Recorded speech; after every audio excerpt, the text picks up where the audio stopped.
This is it, friends. Calling all Autobots and Decepticons and Predacons and Maximals and Mercenaries and fans of all things Transformers. It is time to roll out to Seibert Northwest 2025, the ultimate Transformers convention in the Pacific Northwest for the fans, by the fans. Mark your calendars for Saturday, July 12th, 2025 at the Kent Commons Community Center in Kent, Washington, just a few miles south of Seattle. Browse the expanded dealer room overflowing with Transformers toys, art, and collectibles. Connect with fellow fans and join us for a day packed with epic activities, including the figure transforming contest and coloring contest featuring art exclusively created for this year's convention. Check out the kids' play area, and Cast Iron Orcas will be back with their robotics team. Get ready to meet our special guests. This year, we're thrilled to welcome talented artists, collectors, and industry insiders who will share their passion for Transformers, including Jason Konopisos, the voice of Shockwave in Transformers 1, and Frank Todaro, the voice of Starscream in Cobra Commander.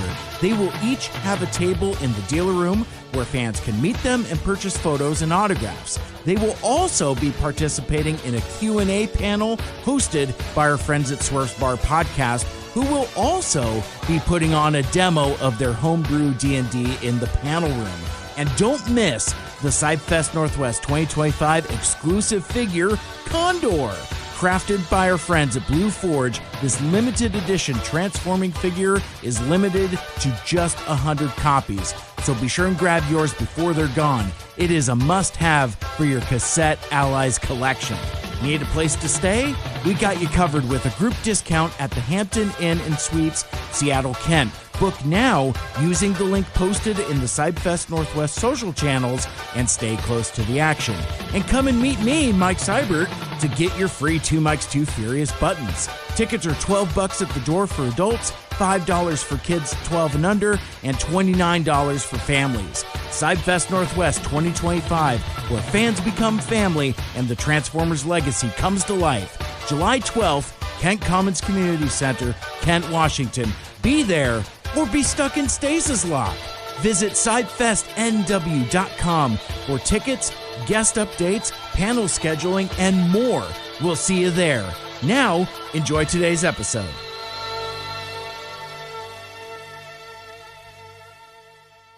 All right, substitute Autobots, transform and roll out. Mike!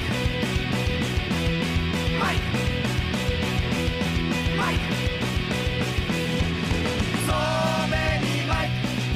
So many Mike! So many Mike! So many Mike! Well, hey there, folks. Welcome back for yet another thrilling episode of 2 Mikes 2 Furious Animated Transformers, where we used to talk about Transformers Animated one episode at a time from two different points of view.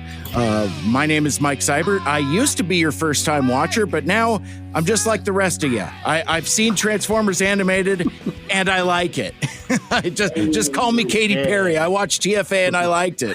So, yeah. Anyone to One space. of us. One of us. Oh my goodness.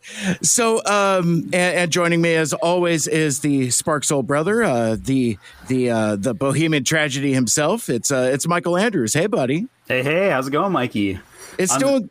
On the other side of the war, no less. Yes, yeah, we made it. Suddenly, it's like, you know, there was the crowd cheering, and the music swelled up, and then bam, it just ends. So, and now we're here in the aftermath of that, and so taking a cue from my best good friend, my co-host, we're doing a bit of a Minnesotan goodbye, basically.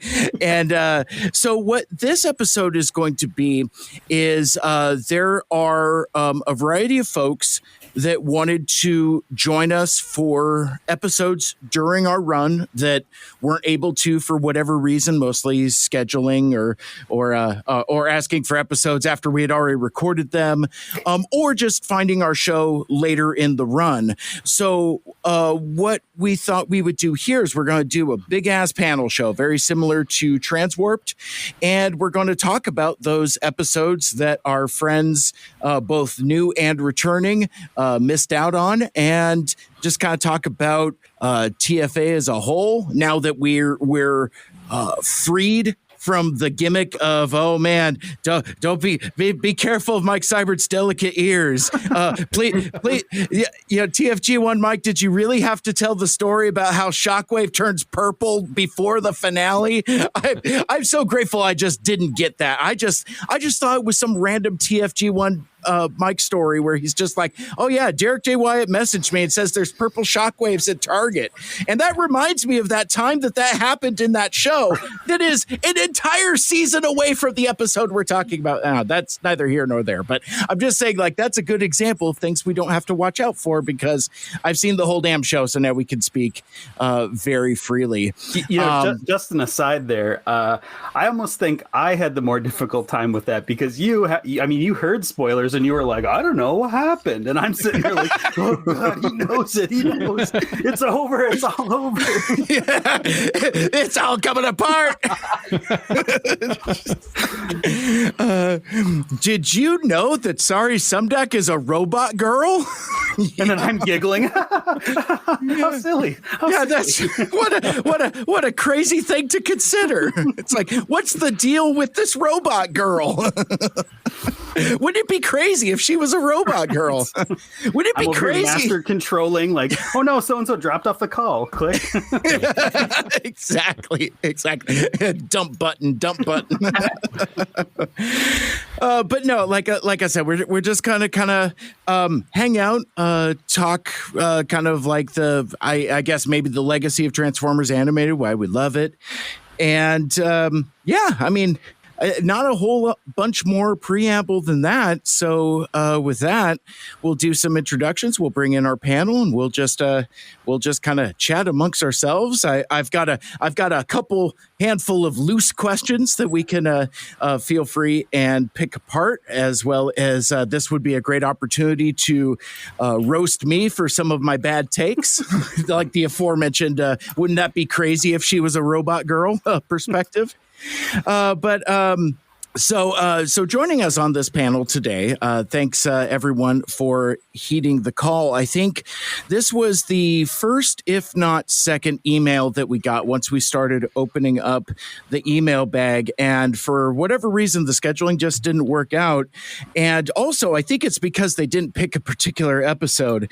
But Stuart Christensen is joining us here to talk about Transformers Animated. Stuart, thanks for taking the time to finally join us here on the podcast. Yeah, thanks for having me on. I was looking forward to talking with you guys more than just over messages on YouTube comments and whatnot. But no scheduling is difficult for everybody, but I'm glad to be on. Thank you. Yeah, the real reason Stuart wasn't on is because his voice is too good. I didn't want him to sound so good compared to me. No. I didn't want the job security. I was like, no, this guy can't. Save it for the end. Yeah, very much so. Also joining us, as always, the what I think we can all agree on categorically is the number one Two Mikes Too Furious superfan, the one, the only, Matt Barberio. Thanks for taking the time. Hello there. Matty B in the house. Yeah. Woo, woo, woo. I was just thinking about, I don't know where the Matty B started, and I hope you're okay with Matty B, because I think it might have been something that we shorthanded out of a call with you, and now it just stuck. So the infamous Matty B. I like it. Good. The Barberino was good. Matty B, we got a bunch for you. We'll see what we launch today. So many nicknames. I love it. Also joining us, this is a dude I connected with in a big bad way at TFCon LA. Not this last year, but the year before. I think famously closed down a hotel bar, just geeking out about Skybound. Ed, thanks a lot and is processing burnout, but he joins us here on the podcast. Thanks for heeding the call, Ed. Good to see you. Nice to see you. Nice to see you, Mike's too. Also, sorry for the long title on my Twitter profile. I was going through some stuff. I understand. I mean, we are in capital T, the Times, TM. So, I think that existential dread is something that is also a thing we're all dealing with as we go through along here. I had mentioned earlier that we had fans that have been with us from the beginning, but we also have new fans as well, and I would imagine that had Blake found our podcast sooner, he'd have been on more than a couple episodes and would be part of the rotation, but we are glad to welcome him now. Please welcome Vadertron to the podcast. Thanks. Hello. Hey, how's it going? It's going, for sure.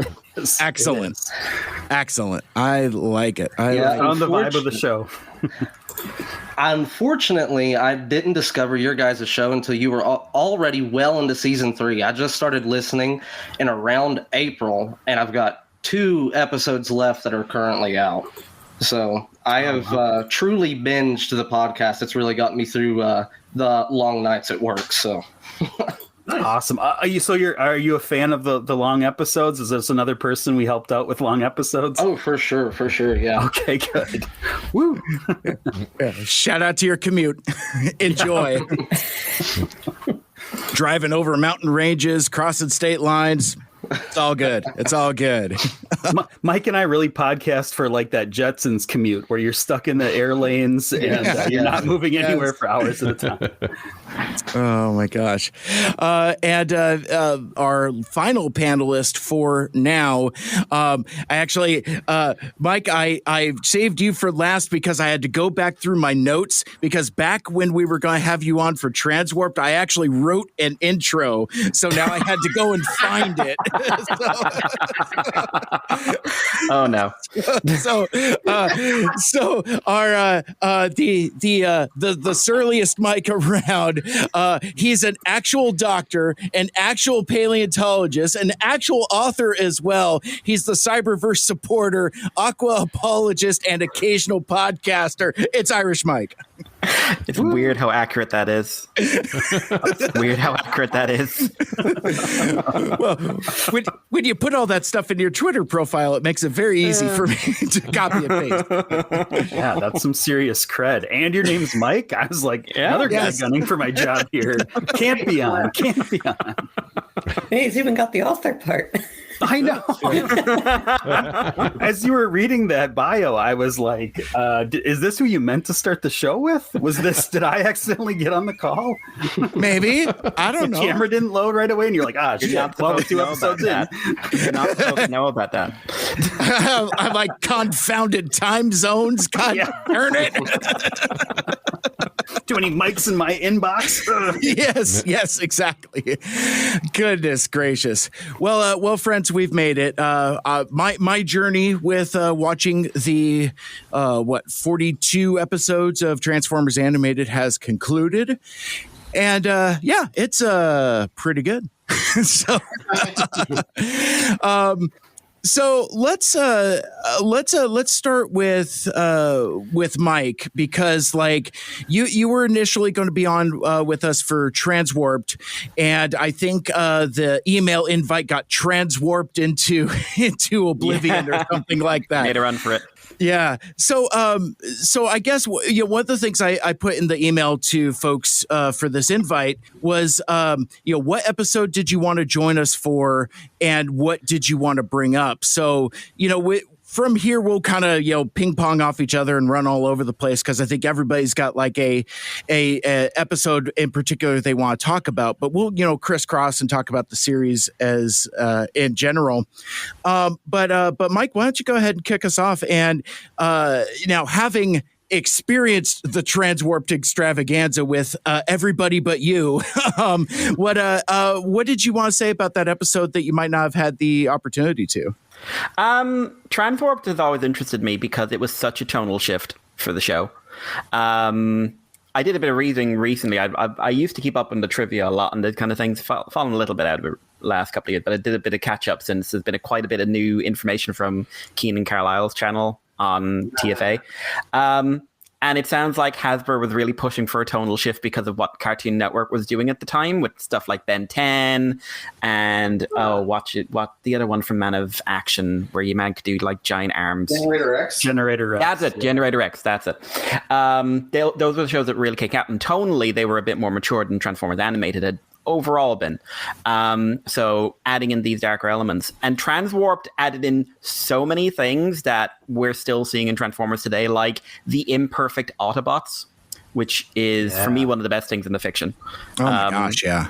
Yeah, and like adding in like the whole thing of Omega Supreme is so disturbing. But the way it plays out with Sari, how she reflects, like she's reflected in a lot of human characters that would go on for years to come. And just like the approach to scale, because it was definitely the biggest event we'd had in the series, in my opinion. I don't think just spoilers, I don't think Endgame's as big. I think Endgame is basically a character piece followed by an action piece, and they're not necessarily that closely tied together. But it was really interesting to see from me all those characters stuff. Plus, Blur got squished. Yes, and I feel like opening up like here's a guy who like is ran from Mars apparently or Saturn or wherever, and then got squished. And I don't care about comics afterwards for any. So if it didn't happen in the show, I don't pay attention to it. So he's super dead to me. Sure. Like I learned during the Transformers live action movies never to trust anything that was in the comics. Especially when the comics were better than the movies.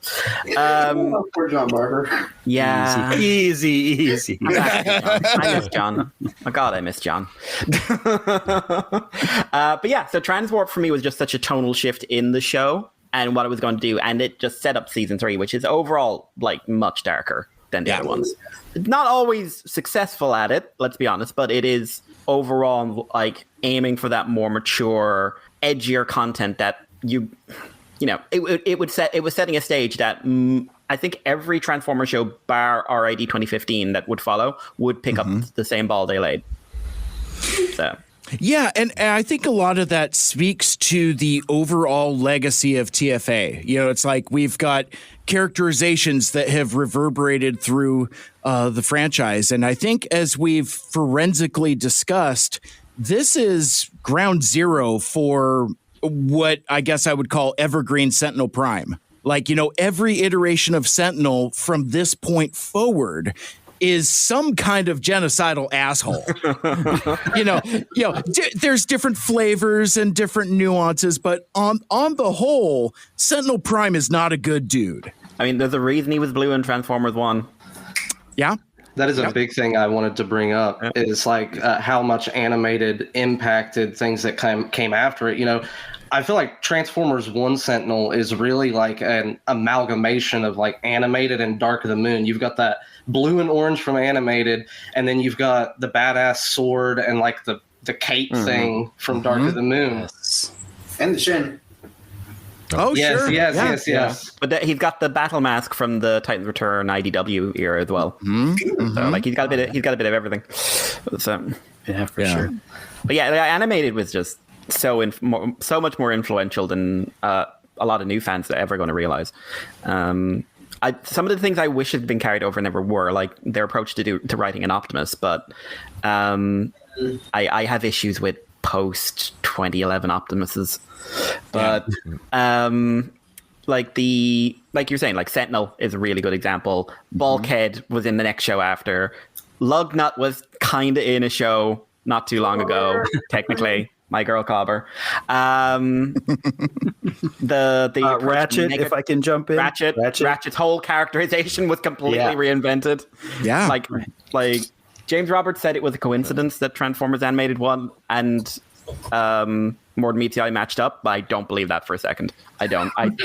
Because I know there was the guy at Hasbro, Mike at Hasbro, who was the go-to for the IDW stuff. Yeah, he was also behind a lot of the stuff for like Prime and did some TFA stuff. So if I'm just like, there's a reason the next three Ratchets are all crotchety old people. Mm-hmm. Yeah, I 100% agree. I think Transformers Animated has incepted so many creators afterwards that they think it's like this original unique idea. They're like, I don't know where this come from. I think, I don't know, Ratchet's going to be crotchety. Like, it just comes to them in a dream or something. But a lot of it started in TFA, I truly believe. I'd even say Starscream, especially Starscream, actually. In most shows now, he's not based on G1. He's TFA. Yeah. Oh, like, interesting. Yeah. If you actually think about, like, Prime follows straight up, compare Prime to him, like, you could see the DNA.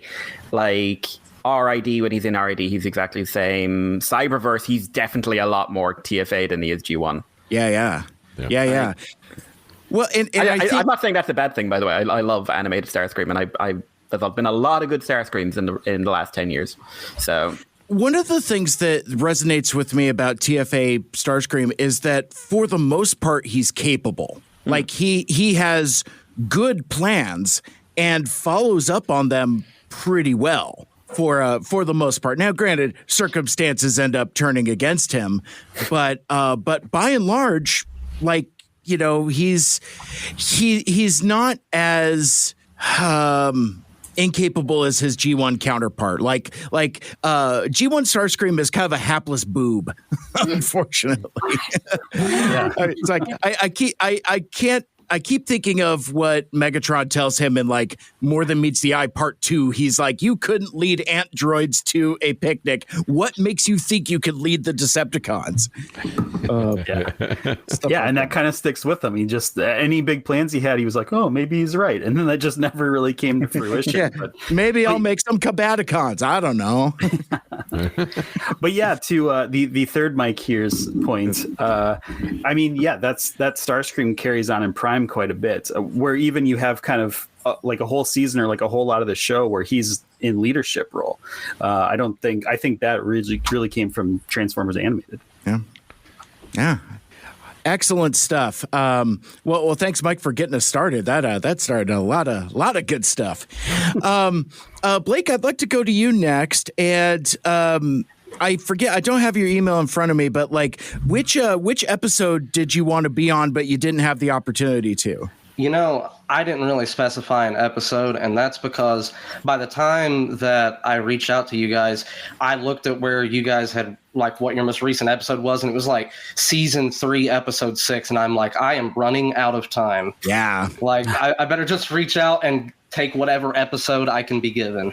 Yeah. Oh, yeah, that's right. Because like, I think we may not have recorded it yet, but we had it already on the books, our Endgame spectacular. So yeah, and this could kind of kick off into other conversations as well. But like, let's say you had Doc Brown's DeLorean time machine, and you had the opportunity to have like the entire pick of the entire run. What episode would you join us on? You know, it would be easy to say like one of the big ones, like Auto Boot Camp or Transwarped, because like, I mean, there's a lot of like great big standout episodes, but there's some like smaller episodes that are more important to me, I guess. I think that Megatron Rising, specifically part 1 of Megatron Rising, or this might be a strange one, but Predacons Rising. I really like that episode too. I like those for 2 different reasons. And a big reason that I like Megatron Rising so much is because when the show came out, you know, I was watching it as episodes came out on cable TV. And I remember anticipating Megatron, like, getting his body and everything. We spent all of season 1 building up to that. So when we finally see him emerge out of the top of that tower, I DVR'd that. I recorded that and watched that episode on repeat until season 2 came out. So that one is a big one that's like nostalgic for me. And Predacons Rising, the reason that one's nostalgic for me is because I have a very fond memory of being out with my mother and I got to pick one Transformer toy, and I stumbled upon animated Waspinator, and I've never heard of this character. Like TFA and the Bay movies are my exposure to Transformers. Those are my first Transformers. So Waspinator, I never heard of him before. He had a cool ass name. He was this big wasp. So I chose him. I hadn't seen the character in the show yet, but I remember finally seeing the episode that had Waspinator in it. I was like, yeah, that's awesome. Finally, I get to see the character I picked out. So yeah. I guess. And you must have got the only copy of that figure. I think no one else. I just listened to your episode where you guys were talking about that figure, and I didn't realize how rare it was, or I probably would have taken better care of it. I don't think I have it anymore. He pulls it out of his garbage can. I remember, like, in the leg. He had a bad habit of pieces popping off of him. I loved the figure. He was so cool, but he was one of those that was just kind of fragile. Like, he had these the little insect arms were on little ball joints, and they had a bad habit of popping off, and they were so small you'd just lose them. Yeah, he was a cool figure though. He really was. He had a little gimmick on the back where you could you press a button and the wings would flap. So that's cool. Yeah. Yeah, quick show of hands. Who owned one? Who has owned one, has one now, or ever did? Me. They weren't that rare here. One of the rare times we seem to have had something that America didn't. Back in the day, anyway. It's a bit more common these days, but yeah, because I used to hunt for animated figures religiously, and I made so many excuses for some of them. I remember the Voyager Starscream going like, "No, it's good. Its fingers fall off. It's fine." But yeah, sorry. What's a little bit of a tangent here, but what was the tough one to find for you then? Like, what was the trail over there? The twins weren't easy to find. Oh, sure. I found them in one shop, and I didn't have money that day. And when I went back, they were gone. I had to get a couple online at the time. RC, I never saw RC or Hot Rod, but our Rod RC was Toys R Us exclusive, I think. Yeah. Because we had Smiths, we didn't have Toys R Us. Shadowblade Megatron, I really wanted, never got him. Sure. Yeah, a lot of the multi packs, like Purple Shockwave. Purple Shockwave and regular Shockwave you could not get in the country. You had to get they were only online, and I couldn't afford to get both, so I got gray. Now I ultimately prefer the way the gray one looks, but still it's like kind of like it's Purple Shockwave. Yeah, you know? Yeah, it's kind of a thing. But yeah, it was an interesting one. But like, I mean, that was when I remember when the first season came out, and people were going like, "So the toys are coming out now, right?" So the toys are coming out now, right? Yeah. We were like partway into season 2, and that was like the height of stolen Chinese toys. Oh yeah, sure. Yeah, and like everyone was like, "They've done a review; it's real." Yeah. One more thing, and then I want to swing it back to Blake. I just watched last night. I watched the Basics of Transformers animated by Chris McFeely. I think I was just kind of putting it off for a long time. I wanted to get through this and then see what he had to say. But I guess I didn't realize, like in my memory of it, I didn't realize that the toys didn't come out until like season 2 of the show. Like that doesn't really match up in my mind. Maybe it's just because I was poor and I couldn't have bought them anyway at the time. But yeah, that was really wild to hear. It was very strange because the show was so popular with fans. And it was like, I don't remember what the reason for distribution issues were, but it's just like they were made. They just were not being shipped. I wonder if they just thought, this is so weird. I don't know that we can maybe even sell a toy or even make a toy of this. We should really see how it lands first. But to kick it back to Blake and going back to your stories here, was there any? Did you keep collecting after that? Did you have the one and done, or like did that open kind of a door when you got Waspinator?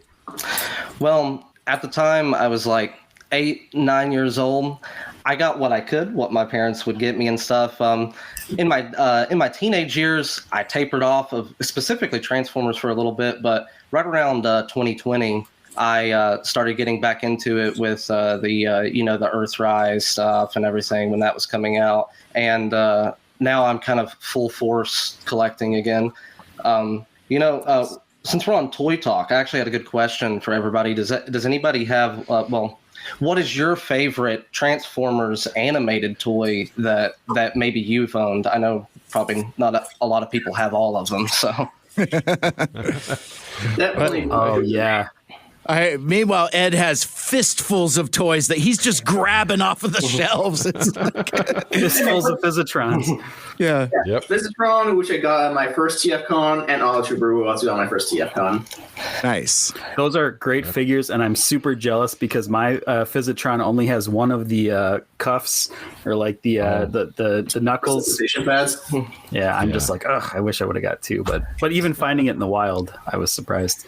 Great figure. Yeah, I was like, ugh, bye. Yeah. I think that my favorite is probably, out of the ones that I've owned, is probably, good old Chuck Dave. So. Yes. Just the gimmick of being able to switch to long arm, that is something I would have never imagined a toy be able to do, especially in 2008. So that was one that I wanted for so long. I had it once as a kid, lost it, and then this is actually one that he doesn't have as canon. I found him at a flea market, and it was listed as Transformer toy, and he was $8, and he has everything except for his canon crane piece. So Wow.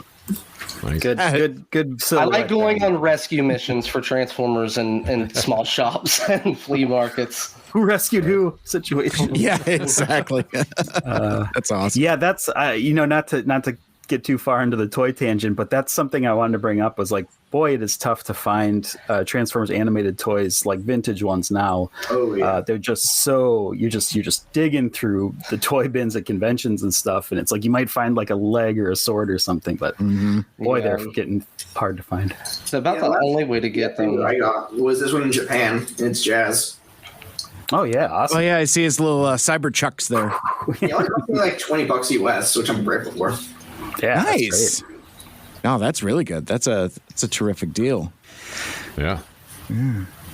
See, whereas I still my only foray into the vintage toys is still Deluxe Bumblebee, the one that Aunt TFU .info gave me, but I'm really digging the legacy versions. Like I just pre-ordered the Target has a 4-pack where you've got like it's Nemesis Prime in the Optimus mold, and I'm like, I need that. So now I think that Legacy animated Optimus is going to be my new sideswipe. In that, like, I will pick up I will pick up any shitty repaint of that. I don't even care, because like it's such a fun toy. And for me, like it's one of the things that we've talked about a lot during the course of the podcast is just like these weird coincidences of timing. Like when we started the podcast here, we had no intention of like catching a nostalgia wave or being like part of the conversation. This stuff just kind of like happened around us. Famously, Michael Andrews just like the reason why we wanted to do it. One, we wanted to do a podcast together. And two, it was just to get me to see TFA because I hadn't seen it yet. And everybody that I know, like their jaw drops and says, wait a minute, you haven't seen TFA. What's wrong with you? I'm like, this Looney Tunes bullshit. No, thank you. No, thank you. And it's like, yeah, but you like Transformers the movie. I'm like, yes, that's my favoriteest thing in the history of ever. And I'm like, and you haven't seen TFA? What is wrong with you? So really that's that. But then like, again, the legacy toys happened. All the Key and Carlisle stuff happened. Like we were like on catching like, I don't know, like a parallel wave. Cause like, I think he released like the Lost Shorts, like maybe like a year before we started, something like that. But then like all the deleted scenes and the what the season 4 plans were, all of that stuff was kind of strangely quietly happening in parallel with the content we were doing. And there's no conspiracy, there's no collusion. In fact, it's just weird coincidences that like TFA is really on the come up. And I'm sure now, like we talked about the scarcity of vintage toys, now prices are going to skyrocket and stuff's going to be even more impossible to find than it already was, because it's definitely in the air in terms of what we're excited about. Yeah, another thing that happened in that wave too was Sixo's poll. It was sort of a bracket for the best Transformers series, and animated just started cleaning house. And Mike Seibert and I are just watching, like, what is happening? Yeah. So that was great. That was a big like ego boost. Kept me going on the show. I was just like, oh, people do like this. Yeah, we'll find some people. Well, and some of the things that we litigated at the time was like, is this a pro-animated sentiment or is it an anti-G1 sentiment? Which, when you watch individual matchups, it was like, I think the younger fandom kind of united and said, well, regardless, we can't let G1 win. Which, I mean, I can accept that from a certain point of view. I mean, again, the folks on fandom on Twitter is a weird thing because you sometimes forget that you're not always interacting with adults. And I lose track of that sometimes too. It's like I'll be having what I feel like is a quasi insightful conversation. They'll just be like skibbity dibbity, and I'm just like, I don't know what's happening. I'm hopelessly outclassed here. That's fine, whatever. But there's no dibbity, you boomer. It's just skibbity. No. Okay. I promise, Mike, I will never say skibbity to you. Thank you. For one example, I was just saying it. Thank you, sir. I appreciate that. And actually, with that, Ed, I'd like to go back to you because I want to pair this off with the conversation that Blake brought up because he had talked about Predacons Rising, and that was the episode that you had requested. And unfortunately, just due to bad timing, we had already scheduled Lita for that episode. And so, yeah, I figured like since we've already had the name Predacons Rising in our mouths already, let's talk about that a bit more because like what a huge episode. Like, even it hasn't come out yet. It's in our last episode in the mailbag where Anthony from TFU explains even more of the meta commentary that Detilio and Forward were doing with what they were doing in that episode of TFA. It was kind of like a response to kind of like the Truck Not Monkey movement and things like that. So there was some other stuff like below the surface that I didn't see because I wasn't quite cued into it. But yeah, I mean, it ends up being like a accidentally huge, iconic episode with a lot of stuff to talk about. So Ed, feel free and take us there. Okay, so Mike Seibert, as you're familiar with from TFCon, I have long rambles, right? Yeah. And so I actually have like visuals. So can I share my visuals right now or no? Sure. Yeah. Okay. Share's great. Yeah, you should be able to share your screen from there. Okay, application. Yeah, sorry. Despite my relatively young age, I'm like really bad with technology. Like whenever this comes, like, how is it? Adjust glasses. Oh, Ed shared his screen. Add to the scene. Okay, here we go. First, just testing. Okay. I love it. I love it already. So for me, personally, I have speculated that this is what's going on the whole time. Yeah, Ken. So for me, like Predacons Rising really is like the thesis statement for like what makes TFA great, in my opinion. Okay. And first of all, of course, I guess we know there's like a triangle being involved between Optimus, Sentinel, and Black Arachnia, right? Like their involvement in the plot because that one mission they visited led to all this happening. And also, it overlaps with, like, this triangle between Bumblebee, Bulkhead, and Wasp, because Bumblebee's the reason Wasp went to jail. Bulkhead is the reason Bumblebee is on the Space Bridge repair crew, because Bumblebee took the fall for him. And Bulkhead's the reason Bumblebee's still alive.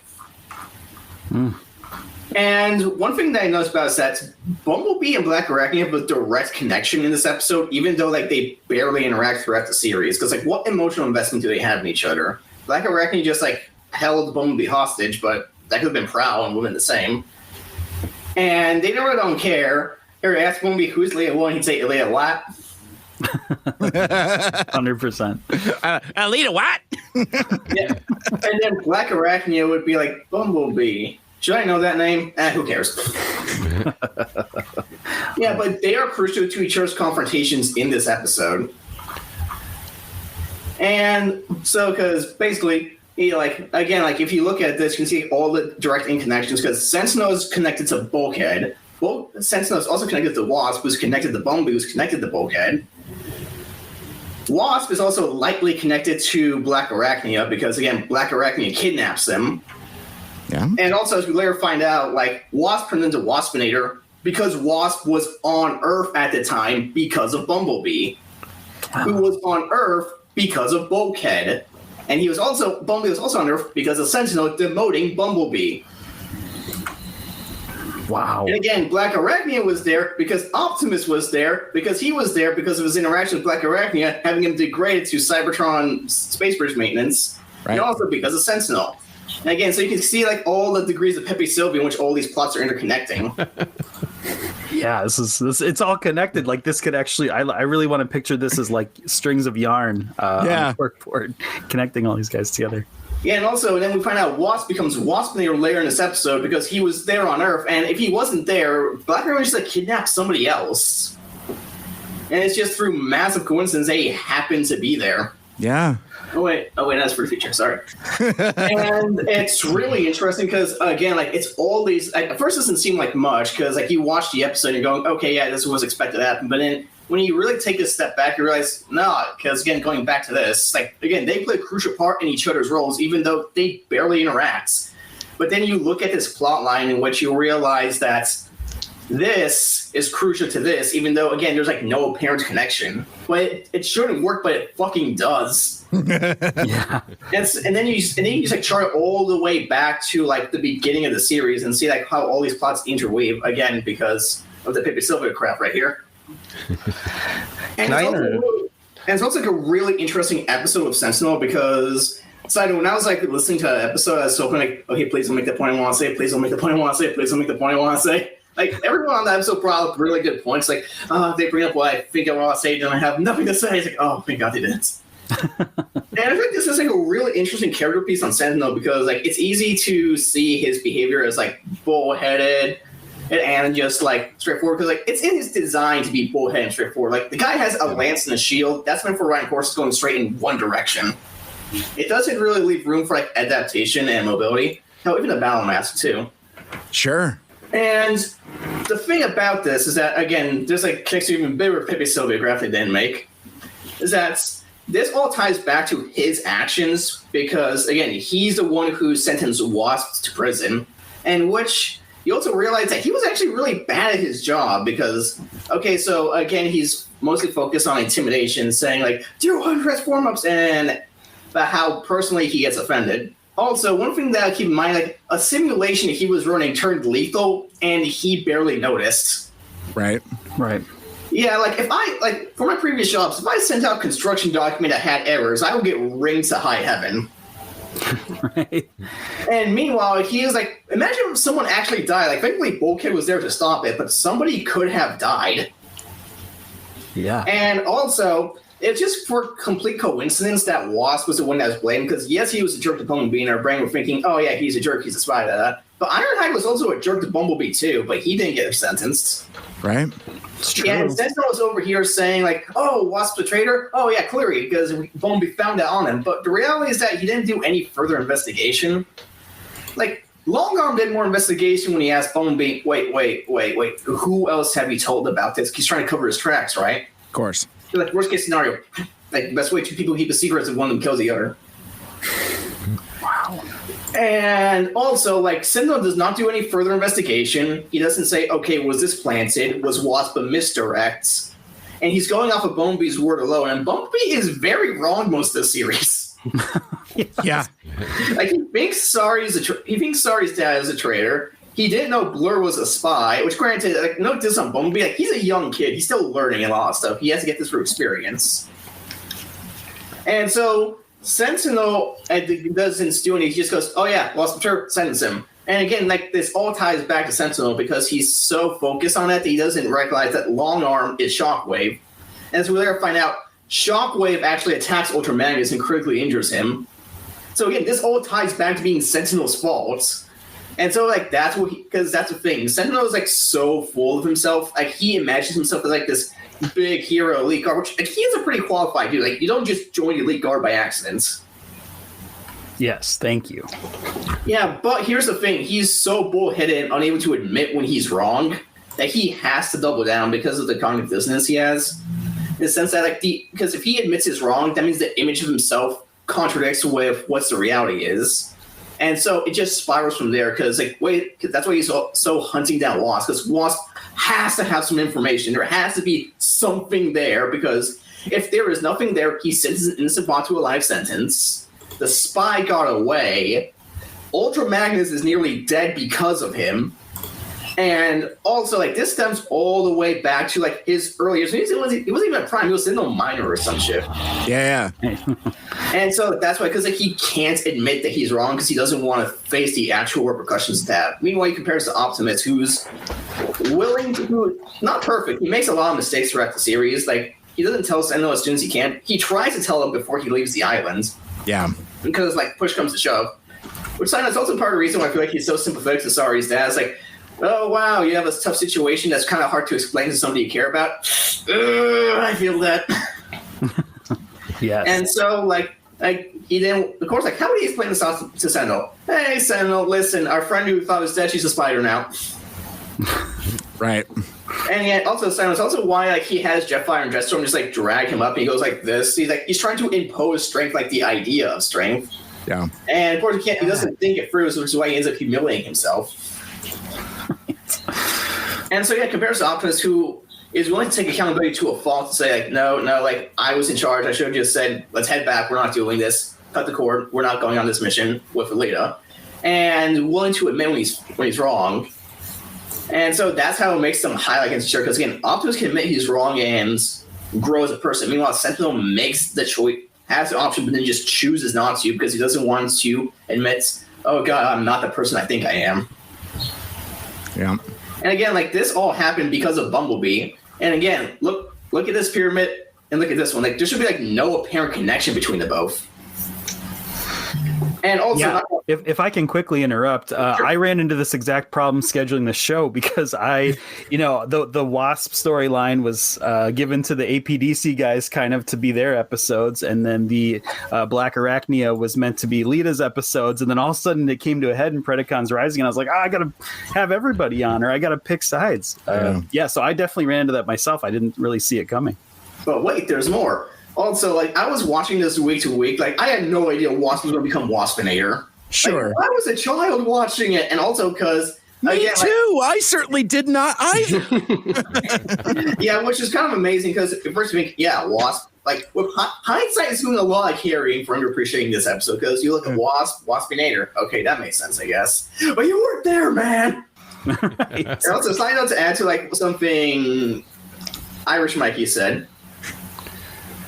It's that, like, this was TFA. I feel like this is the series that set the trend for, like, characters from different continuities appearing in, like, IDW and stuff. Because remember, like, it was always, like, one or two characters, but then IDW would have in the background, like, Energon Ironhide when Matt Frank drew it, or Strong Arm and Transformers Unicron.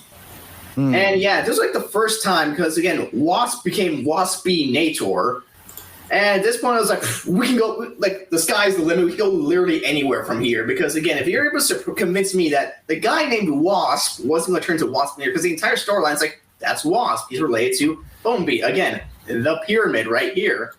That should not be connected to this right here, because this right here has no connection. But then when you look at it, you see it does. Because, again, like, you don't notice this when you're watching it, because, again, not to repeat myself too much, but why should these three be connected because of this? Right. Yeah. Right. Well, sorry to interrupt. It's really smart, actually, because I think what happened is we all saw Wasp as kind of the antithesis of B, right? Like, that just looked like a foil for them or a rival there. Our brains weren't even switching gears to, like, Beast Wars stuff, but it should have been, because Black Arachnia has been there since the beginning. So it was really kind of a hurry up and don't mention it, sweep it under the rug situation. If I can interject something here, please. I actually didn't realize, I don't know how, like, that, I guess I just wasn't paying that much attention, but this really is like I wonder if this is a product of just, like, season 3 trying to quickly wrap stuff up, but it also works out so well that you have the Bumblebee Wasp storyline coming to an end at the same time as the, Black Arachnia stuff in the same episode. Like, it actually works out so well because of the Beast Wars stuff. But at the same time, like, season 3, this is where we're trying to wrap it up, tie up loose ends because we got a limited number of episodes left. Yeah. And yeah, also because like, again, like at that point, like it was off limits because again, like I brought up my Fistitron over here. Like this isn't like even the first time like they overlap continuities because if you haven't read IDW, you're like last Stand of Records, like Fistitron actually made Optimus's Ion Cannon, but like he never got credit for it because Optimus could use it for Skyfire or someone else, I don't know. And sorry for interrupting you. I'd like to actually respond to one more thing that you brought up. You were talking about how that, in Auto Boot Camp, Sentinel Prime really pays no mind. He's, instantly locks up Wasp, like no hesitation. And, that kind of plays into his character, though. We see him several times rushing to, like, I don't care. Just let Magnus sort him out. Like, he's very quick to jump the guns, arrest him, put him in cuffs. I don't care. Just get him out of here, So that kind of plays into his character to see, he's got the communicator and stuff in his chest. Yeah, lock him up. Get him out of here. Traitor Wasp, Yeah. Right. I mean, all jokes aside about him being my favorite character, I mean, I still think the design is cool, and I will never forget the attachment I had when I first saw it. Maybe it was just because it was a different character, like a different design out of all the others. But I think like Sentinel's the most realistic of the characters. Like he's doing things that we see, like faults that we see in people all around us, and like, why are you doing this? Why is this such a flaw in your personality? Why is it just you have to be right? You can't be wrong, so you have to make things right. It's just such a frustrating thing that we see it all the time in public figures and in just people in our lives that we probably have cut out by now. But yeah, he's really relatable in a kind of unfortunate way. As a kid, I really liked his character more. I didn't really realize how much of an asshole that he really was until going back and watching it as an adult. As a kid watching it, it really felt like he was more of just like this cocky jerk, and that, like, especially like in those early episodes, like when he first comes to Earth and stuff, he's just like, he's cocky. He doesn't think he needs help from Optimus and stuff. But it actually wasn't until my recent rewatch, as I was watching season 3 just a few days ago, and really seeing like what Sentinel does on Cybertron after Magnus is in this critical condition. It's actually kind of way darker than I remembered it. Of course, as a kid, I guess those themes kind of fly over your head, but it's very like authoritarian, like I'm taking control. I'm the new Magnus in charge. And I really didn't notice that until my recent rewatch. And I guess that's just where I've been listening to the show, and it's made me pay, I guess, closer attention to the smaller details in the show. Okay, so before I get back to what I was going to say about Iron Fists, like what you said, like that is one thing Sentinel does to like make himself look better, because like he wants to be the Magnus, he wants to be the hero of Cybertron, which isn't a bad thing to be, but he's just doing it he's using Cybertron as a tool to make himself feel that way and show strength rather than actually be strong and be the person everyone needs. Like, he shut down Mike Adams. How cruel can you be? Right. Yeah. Right. And If also, I can just, sorry to cut you off again, Ed, but I'll throw it back to you for your finale. Another thing I didn't mention when we had Abby on in that episode, where Fanzone and Ratchet go there and see the authoritarian. As much as I'm a serial rewatcher, that episode was a complete blind spot for me. And I think Blake, I had the same kind of situation where you did, where it was just so dark and it was so much like, foreboding compared to the rest of the season and real. I think I just blanked it out, because when we got to it, I almost even had trouble, writing the haiku preview for it. I was like, what is this episode? What are we doing?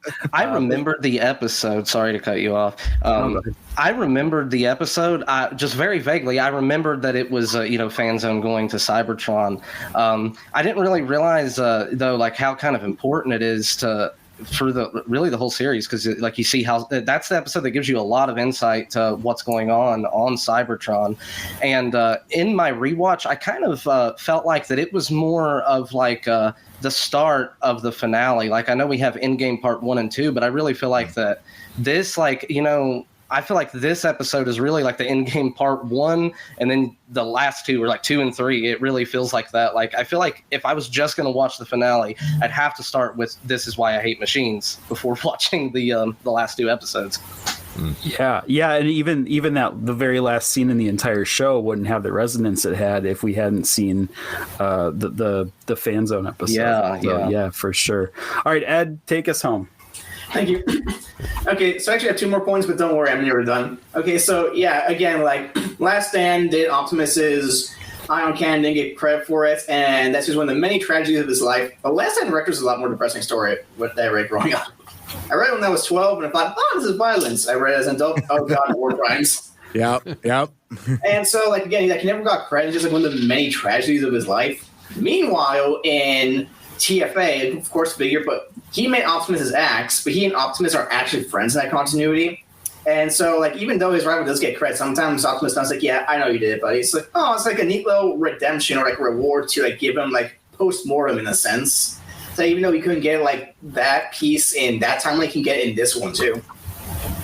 And also, again, like, it's not just like, oh, you brought back Waspinator or, oh, you brought back Fistitron. It's like, again, like, they didn't stop the show to say, this is Fistitron. This is, no, it's just an extra thing in the Stunticon job and, like, a really good paint job. Right. And with Waspinator, it's a case of, like, again, like, it ties into Black Arachnia. It connects these two because, again, there's, like, no reason to be connected. You never see it coming. And also, like, Waspinator looks massive. Like, Beast Wars Waspinator's like, no, please don't hurt me. And Waspinator's like, roll disadvantage, motherfucker. For real. Like, he looks like he literally eats brick shit houses. Right. And also, it's... And also, sorry, I was gonna say just that was one of the things that really surprised me in that episode, and I I think I posted that screenshot of like Sentinel being the size of Waspinator's head. It's just like Waspinator's massive in this. Yeah. And also it's just the fact of like sorry, this is actually the last point. And so you think like, oh man, they remember Waspinator from weak and small to badass. But remember, wait a second, Beast Force, he was supposed to be badass initially. But here's the issue, though. He kept on interrupting with the pacing of the episode, so he always just shot him off screen or shot him to get him to shut the fuck up. Well, that was because what was it? The writers always said they hated the voice, and it was because like his cadence was so much slower than everyone else's, so it's really hard to write it into a 22-minute episode. So that early on they started murdering him. So because because it was to sell the toys, they had to have him in the episode. Right. But, blow him up, he's fine. And then he was supposed to die at the start of season 2. And then they went, no, actually, everyone loves him now. We don't want to kill him. And that's why Pterosaur died. Oh, my gosh. Pterosaur had a Transmetal toy. Right. And so, again, it ties back because TFA is a reinvention of Transformers, which I can say more about later. But again, like it reinvents Waspinator, but also understands Waspinator, so it knows how to reinvent him. And again, like it never sacrifices the story. It's like this is like a perfect episode, just like tying all things. It all connects. Yeah, it was 100%. Oh, terrific stuff. Yeah, no, that's good stuff, man. Thanks for taking us there. Appreciate it. Let's go back to Stuart. And if you had if you had Doc Brown's time-traveling DeLorean time machine and you had your pick of the entire episode, same question I asked Blake. If you had to pick an episode to join us on Two Mics, what would you pick? That would definitely be 5 Servos of Doom. Yeah. Oh, yeah. I love that one. You get a lot of backstory for Prowl. You get a lot of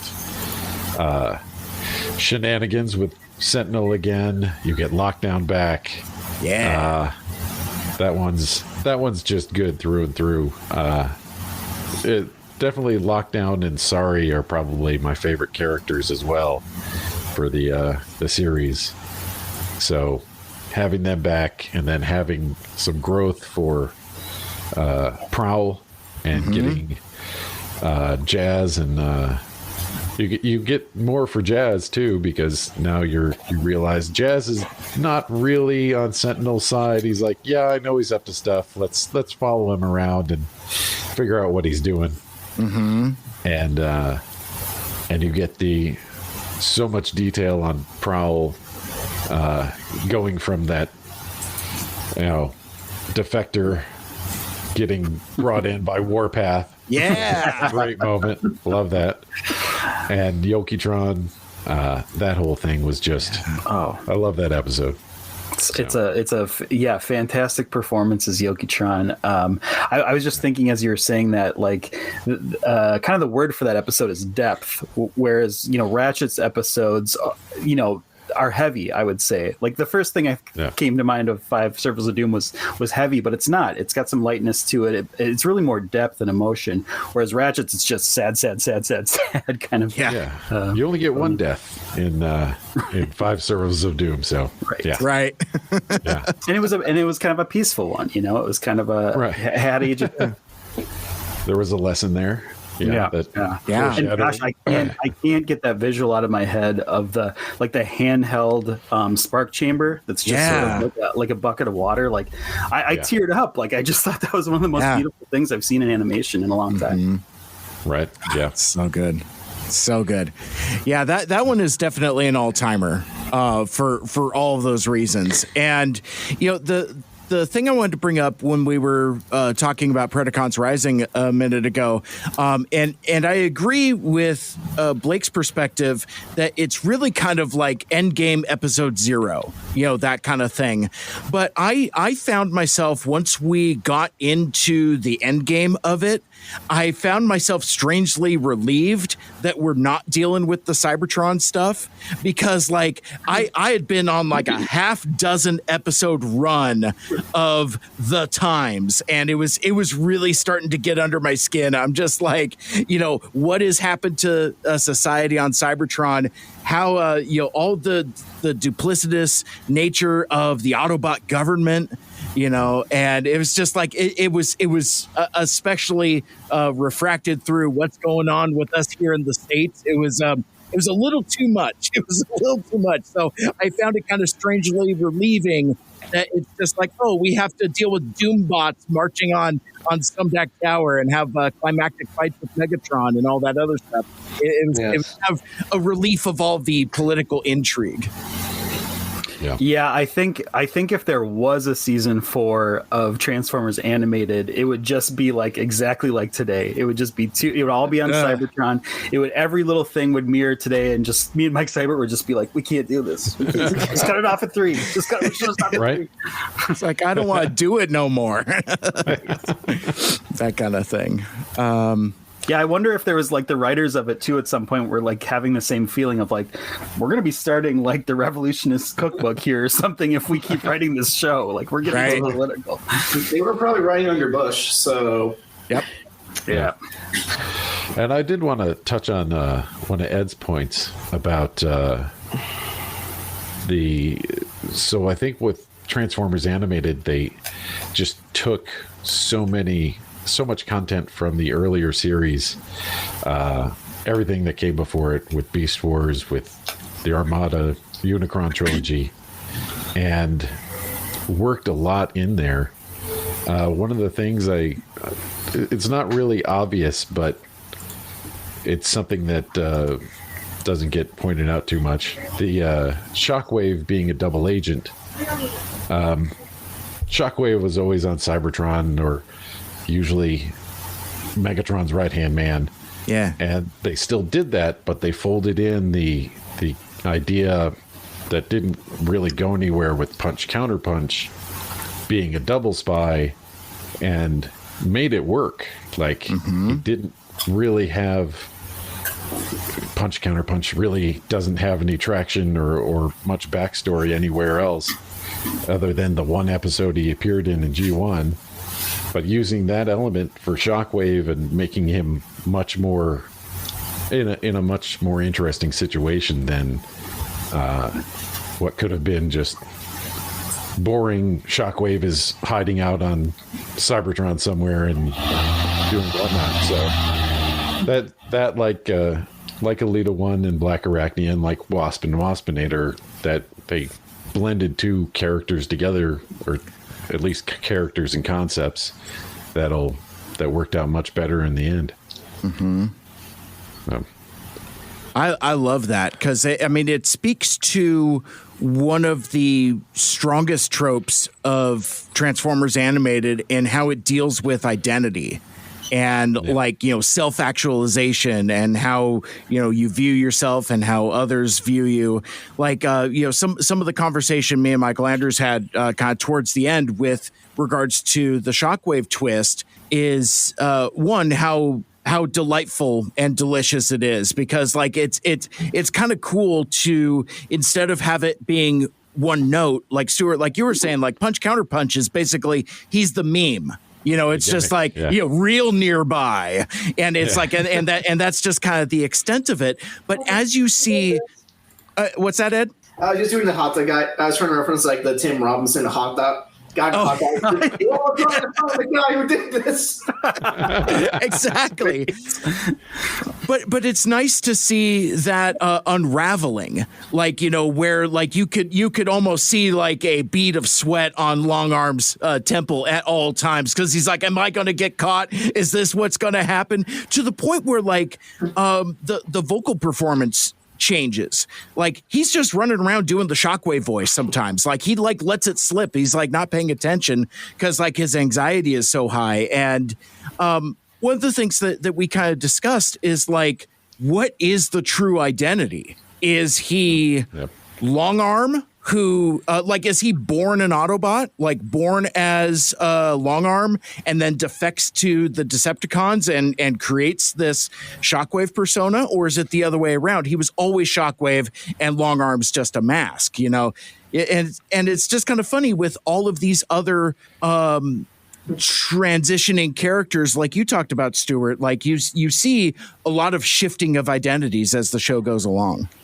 Not to actually, but I feel like this was confirmed. I have to double check the wiki, but I think it was confirmed that Long Arm did exist. Shockwave just killed him and took his place. Oh no shit! Wow. Oh. Yeah, the Allspark album goes insane because again, I'll let you go on because again, like the Allspark Volume 2, like it says stuff like Impactor was part of the universe and he was leading one of the Omegas. Like there's like a bunch of intense lore. Like the lore is like deep, so that's why the reason why I say like it's just to the sky with TFA, because like just all the shit you learn is like, oh, they're in this universe. Oh, Wrong exists in this universe. And people actually spell his name right. Nice. Yeah, actually, I'm really glad you brought that up, because one of the things I was thinking about today and like how our podcast kind of like shifted and changed was I planned on like that being like the Bible for every episode. Like I thought that I was going to have the almanac out, reading out of it, reciting it. And then at some point, like that became less fun than just kind of like Mike Seibert just being like, I think this is going to happen. And then sort of like ping ponging that back and forth. And I think that really became my favorite part of the show, was just like, even though I was the serial rewatcher, even though I knew it was coming, like just being able to bounce those ideas off got really fun. But yeah, the almanac kind of, you know, it's someone just going through spelling out every little like unresolved plot hole out there. Yeah. Well, yeah, and oh, sorry, Stuart, go ahead. Oh, I was just agreeing. That's all. Oh, okay, gotcha. Thank you. well, no, I was going to say, because yeah, you're right. Good reminder, Michael Andrews. I had kind of forgotten about that. Because like it was always like anytime we had like a character spotlight episode, it'd be like, well, what's their entry in the almanac say? You know, kind of like, again, I haven't messed with the almanac, so I'm not sure exactly how it's set up or how it's written. But I'm imagining it's kind of like the old handbook to the Marvel Universe type thing, where it's like, you know, character, bio, information, things like that. Yes. Okay, let me just pitch you the almanac, because actually the way to write it is really cool. Like, of course, like there's the character and like a description, right? The descriptions are written by other people in the show or in the universe. Yeah, so, it's like about Optimus wrote a description. For Fissatron, Swindle wrote it, and he's basically like, oh, I love Fissatron. He tells me all about his weapons. He just talks about his weapons on the air, so it's a perfect place for anybody to steal. Implying that Swindle steals Fissatron's weapons, but he's not noticing. Oh yeah. Well, and that was actually that's kind of what ended that segment, is because so much of it appears to be written retroactively with a knowledge of the entire series that's happened. So as Michael Andrews is going through these entries, it's like, oh, well, I can't say that. I can't mention that because that mentions this. So like it just became too cumbersome. So Yeah. I mean, I'm maybe over here redacting my rare book with a black marker. Yes. Out whole parts. Sorry, we can't talk about that. You know, there's so many times as a viewer or a listener of the podcast where Michael Andrews was making me so nervous with things that he was showing you or telling you. Like, I'm like, how is he going to show him the Christmas episode? Like, like the whole sorry different character model. I knew that would raise questions, and there's like so many things that like. It was really exciting to get to see someone else, experience these things for the first time. So I'm like, please don't ruin it for yourself. Don't. Yeah, well, if I can jump on that for a second, I mean, I'd like to ask you guys what you think of that or that choice, but that was something I was really in knots about because I really wanted to correct the timeline of like talking about the Christmas episode around the holidays and sort of capturing that vibe. But I was also just like, is it a spoiler? I mean, it kind of is, but like it's so off the wall. I don't know. Where do you all stand on how we ordered it? You know, I was more worried about it before I listened to the episode, or when I went back and rewatched, and I was like, well, I mean, you see the different character model, and you see her fly around with this jetpack and stuff, whatever. It doesn't. I mean, I guess at the end of season 2, we already know that something's going on with Sari. She's already there's clearly some kind of robot stuff going on. So. Right. I feel like you already kind of know that, and seeing it like in full force in that episode doesn't necessarily spoil how it happens or anything. So like at the end, I feel like it worked out, to be honest. Like it doesn't really spoil too much that we don't already know. Right. Yeah, I felt like she just, even in that episode, those 2 episodes, I felt like she just kind of appeared older. Yeah. Like she didn't actually drink the motor oil.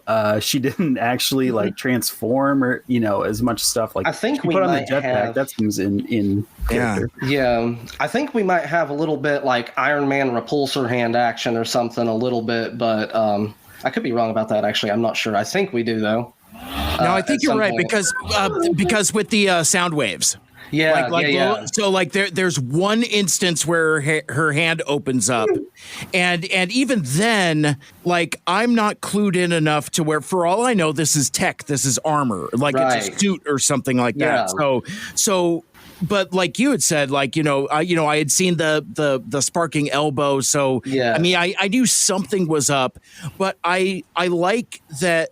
First of all, that I agree with Michael Andrews that it was like that was definitely the way to go, because for me it was kind of like a weird glimpse into the future without answering any questions, because like those episodes kind of exist on an island by themselves. Like there really isn't a whole lot of connection to the overall A plot. In fact, like there's like one frame of animation where Prowl is in his Yokotron armor, but like it's a blink and you miss it and you don't even notice it. That kind of thing. But like with stuff, it's the thing that blew me away, and we talked about this when we I think we got to Predacons Rising and kind of re-entered the episode order, is like I was floored that was the first time that we saw her sense transwarped. Yeah, like that I think I had a harder time with that, because knowing that doesn't do anything to talk about her situation or how she has reconciled with her dad, or I mean anything about anything. So it's that still hits me kind of odd. It's like I've tried to watch those episodes like in order, like, I'll watch like, Decepticon Air, and then, it's like, how's the order go? It goes, it goes 5 Servos, Predacons Rising, Human Air Part 1 and 2, then Decepticon Air, then This Is Why I Hate Machines and Endgame. So it's kind of like in the middle of that run. And, like I had said about like the last 5 episodes, they all kind of aren't contingent on each other. Like there's the overall A plot, that's kind of running in the background of everything, but nothing is really contingent in terms of like what happens in which order. But yeah, that just weirded me out. That it's like, I just thought that there was going to be another like Home Alone adventure with Sorry, or like another like Let's Go Camping in the Woods episode with Sorry. Like I'm kind of bothered that there's no Teenage Robot Sorry Sumdac solo episode, that there's no spotlight episode on her. That's still weird to me. Yeah, you know, and I think that's just like the curse of season 3, because at this point we knew we weren't really going to get another season, and I really feel like that you started really strong with Transwarped, and then it feels like you got a bunch of unrelated one-off episodes kind of in the middle of the show, and then we're quickly wrapping up tying off these loose ends at the end of the show. And yeah, I mean, there's a lot of like, you know, unanswered questions that comes from like season 3, you know, the more stuff about Sorry being you know, one of them. You know, since we were talking about the Christmas episodes, I did want to bring one thing up. I'd actually been anticipating this episode for so long, because there's an episode earlier on where you guys are just going on a tangent about this slag slug stuff, and I'm like, I cannot wait for Scrapper to be like, I was gonna call him slag, but I thought he'd take offense to it. 45 minutes of questions gets answered by one line from Scrapper. One line of dialogue. That blew my hair all the way back. I was like, holy crap, they addressed this in universe and so deftly. I mean, like, what clever writing. Like, just amazing. For sure. And in universe, sorry. You're fine. Go ahead. I was like, in universe, to say kind of slag is like an insult, like slag it or something like that, which is kind of interesting, because I know like that was before, like it's like, okay, let's not use the word slag at all whatsoever. It was like a very interesting era transform. I was like, oh yeah, that's when they stopped using that word, because they realized what it meant across the pond. Well, you had the same thing with you're all American. I can say this. Please. Literally just about to say.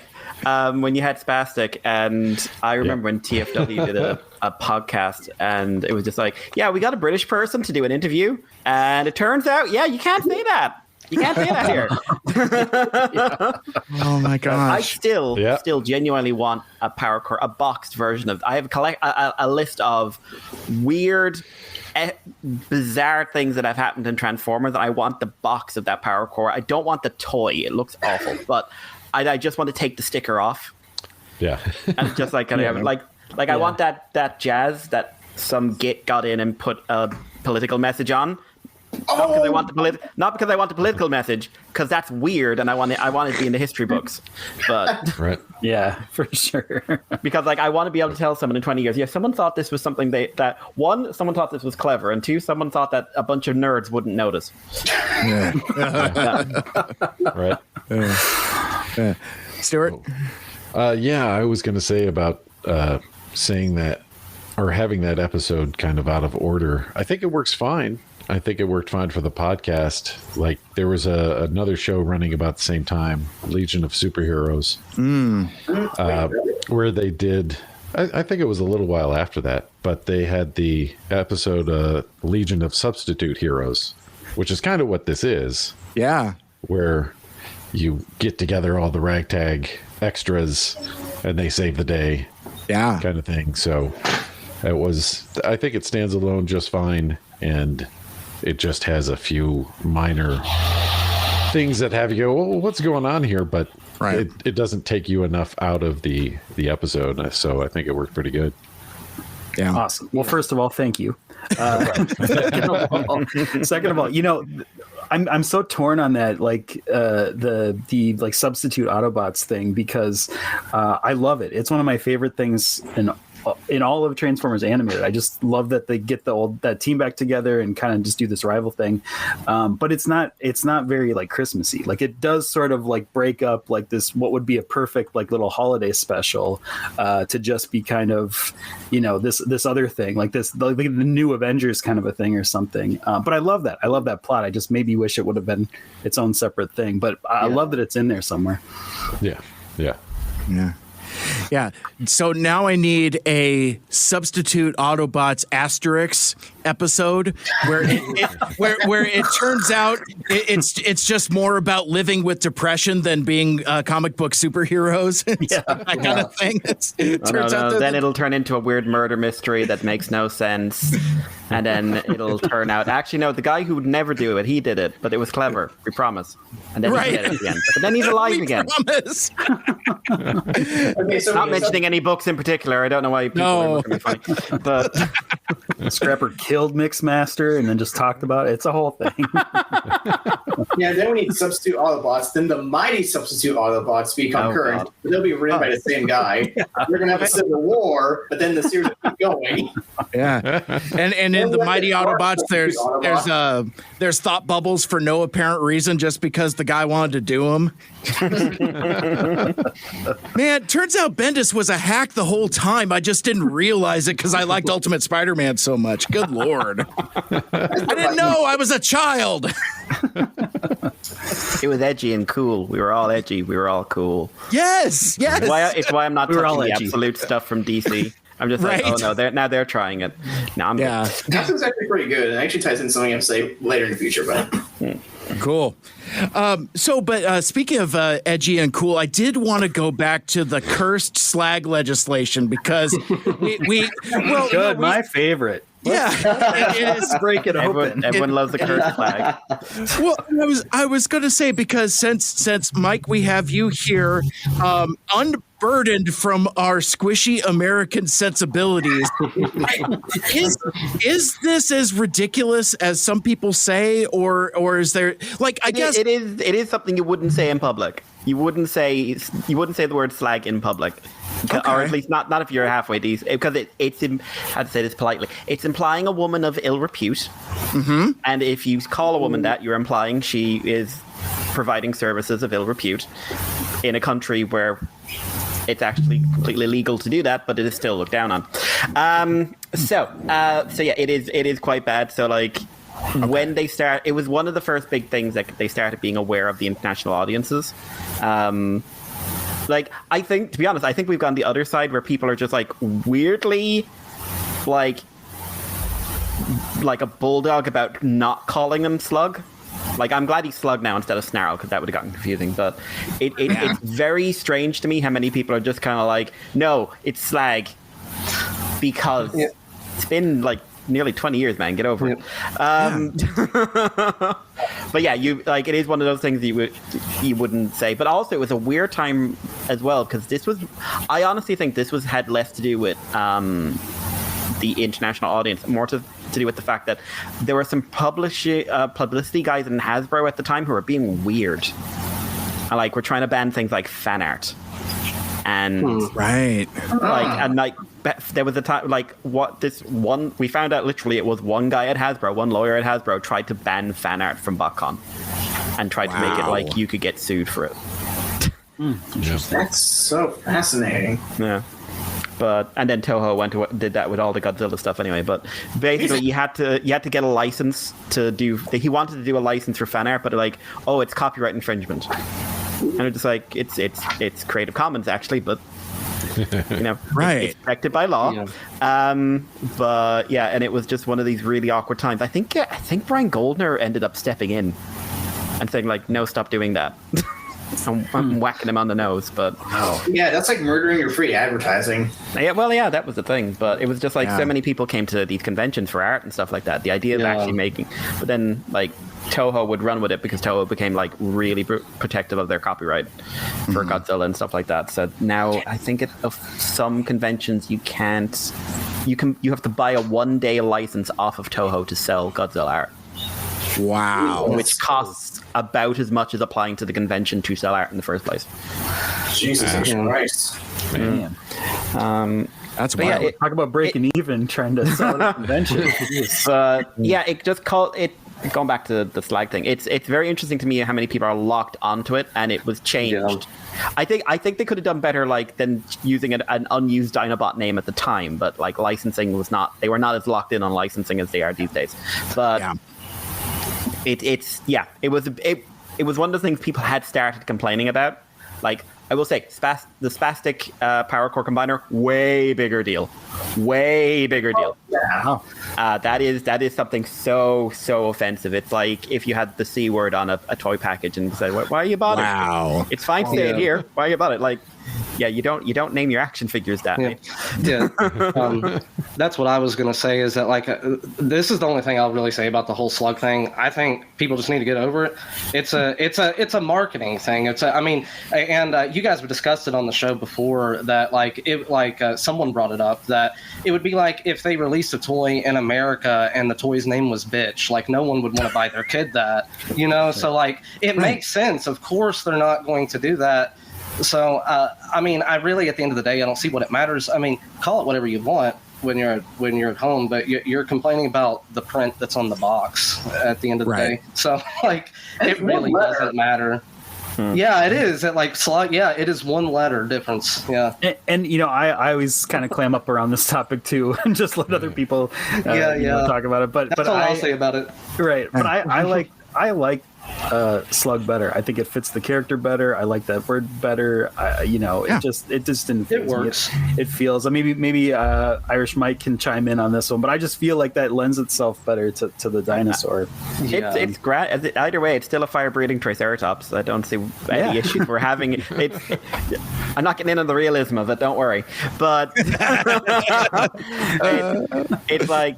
It's a character defined by the fact he hates everyone and everything. So the idea that he put a bullet in your brain first and foremost kind of rings truer to me. Just as it's become evolved into more G1 setting and everything like that. I don't see the reason to get as wrapped up in this, especially as people like when you see someone in their 50s doing it. Yeah. Stop that. Stop that. Buy a car, go for a drive, and reconsider your life. Yeah, exactly. Just don't buy a truck. Yeah. Sure. Right. Yeah. So that's actually a good transition as any good segue to, we talked a lot about episodes and, specific episodes that we would do in the podcast. Let's change the focus a little bit to individual characters. One of the things Michael Andrews wanted to talk about more than anything would be like, who is your favorite Transformers animated character and why? And so I'm going to turn things over to my co-host here, and you want to spin the wheel of death and see see who's going to go. Right? He's like got the sword. He's ready to chuck it. And... Yeah. Well, I really like to ask this question because it is kind of an uncomfortable question to make someone pick just one of something, especially in something like this when there's so many characters. I struggle with it too. I kind of bounce back and forth, but I just like the idea of like one character at the end of the day you got to latch on to. But I'll come back to me. I am going to start with Matty Barberio. I'm going to because you're here, and the reason we didn't really come back to you in that first part is because you were actually on the show. You didn't miss an episode. You got to actually be on one. So we're going to give you that. But kind of closing the gap on that. You wrote us a letter that the fan zone episode that they had on with Abby, that's like your favorite episode of the whole series. I won't the whole time on that, but this is why I hate machines. God, I was blanking. I was like, what's the name of that one? Is it a famous catchphrase or anything? But yeah, so that's your favorite episode, Matty B. That's true. Yeah, that's my favorite one. Wow. And I don't know if you listened to the episode yet about it, but I was curious if I was right on, because like, does it check that Batman box for you a little bit? Like, does it have that detective noir thing, or is it a completely different reason why? Oh, it definitely checks that box. Oh, awesome. But my biggest reason, I love the dynamic between Fan Zone and Ratchet. Yes. They're two characters that are both very similar, but didn't interact too much throughout the series. So getting that whole episode to do so, it just worked so well. Yeah, that's a really good point. Like, they're both kind of like the crotchety sort of grumps of the show, but you're right, they don't have a lot of screen time together up until that point. Oh, that's so interesting. Okay, all right. So switching gears though, favorite character and why? Well, if you didn't know I was going to ask it, I gave you all that setup. It's a tough question. It is. It is an impossible question. If you, Which is why I'll we're give you going to this. ask. Yeah. If you change your mind tomorrow, that's fine. But what are you feeling? Who's your favorite today? Maybe I'll reword the question. For There you go. everybody. I like that. I gotta go Optimus. Yeah. Oh, yeah. He's such an imperfect leader Yeah. that just proves so often why he should have been in the elite guard. And it's one of the best versions of Optimus. Yeah. Just because it's such a deep story to him. Obviously, there's little things here and there that maybe they could have done better, but overall, they did a great job. Awesome. I'm really glad to hear you say that because, you and I are both fans of the live action movies more than anyone. And it's a very, very different version of Optimus than we see in any of those films. And kind of going back to something we were talking about earlier with even the nature of the imperfect Autobots, the imperfect Optimus, I really like. Because for me, I'm going to be honest, and I don't know if I'm going to get some boos for this, but Optimus, for me, was kind of like a boring character. Yeah, there it is. Just whatever I was going to say. That's very Michael Andrews in spirit. I appreciate that, Ed. Thank you. But I think Optimus, prior to this, was kind of boring to me. It was like a Superman syndrome. I mean, not just the colors and the visuals of it, but it just in characterization like this, always super powerful, always doing the right thing. That character has never really resonated with me. And seeing this Optimus so fallible and so questioning of himself, that was an Optimus more like me. It's seeing me up on the big screen, so to speak. I was like, finally, there's a guy that doesn't know what the fuck to do. He's just trying to get by. So, And I mean, you can't go wrong with the axe. Oh yeah. Well, now you're pandering to Mike Seibert. It's pretty awesome.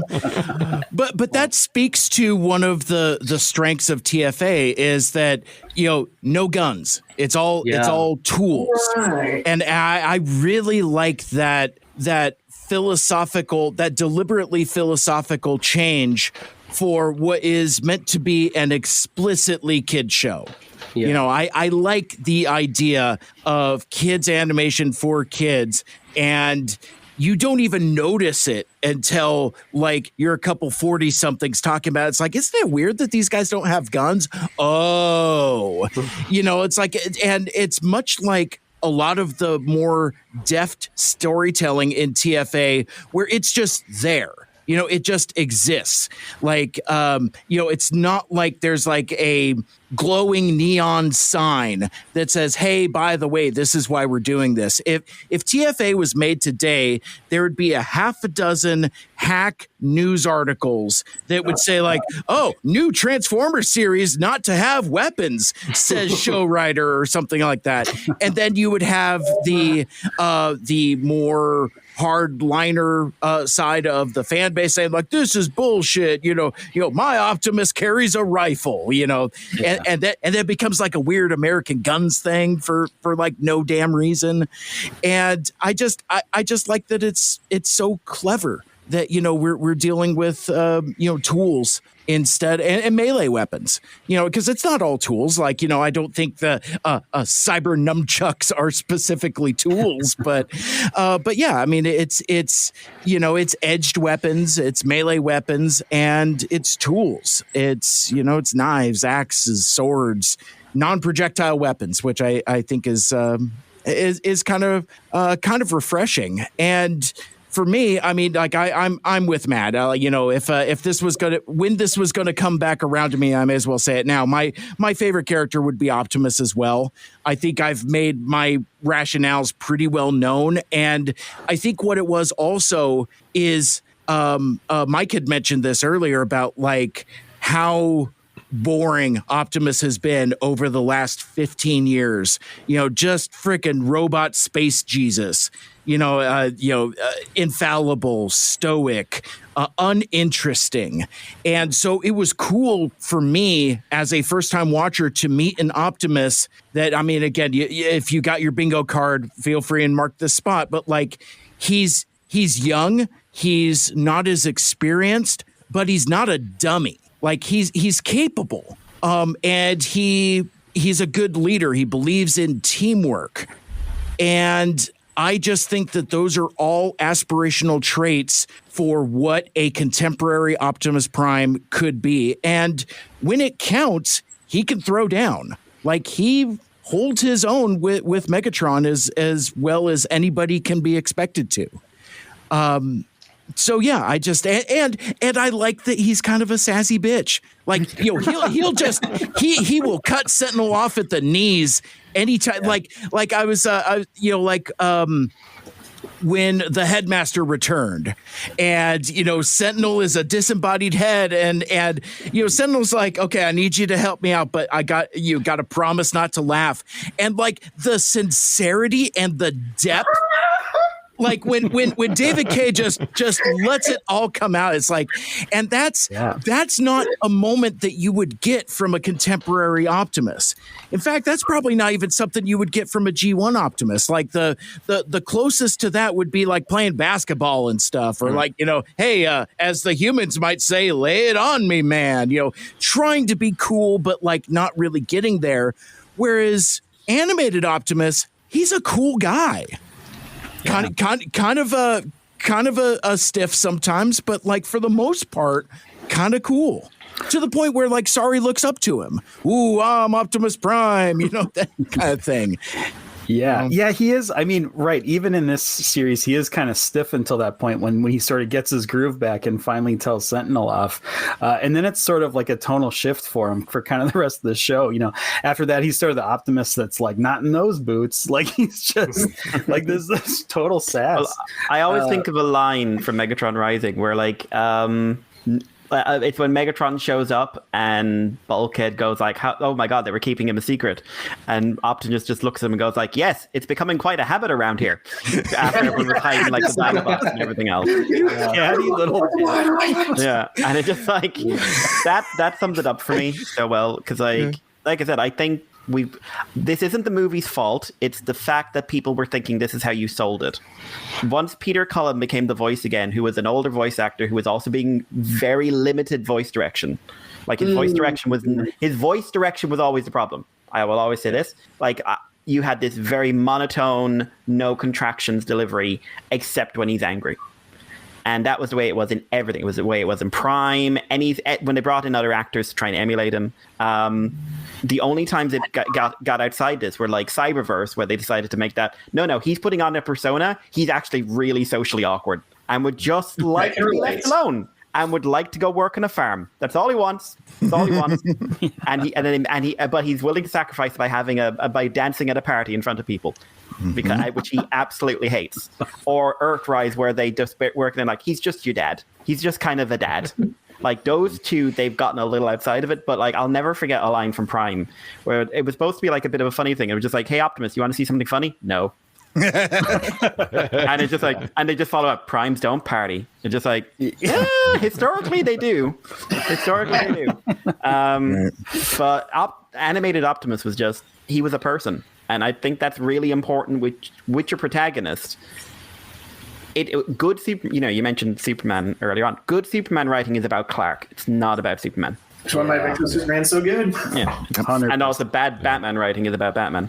But yeah, like the best Superman stories are always the ones that are about Clark Kent. Like in my opinion, anyway. Like because I do firmly buy into like Clark is the person, Superman's the mask.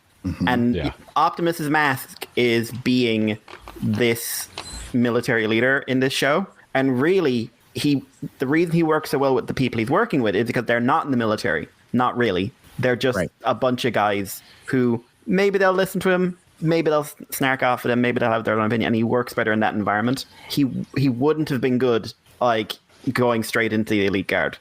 And that's something I really like. I like the fact that it was his dream, but his dream actually was he was better suited for something else. I think I always liked the idea that Magnus saw that, which is why he was given Omega. Like because it was like, oh, you got given this rusty broken down ship. just happens to be the last surviving member of the super warrior race. We don't think about who we leave these things with. Yeah. Well, I was having a moment there of like, Mike Seibert, earmuffs, but we're free now. We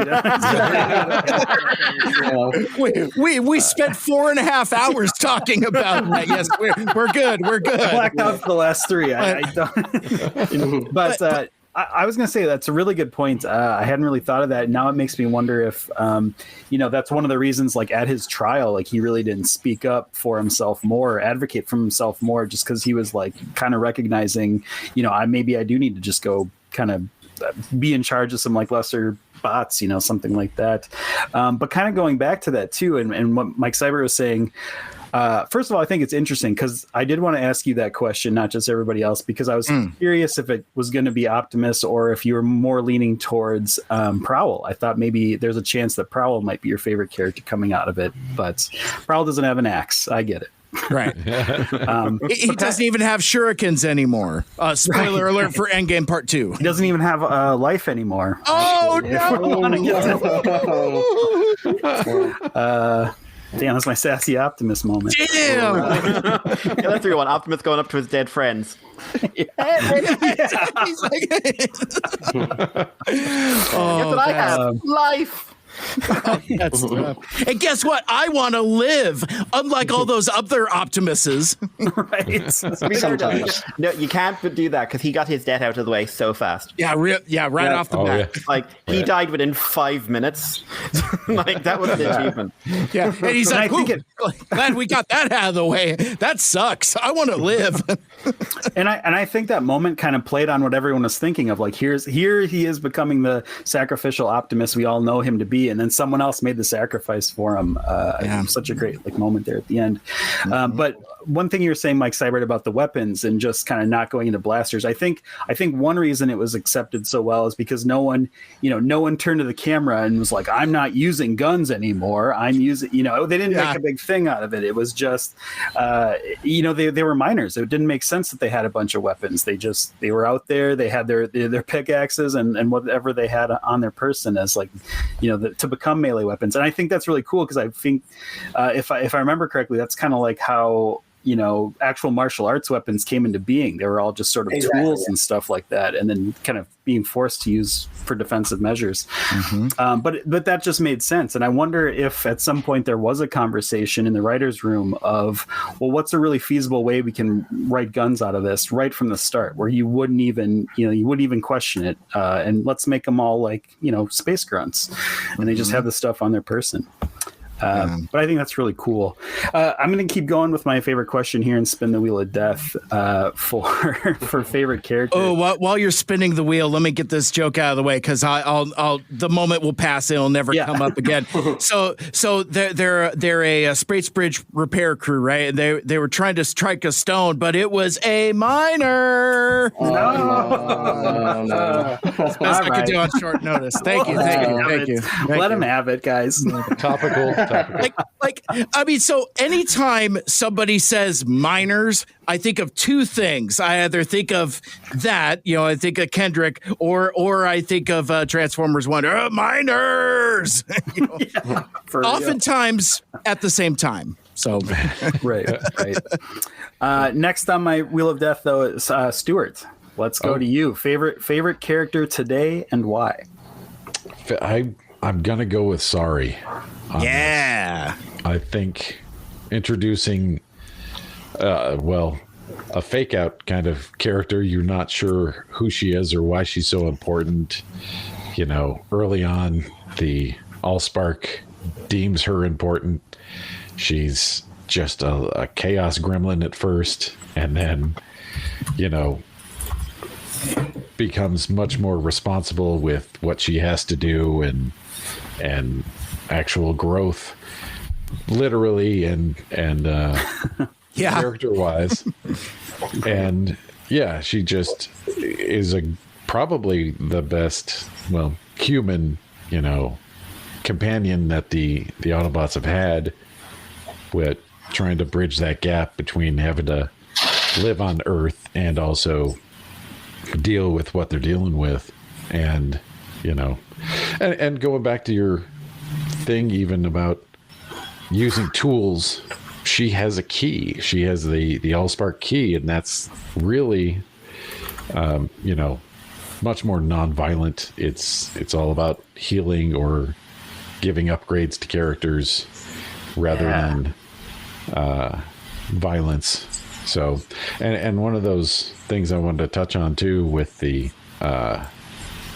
not using weapons was that, Animated did it first, so rescue bots could do it later and take on one of the, longest running series that Transformers has had with no weapons in it, really, just the rescue bots going around doing their thing.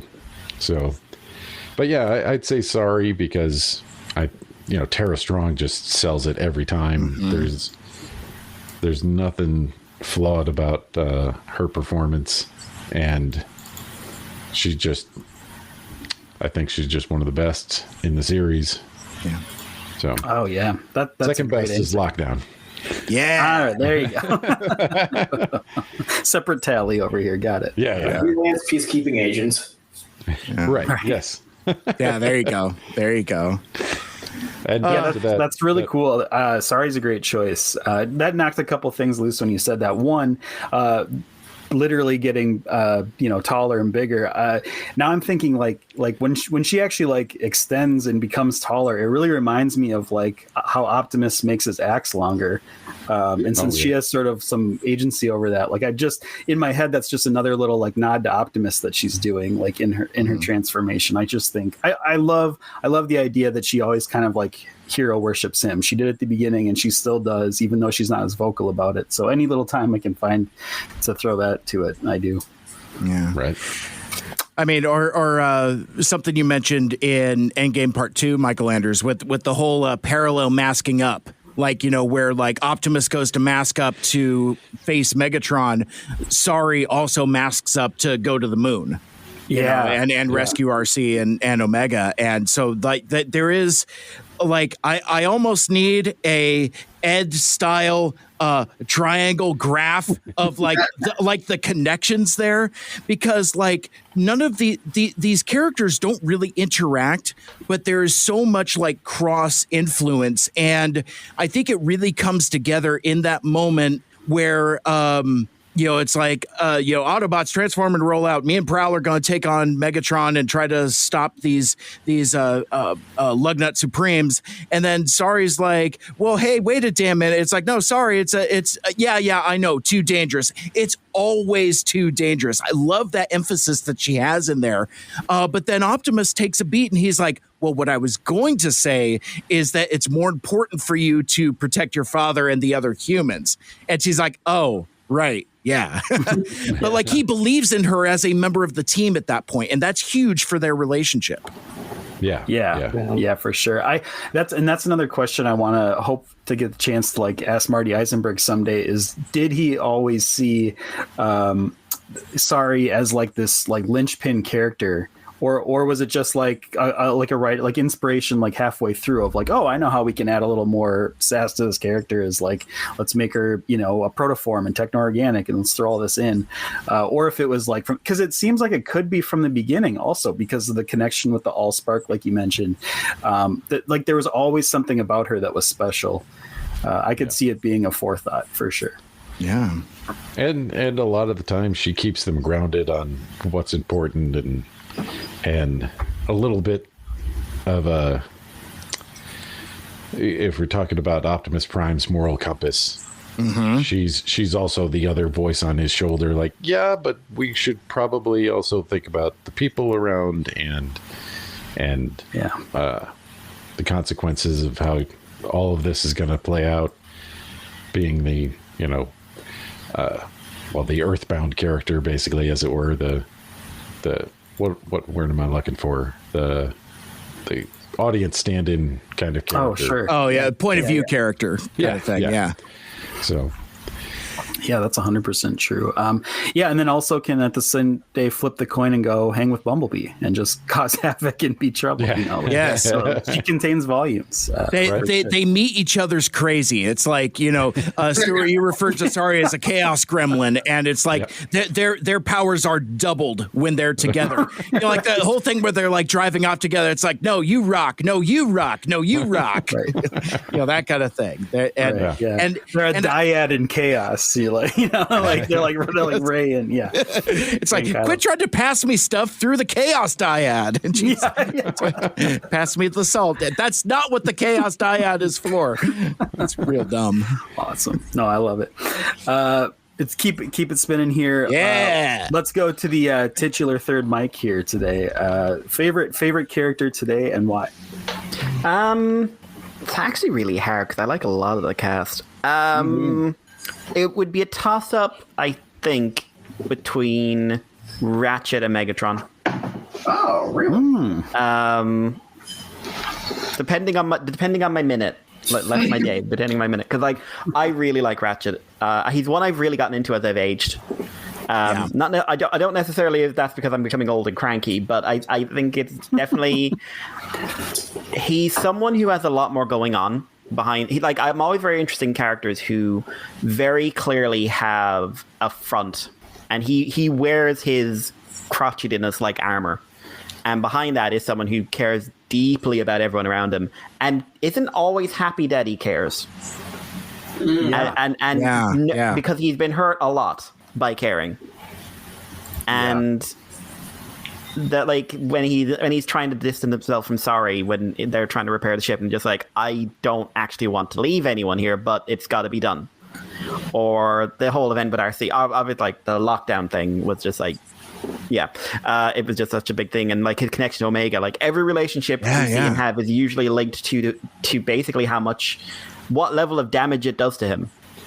And the fact he gets to the end of the show where he's a lot more comfortable in his own skin, and he actually wins. RC comes back and he wins. That is a very big thing. But Megatron, I think, is just God in terms of animation anyway. Easily tied for top place with me. The only one I think in terms of performance is Prime Megatron. Sure. Because he's very good, and I love Cyberverse Megatron, but it's not the same level.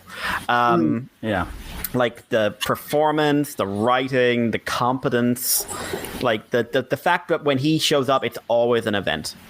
There's no Megatron.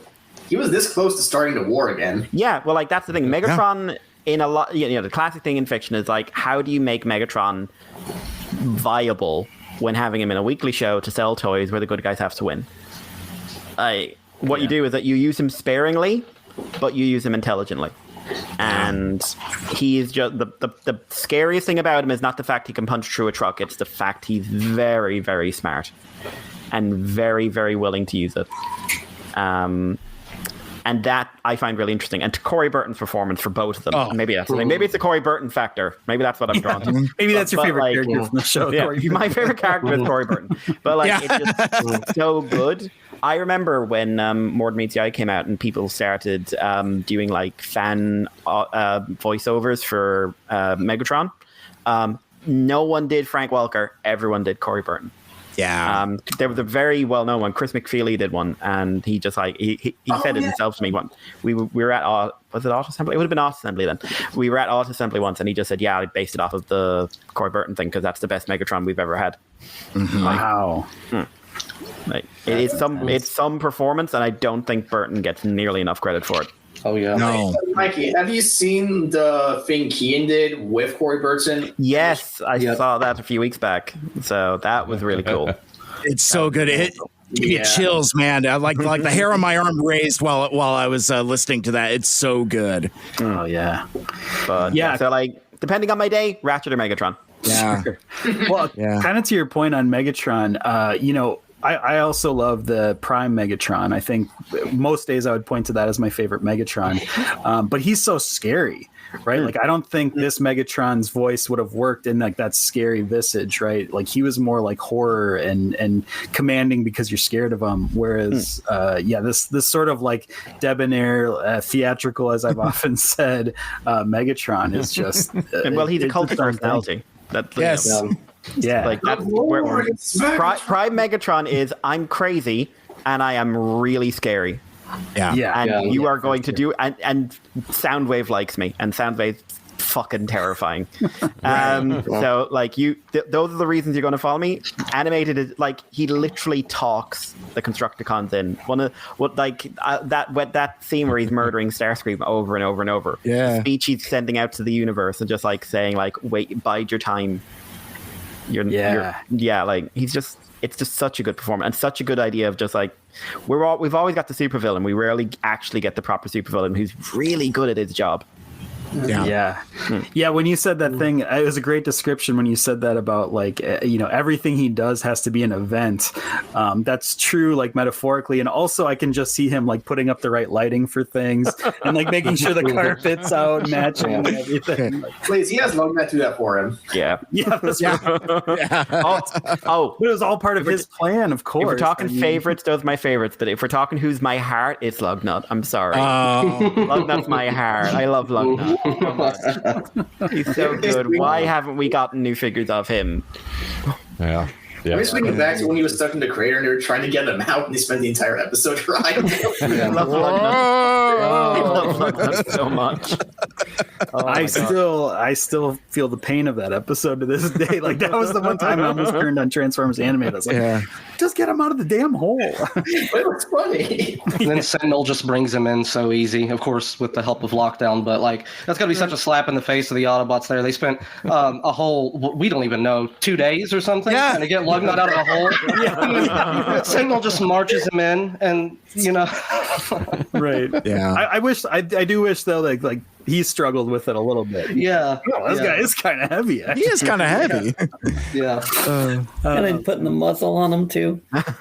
Sure. Yeah, you have the little choop choop thing. He's choop choop. I just imagine like a carp or something, and you just like, or something, you just drag Lugnut on. It's like, nope, just drag it. I'm not carrying this whole thing. I always thought the muzzle was kind of creepy because if you actually watch, it's a pair of screws, and it goes in, but it goes in further than the muzzle does. Mm-hmm. So if you know what I mean. Right. Whatever you're into, the body horror. TFA not shying away from body horror. Like Meltdown. It's just like it's too much. It's too much. Him too. For sure. Ed, let's go to you next. Favorite character today and why? Okay, so at the risk of this becoming the Optimus Prime Club, John, nice. Right. But before I got into Optimus, like I rewatched like the entire series these past few weeks to get ready for this, and one character. I mean, this is like a brief. What's the word? Note or whatever. Or on Bulkhead, because I actually grew to appreciate him a lot more because there is he's like the most emotionally mature person in the entire cast. Yeah. Like, he's always like super soft, super compassionate. Like he speaks slowly, but he's not dumb. Like at first you think, okay, big dumb character. It's like, no, he's just like very soft spoken. Yeah. And gentle giant. Yeah, like a genuine gentle giant. It's like he's just, again, like the show doesn't scream in your face, but he's just like, you look at his action, he's very gentle. And also like being like the one person who became like the space race expert, which completely by accident, like says like, I was just reading manuals on the forum because I really like the subject. Right. Yeah. And also how it was like foreshadowed in Constructicons, in the first Constructicon episodes where he's like reading the instructions off his hand. Yeah. It's like, and it pulls like a vision for Rachel Wolf, pulls a vision for Wolf, like, what's a pinch? Like, hard? Okay. And also, one thing I actually noticed when I was rewatching, he actually predicted the fact that Sorry was a robot. Yeah. Yes. Because I was like, it's like, okay, first of all, one thing's like, I don't know, maybe she came from an egg from a different planet, and the egg came on some like torch.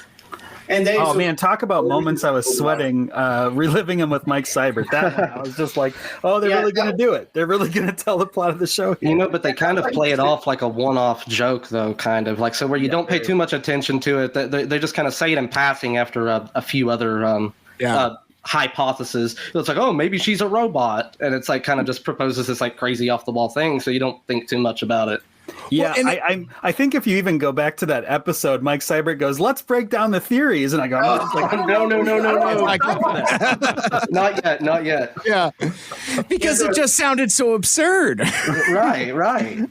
I'm like a space egg from Cybertron. Get out of here! Whatever. A robot girl. Come on. It just goes to show how far back that they were actually planning this, though. Like everything is really well thought out. You know. Yeah. And So sorry. Oh, and they throw you off the trail with Along Came a Spider, where Sorry gets aged rapidly when Black Arachnia uses the key. Yeah. And you're like, oh, his organics are getting affected. So Sorry's organic.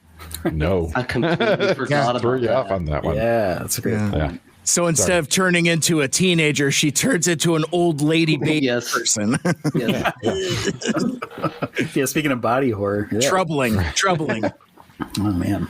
And so, just like a brief note on Bulkhead because I did appreciate him a lot more, and I want to plus you for him. I want to hug him so bad. Yeah. Yeah, but if I were to pick other than Bulkhead, it'd probably be like, you know the guy. Hey, he's here. Oh, yeah. Awesome. Draw my agent too, so. And so, because again, like, let me just look at my notes for a bit. So. And I mentioned absolute DC earlier, and one thing about absolute DC is that even though it is very dark and gritty, the main note of that is that what if we took these characters and removed a crucial aspect of them, and then just let them figure it out themselves. Like for Batman, it's his money, and he has one parent. For Superman, he doesn't have a home; he's just wandering across the worlds. Wonder Woman does not have Themyscira. Martian Manhunter is. I can't really explain because it's trippy as fuck, but read it. If you're going to read one Absolute comic, read Absolute Martian Manhunter. It's insane. Oh, twist my arm. Favorite character in DC. So if we're doing DC favorite characters, that's for me. And so, I feel like TFA is actually Absolute Transformers, because remember when, Absolute Batman was announced, there was the fan art of, Absolute Optimus Prime coming from K-On! It's oh yeah, that's how we twist Optimus Prime. It's I appreciate the headspace, but I don't really feel like that's living up to the spirit. I feel like Absolute Transformers Animated is Absolute Transformers. Sorry, lots of A's. Yeah, that's it. It again, there's a bunch of crucial aspects from Transformers that are missing from the show. First of all, the Decepticons are on Cybertron. The war's basically already over. It's just conflicts now. The Autobot Optimus Prime is not the leader of all the Autobots. Fucking Ultra Magnus outranks him. Yeah. And Ultra Magnus gets the shit kicked out of him every other series. Yeah.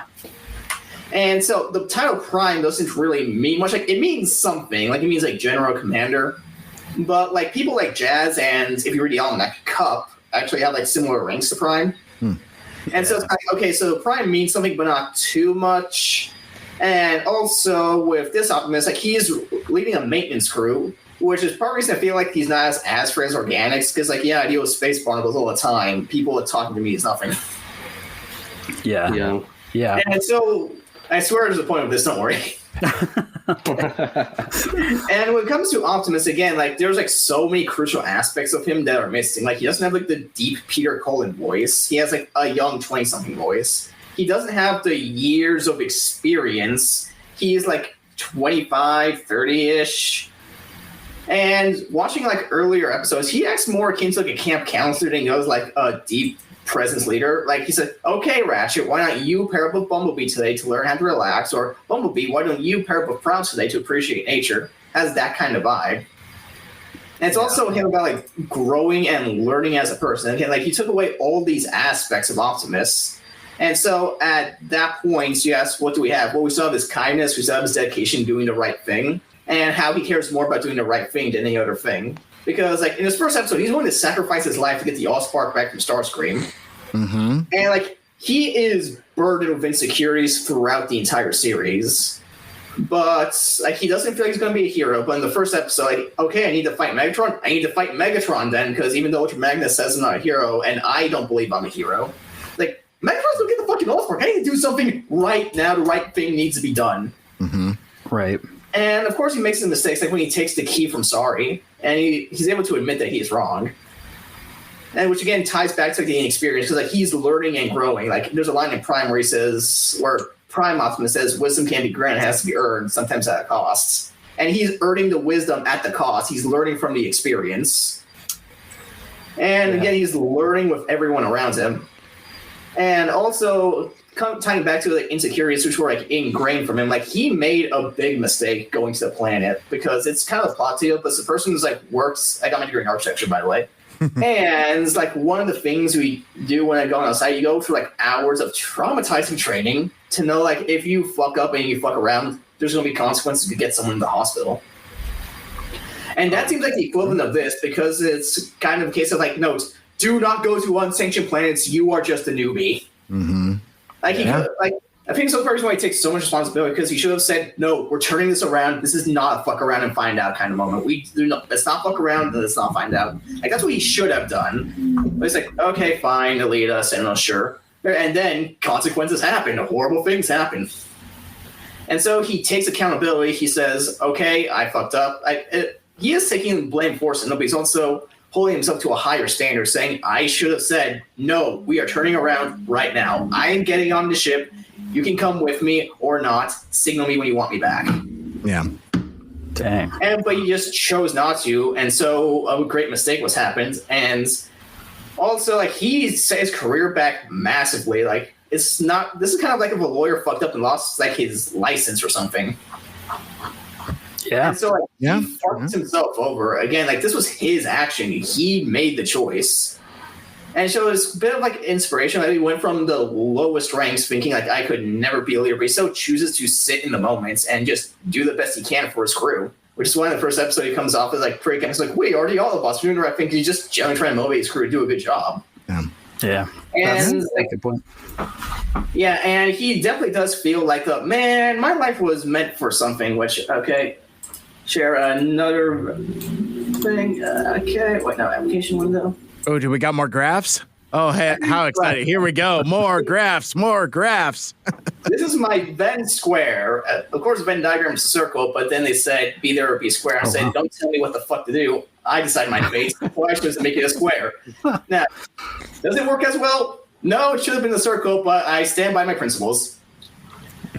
Nice. And also I chose blue and red because blue is Optimus, and so is red, and combined to make purple. And is this bullshit color theory metaphor working? I think so. I dig it. Okay, so often like one trait I found in Transformers characters in TF, they're underappreciated, like as Mikey, Irish Mikey, sorry. I was just trying to find like the proper way to phrase because like there's like three mics. So. Yeah, it gets confusing. Yes. You might even say there's so many, Mike. So many. Too many, Mike. Even. Yes. You might even say you are Mike.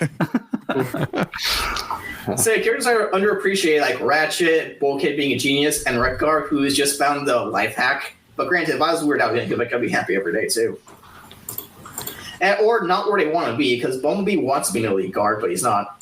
Prowl wants inner happiness, or like process over matter. The Decepticons aren't where they want to be. They're exiled to like the end of the universe. Black Arachne has a spider, and Wasp was in jail. And Optimus and Omega Supreme kind of have where like you want to be. Yeah. And both Optimus and Omega have like this overlap of they're both underappreciated because like Optimus is like very good at improvising. That's why he's also like another parallel to Sentinel. Because again, Sentinel, one direction. Optimus, he can improvise on the spot. Like, and you see in the first episode when he catches Bumblebee and stops him from falling off. Yep. And you see him how creatively he uses a grappling hook. And again, like Omega's underappreciated because again, like he is Omega Supreme. He helped end the fucking war, and now he's just treated like scrap. Yep. Yeah, for real. And so, like, again, like Optimus falls under this because again, like he is very talented and he does genuinely care about his crew, but he's seen as less than. And he's kind of internalized this to the points that even he tends to believe in himself. Like, and then you see this like a bit more in Endgame where he's making excuses like, "Oh, I can't use my turbo pack. I couldn't beat Starscream," and then Prowl says, "Oh no, I can help you out," because like. It wasn't the turbo pack that was the issue. It's just that he was looking at the hammer and thinking back to like his catastrophic failure and error in judgments, thinking, no, I can't be a hero. Right. And Prowl is just there to like not give him that bullshit excuse, which is kind of like metaphorical, but it shows like we all have our problems, like that we make excuses because like whatever we've been through in the past that prevents us. Because if I were getting a bit personal, like college was a bit of a nightmare for me. Like just like Optimus for like a lapse in judgments, which was something that could have been solved like that. Like my grades tanked, I barely passed. It was a constant cycle of stress, which led to me not learning, which led to me doing worse, which led to stress, and you see the spiral. Mm-hmm. And I don't know if like Prowl really does embody like the thesis that implies like what Optimus has been through and what like must be bunched up. Because like, do you have any idea what it's like for your life to be in such a spiral you don't even recognize left from right anymore? And as a 20-something's like, buddy, let me tell you about my college experience and my life in general. Yeah. Because again, like it's not just that I didn't get good grades in college; it's that I lost the opportunity to like learn what I wanted to learn. Because if I didn't have the stress or the anxiety, I could have actually learned and killed it. And just like Optimus, I feel like it's robbed the opportunity. But one thing again that's key to the show is that he's like willing to sit in the moments and just like be with the people around him. Because yeah, even though like you can't fix your past, you can still enjoy it. You can just like sit in the moment and appreciate what's there. And through that, he's able to make bonds with Ratchet. He's able to help Ratchet talk more about his trauma. He's able to appreciate Bulkhead a lot more. He's able to be like a mentor figure to Bumblebee. It's also another reason why Predacons Rising is actually really crucial, because like he's helping Bumblebee fix his mistakes. Like when he says, Bumblebee, even though it's not your fault, you should probably still apologize for it. Because again, like even though Bumblebee didn't inherently do it, like he plays a part, but it's not like he's not the one who arrested Wasp. That was Sentinel. Right. Even though it's giving Bumblebee like the mindset of, listen, even though you didn't intend to do something bad, you did, and you should still apologize, take accountability on your part. So it's probably the crucial part in Bumblebee's developments. And hence why it becomes Bumble Prime in like the unaired episode and the comment that Keaton's making with Marty. Oh yeah. And so again, like it's Optimus like learning through all this, gaining the experience. And again, like even though he's missing so many crucial aspects of Optimus, he still has like that kindness and willingness to do good. And which is why like Endgame's like one of my favorite episodes, because like it's the Endgame Part 2, because it's the payoff to his entire story arc. Because he makes the excuse, oh no, I can't use my jetpack, but then Prowl says, don't worry, I'll help you. Which again, it's friends helping each other out. And it's also a bit thematic since like Optimus is the first one to help Prowl out. Which I think is the reason why Prowl stays with the crew, because like even though like these people like no reason to stay with each other, like they all share similar things of being like underappreciated, not wanting to be a sneakiest bond over that. Yeah. And so it's a bit thematic that Prowl's the one to help him get over his insecurity. And when it's time for him to use the hammer, like he has his insecurities, but it's like, listen, I do not have time for this. I need to fight Megatron. I don't give a fuck. I'm going to do this. He just blows past his insecurities because again, we mentioned Superman earlier. If I were to get a bit Grant Morrison-esque, since I read like the first chapter of Super Gods, in their chapter on Superman, they talk about how Superman, again, like as Irish Mikey was saying, like Superman is technically the mask, Clark is the person. Like the whole thing about Superman isn't that, oh no, I can punch a building in a single bound. It's who could you be without your insecurities, without your faults, without the anxieties that make you feel less than. Yeah. And that's what I see kind of Optimus, because yes, he has his faults. He thinks, and I forgot to skip another part in Super Gods. Like also in Super Gods, when they talk about Superman, they talk about like their anxieties of growing up, like the threat of the bomb and all that, right? And how Superman was like their relief of hope. Don't worry, there's a point. And basically, for what Morrison was saying was that for them, what gave them hope was they did not need to be stronger than the bomb. They needed the idea of Superman to be stronger than the idea of the bomb. So basically, like if they could focus more on the idea of like who I could be without my insecurities, without my faults, like the person that I am amplified to 100. That is what Superman means, being the best version of yourself amplified to 100. And that's what Optimus does in the finale of Endgame. Because, yes, he has insecurities, but he cares more about doing the right thing and stopping Megatron than he does about his insecurities. So him focusing on that is why when he says, my name is Optimus Prime, when Megatron refers to him as Autobots, it means so much, because it's not just him declaring it to Megatron, it's him declaring it to himself, saying, you will acknowledge me. Yeah.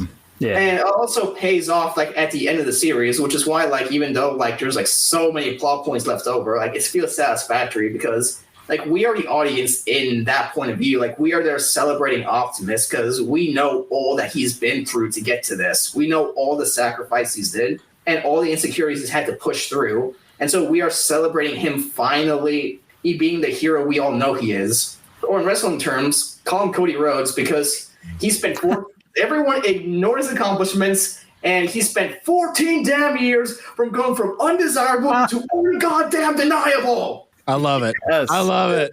Yeah, there it is. That's amazing. That's amazing. So if I'm reading this all correctly, we're putting the tally next to Optimus for you. Optimus is your favorite character here. Oh, yeah. All right. Sounds good. I love it. Yes, they optimistic. Cody Rhodes at Transformers. For real. I'd agree to that. Blake, throwing it over to you. I hope you have your PowerPoint presentation prepared. You're the last to give the report, so make it good. You know, I've been thinking about this for the past few days because I knew this was a question that was going to be asked, and I'm not going to be able to get through this without giving some honorable mentions. I'm just going to have to. Of course. There's too many. I mean, I love all the characters in Transformers Animated. I don't think there is necessarily a bad character. Even the ones that we only see a handful of times, like Lockdown and Black Arachnia. I mean, I love them too. I'm also a big Boba Fett fan, so the whole bounty hunter thing from Lockdown, it does it for me.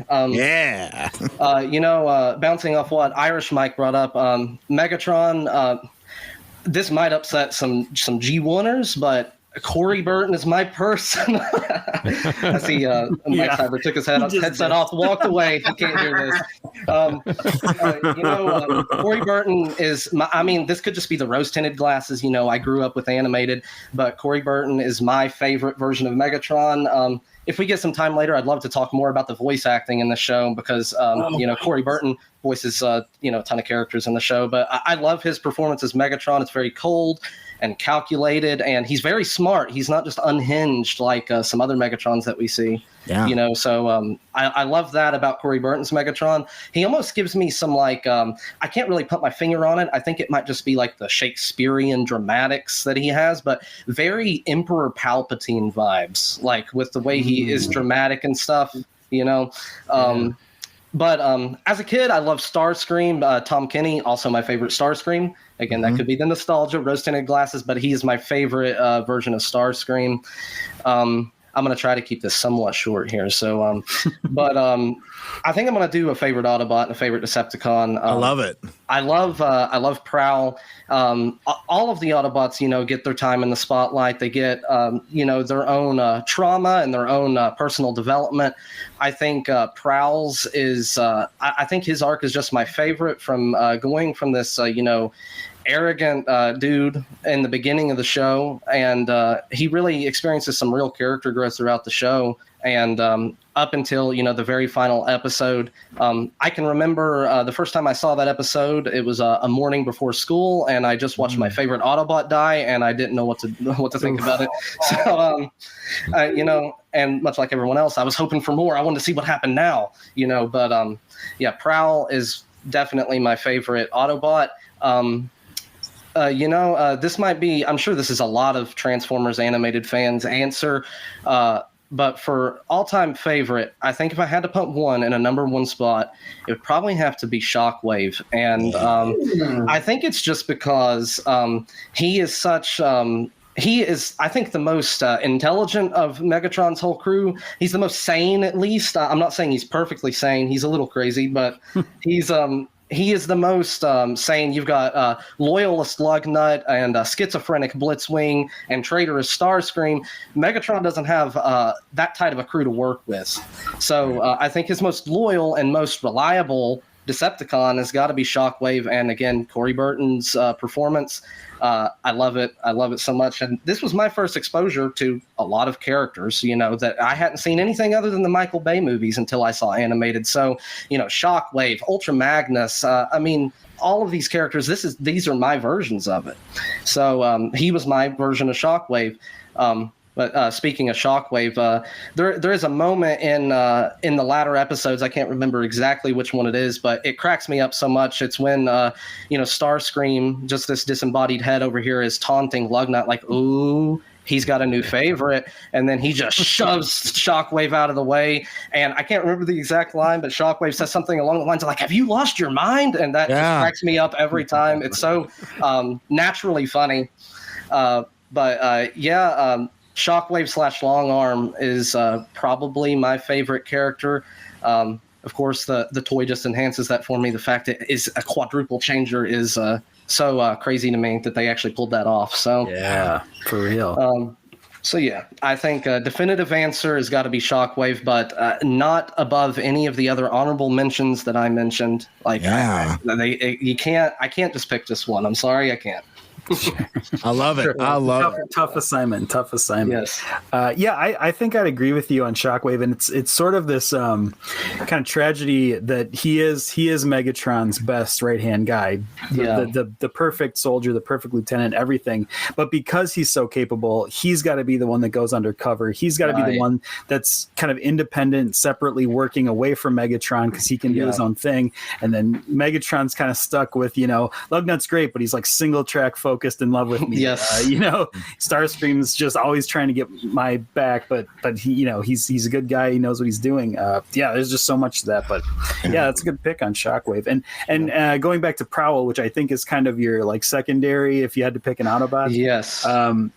Prowl's great. This show is like definitely the best version of Prowl in my opinion. And I think Prowl's so interesting to me because you mentioned like he starts off as this arrogant, being, and he's still arrogant at the end, even till his last point. We still see his arrogance and his cockiness, and that to me is a much more realistic character that like retains some of that what they started with, but you have threads of like these other things they've learned along the way. He'll never not be cocky. He'll never let that go, but learning and growing as a person and being able to sort of dial it back when he needs to. That's the real character growth. Yeah. On the subject of Proud, real quick, because I don't know if I'll get another chance to bring this up, so I'm going to bring up two things real quick. When I was quickly trying to wrap up the episodes I hadn't seen or listened to of you guys, so I was going and binging the third season, and I made note of the whole Doctor Strange window thing too in my watch, and I was like, I hope they bring something up about this. And it definitely does give those vibes for sure. It looks like the little logo we see in the Sanctum Sanctorum. But on a note about Yokitron, since we're talking about Samurai Prowl and stuff, this is this is more of a hope than anything, because I don't know how much we're going to get from Legacy, from animated, but one thing I thought would be really cool is if they would give us like a proper Yokitron figure. It wouldn't really matter what it turned into, but I don't know if Hasbro would care enough to do all this, but I was thinking how cool it would be if they gave us like the armor and stuff with Yokitron, and that it would be compatible with that Legacy Prowl. That'd be cool. That'd be cool. I will co-sign your legislation, Blake, but I would almost wish that that gives them the opportunity to do another run at that Legacy Prowl. He's fine, but when you put him next to Bumblebee and Optimus, one of these things is not like the other. It's like I completely agree. Somebody had to be first. So that is true, and I think that when they did the Prowl, that was the first one they did, as you said. I think its weakest point is probably the head, because I think they were still trying to toy with the idea. Okay, how do we get the animated aesthetic and make it fit with this current line of Legacy that we're doing, trying to kind of unify everything, and it really was their first shot at it. And that's the big complaint I see. I would have kind of preferred him to be a little slimmer too, maybe not as bulky. But that head sculpt, I kind of think that it kind of looks like the Yokitron helmet a little bit. So that's my headcanon, is he's got the Yokitron helmet already on. So I like that. But it definitely is the weakest of the Legacy figures. The Optimus Prime is damn near perfect. And the Bumblebee, I personally like the Wasp repaint. More than the actual Bumblebee. I don't know what it is. I think those colors, it does so much for it that the Bumblebee, I don't know. I prefer, especially the head sculpt and the painted purple eyes. My only complaint is I wish they would have not put a Decepticon symbol on him. Yeah. They put a Decepticon symbol on him. He doesn't need it, but he doesn't need it. Because he never was one, right? Yeah, no. He never. He. That's the one thing that's true about him. He never defected. Yeah. Ever. But yeah, I love all these legacy animated figures that are coming out. I do agree with you though. I think that if they had a chance to get another shot at Prowl, they should definitely take it for sure. Yeah, I think it's really great that they kind of when those figures started coming out, there was that sort of like, let's homogenize this and make them all sort of like from the same line. Yeah. And then after that, they're just like, but just give animated fans what they want. Just make the animated figure. Yes. We don't need to stick them into the mold. Just give it to them. Yeah, absolutely. So Michael Anders, buddy, it's there's someone who has not coughed up their favorite yet. Time to turn the gun on yourself, buddy. Gosh, I was really hoping we could just shy away from that, and we almost did. But I was thinking going into this, obviously, Sentinel made a huge impression on me. But going through this show, never really saw him in that light before. And by the end, it's like, oh my God, what was I thinking? What did I see in this guy? My ex. What was I even into? But now, and I'm kind of glad. Because like my initial thought on favorite character going into this was Prowl, and I had a moment before the show. I was like, everyone's going to say Prowl, and it's going to come around to me, and I'm going to be the guy that says Prowl after 15 people have said Prowl. But since he was kind of a quiet riot here, I'm going to say Prowl because like I mentioned earlier, just the most realistic in terms of like character growth, because I feel like I've grown as a human, but I'm still that asshole I was, in my teens and 20s. I still carry threads of that through, and I always will. But just being able to grow past that and function beyond that, and to see him come to like the self-sacrificial point of things, and just being like finally getting the message of his mentor, and just it's not about me, it's not about the id, it's not about it's not about the ego, it's what we move beyond. I think is such an important message to this day. So yeah, for me, I'm going to say Prowl. I'm going to surprise myself and say Prowl. I love it. Well, in the spirit of that, let's go one more round, because we talked about who your favorite is today.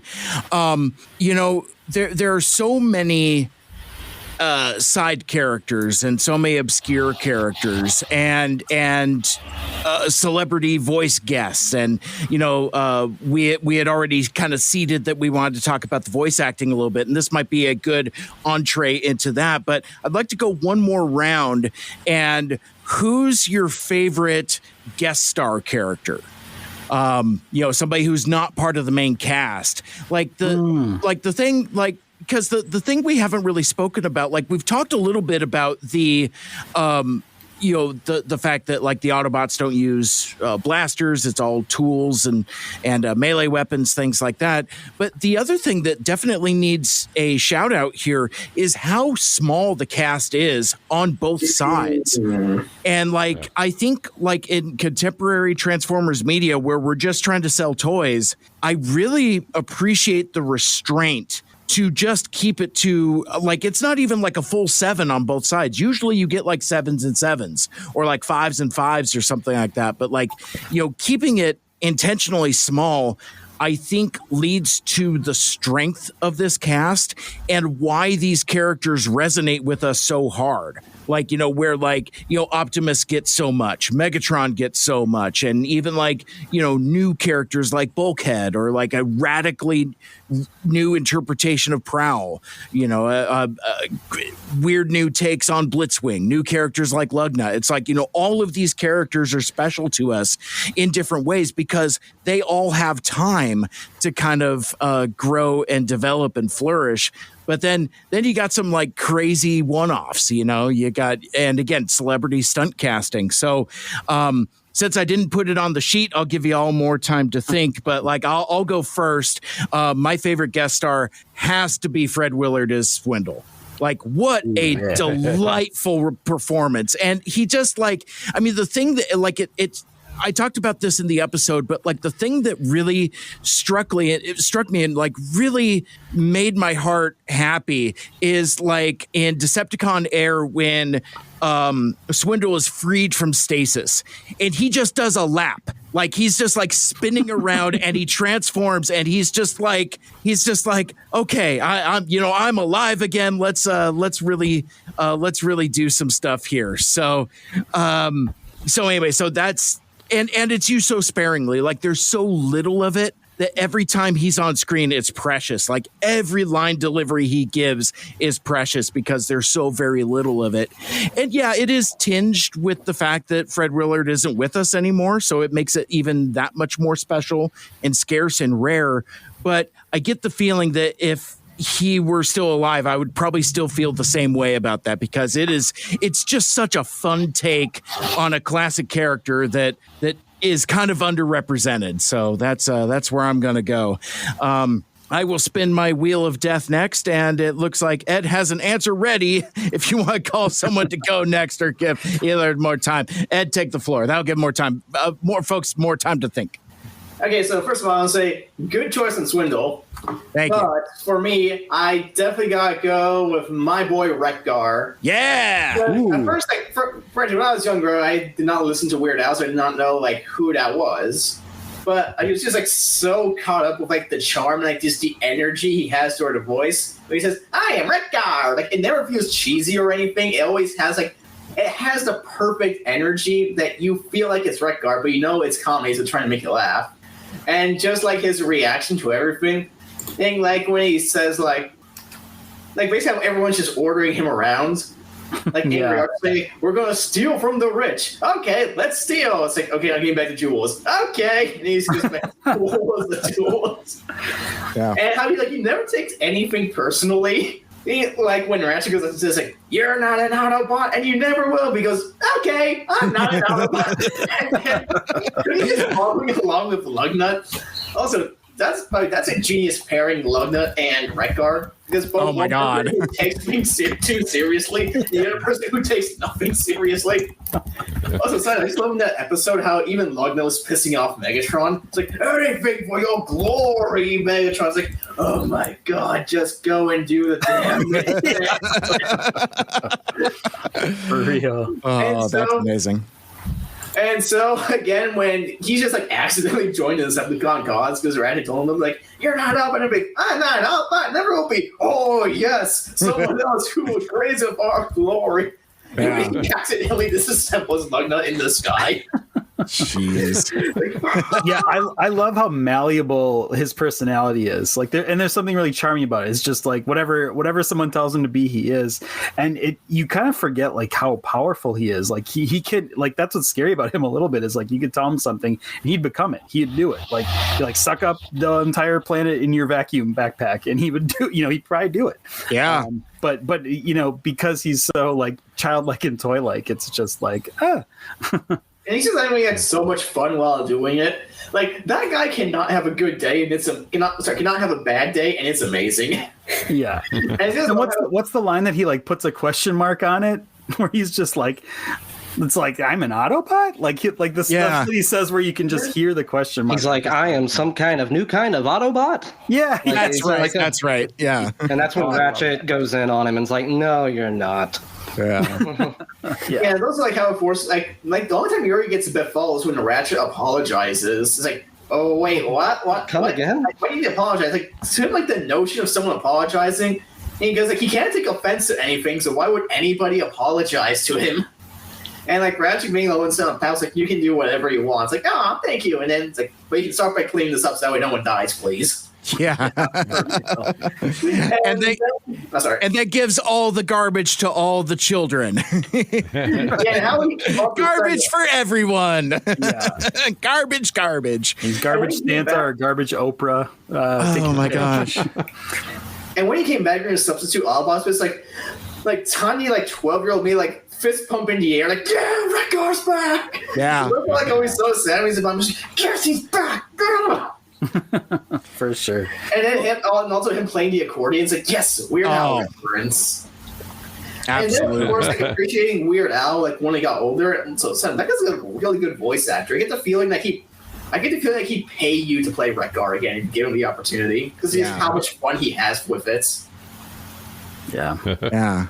Absolutely. And we've talked about this a couple times already, but I can't say enough how buck wild that Christmas episode is, because it's like, it's like I put out on the Two Mike socials, like, it's like the Ed McMahon meme of like, yeah, it's a Christmas episode and there's Constructicons and there's Soundwave and there's Wreck-Gar. It's just like, I mean, what a jam-packed two-parter. I remember just being like, what a Christmas miracle this is. What a gift to have like all of these characters thrown together in this zany, crazy Matrix adventure. Just nuts. Yeah, I'm still beside myself that all of that happened within the confines of that particular episode. Hell of a Christmas they had. Yeah, no kidding. Happy Christmas indeed. Stuart, you said you had yours in the chat. You want to go next? Yeah. I definitely have to lean onto Lockdown. Yeah. With Lance Hendrickson playing that part. I watched this as it was airing as well, but I had a kid. I still have a kid, but my kid was much younger, and we were watching it together, and just I realized that the Lance Hendrickson weight of having that actor on didn't hit as hard with my kid as it did with me. Sure. He's been in so many other films all throughout my life, and so many iconic roles, and just having them there as a bounty hunter that is just outsmarting everybody and just popping up once in a while. It was just so much fun to have him in there, just nailing it every time too. Yeah, that was one of the first big cameos in that show. That wasn't just like a big voice actor name. It was like a big name. It's huge, like you were saying, just a huge filmography prior to being on this show. And it probably is lost on a little bit of the younger audience. But yeah, I have felt the same way. I was just like, oh, Mads Bishop, man. Like, let's do it. Yeah, it's got like the perfect blend of like grit and gravitas, and again, it's like, at a time where he's voiced by sweet Tamara Morrison, I would love to, like, I can totally imagine Lance Hendrickson voicing Boba Fett. Like, it's got like that kind of voice to it, and I really like that. And we talked about this pretty extensively during the episode, but like I just love the cobbled together nature of him. Like, you don't see asymmetrical Transformers a lot. So it's like, it's nice with like this wicked like hook hand and all of his weird mismatched armor parts and stuff. Good stuff. Yeah. Okay, I just raised my hand because I don't want to interrupt. Is Lockdown like the most successful TFA character? Or like the one that goes past? I was just gonna say, like, I think the success of Age of Extinction relies a lot on Lockdown. Like, I just think that was such a smart move to put him in. It's like for a lot of people, he kind of saved the movie. Not for me because I love it. Not for Matthew Barberio because he loved it. But not me because I hate that movie. Right? No, God, why? But I think at the end of the day, a lot of people came out of that being like, "Wow, at least Lockdown was in it." Like that, he was fucking cool in it. So yeah. Yeah, he was in an IDW for a bit. Right. Oh, yeah. Was TFA the introduction of Lockdown? Was that his first appearance? That was the first. Yep. That was the origin of Lockdown. He hadn't. There wasn't even like another similar character. Yeah, that's just a testament to how much that animated has really impacted Transformers going forward from it. Yeah, and I hate that I have to pound the table on this, but like to say again, like there's so many things come from this show that like gets forgotten is from this. I mean, like you didn't even know for sure until just now that if that's where Lockdown came from. Right. And I was in the same way. I mean, like people take it and borrow it and kind of make it their thing, but yeah, it originated. I think even Slipstream originated in this show. Yes. I didn't learn that until last night when I watched the basics on TF Animated. Yeah, Slipstream started. The name post-dated the show. Correct. Same full cast. And then, she had her first toy in the repaint of the Prime Deluxe Starscream. Yeah. I think so, yeah. Big year where you got Yeah, and she didn't hit TV until Cyberverse, if I remember right. Yeah. Right. Yeah, so she didn't have like a named character role until Cyberverse, and then she died. So And I think she got her name before Cyberverse, though. she got the name originally. I think it was actually Almanac. But Oh, really? Oh, I think so. oh, that I didn't know. I thought it was that toy, the Collector's Club exclusive. But no, it definitely wow, predated the toy because the name was semi-fan stuff before the toy. yeah. Yeah, to the point where when we discussed her first appearance in that episode, I was reluctant to call her that because she's not named that in the episode. In fact, I ran into that with all the Starscream clones because, like, for toy purposes, they have names, but no clone has a name. You know, it's like at one point, you know, Ramjet gets like a drill bit hat and Sunstorm gets a more, you know, G1 centric Seeker style hat, but none of them get names. They're all kind of It's like the lying one and the, you know, and the charismatic one. Yeah. Like boy band identification. Yeah, like, so I have TFA Skywarp in the box, and I bought him with the box, and it's like Skywarp, comma, the cowardly clone of Starscream. That's how he's referred to on the box.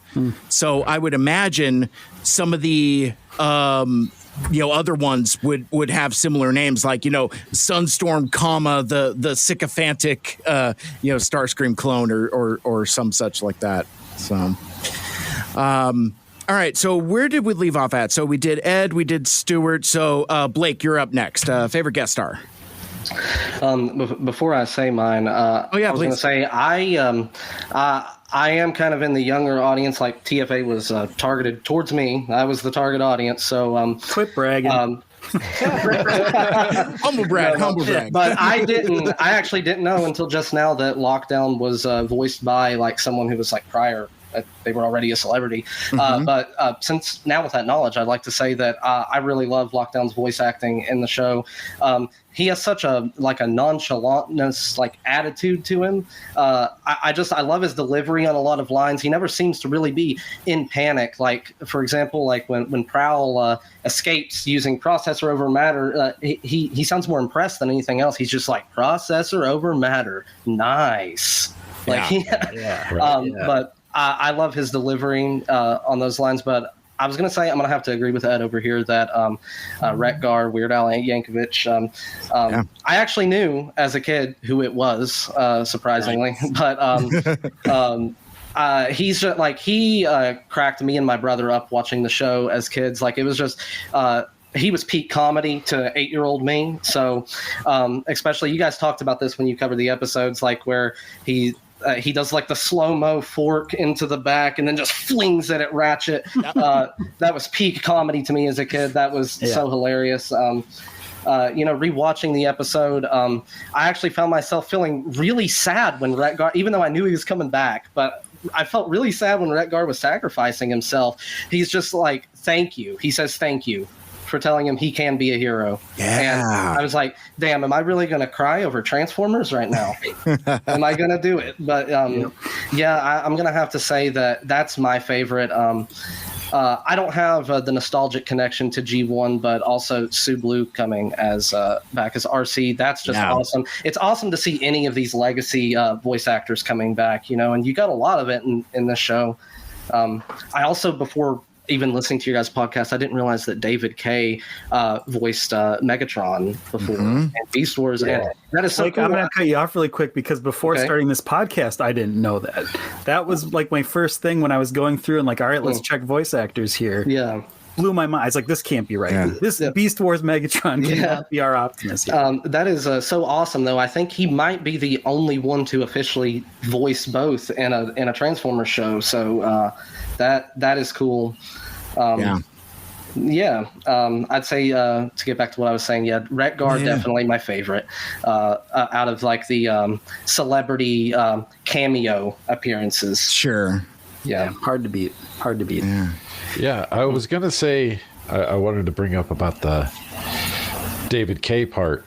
You guys got really close to it on Endgame Part 1, and I thought you were going to mention it. But when he gets the booster packs and the Jetwing parts, and he's flying around, and he says, "Yes, excellent," Yeah. That's a reference to Megatron. Beast Wars Megatron. Oh my God! Of course. For sure. Oh my God! Now I have to. Dang, yeah. On the subject of Endgame, real quick, I haven't listened to your guys' episode on Endgame Part 1 yet, so you might mention it. I don't know, but I did want to point out You didn't have the 4 hours to quick sit down and listen to that before you got on. I'm so close. I've got I've got to listen to This Is Why I Hate Machines. You have a quick half a work day to just yeah. But what I wanted to bring up is that there's a line that Optimus Prime says that's a throwback to an earlier episode when Megatron, clearly enraged, goes like he says something along the lines of, "At least I will have the satisfaction of destroying you, Optimus Prime." And then Optimus is like, so you can remember my name. And that's a throwback to when he's like, it's a pity I can't remember yours. And I love that. Yeah, right. Yeah, so good. I just wanted to bring that up while we were on the subject of Endgame real quick. Absolutely. No, that's terrific. Spoiler alert. Both of those we missed. That's great though. We'll allow this, I guess. Then. Yeah, no, I love it. I love it. Well, one of the things I put in the email when we were talking about it's like, please feel free and bring up stuff that either we missed or roast me for bad takes. Like, yeah, I mean, I'm not precious about any of that stuff. In fact, that's the fun thing about the gimmick of our show is that, like, yeah, especially because like I know much to the frustration of the APD DC guys, like they it's like, so is this the end of Wasp? What happens with Wasp? And I'm like, I don't know. It's like, what do you mean you don't know? It's like, and meanwhile, poor Michael Andrews is like, Tug's collar. It's like, I don't know what could happen. Maybe he'll get kidnapped by Black Arachne. I don't know. Maybe he'll turn into a giant Brundle Wasp. I don't know. Go watch Cronenberg's The Fly. I don't know. Couldn't tell you. It's like, so yeah, I know sometimes, and like I heard that in like some of the feedback and even like some of the YouTube comments, it'd be just like, buddy, you're so close, you don't even know it. It's like you're playing with firecrackers here. Oh man. Matt, it looks like it's your turn. Favorite guest star? I gotta say Wreck-Gar. He was the best. Weird Al just killed it every time, even with the most ridiculous lines. Just such a fun take on the character. I also, honorable mention, nobody's mentioned any of the humans. Slow-mo. Yeah. Yeah, you know, that may or may not come up later because like I couldn't figure out where to put or how to say, like, how do we feel about the human supervillains? How do we feel about TFA's treatment of humans? Maybe we'll open that up in the next couple rounds here. But yeah, no, great shout on that. Let's see, Mike, favorite guest star? It's got to be Swindle. Come on, it's got to be Fred Willard. There, to me, there's no comparison in terms of, like, I love Lockdown. Lance Henriksen did great. Everything else, sure. Like Kevin Michael Richardson as Omega Supreme was brilliant. But like, Fred Willard was given an assignment and understood the assignment, and was just so instantly charming and endearing. And I hate the fact that toy is made out of dust that will shatter if you look at it sideways. Yeah, it's so depressing. But he was so, like, the design is brilliant. I love the design. The fact it's got the little tie built into it. Oh, that's cool. The portrayal of the character, like, Swindle is one of the few combiner group members who really has an established function as an individual. Yeah. Very, very few have it. And it was so nice to see him just completely his own thing, on his own, like, playing off people, just being charming and enjoyable. And I love the fact he just, in the end, what happened to Swindle? Swindle leaves. Yeah. Swindle's gone. Swindle's off doing business. He got his and he's out. Exactly. Yeah. Right, he's kind of a DJ from Last Jedi. I don't know, maybe that's not a popular subject to bring up here, but just that sort of like character of just like, I'm here for the money. It's not, oh, you guys are having a war. Yikes. Not for me, right. You know. Not cha-ching when he hears Megatron go, Megatron, my favorite customer. But yeah, like Fred Willard is like, as an actor, is deeply underrated. And He was just so good as Swindle. My only complaint with animated Swindle is that he should have been in more episodes. Yes. Than what we got. Yes. Yeah. He's such a fun character. It was such a joy every time he was on the screen. Yeah, good stuff. Yeah, I think Sorry. I think what? Fred Willard. I just think too, like they could have like fed him just those like G1 deep cut lines and then just been like improv. Like I could legitimately believe that he didn't actually have a script and they're just like mention these 5 things because they're like G1 hallmarks and then just do your own thing.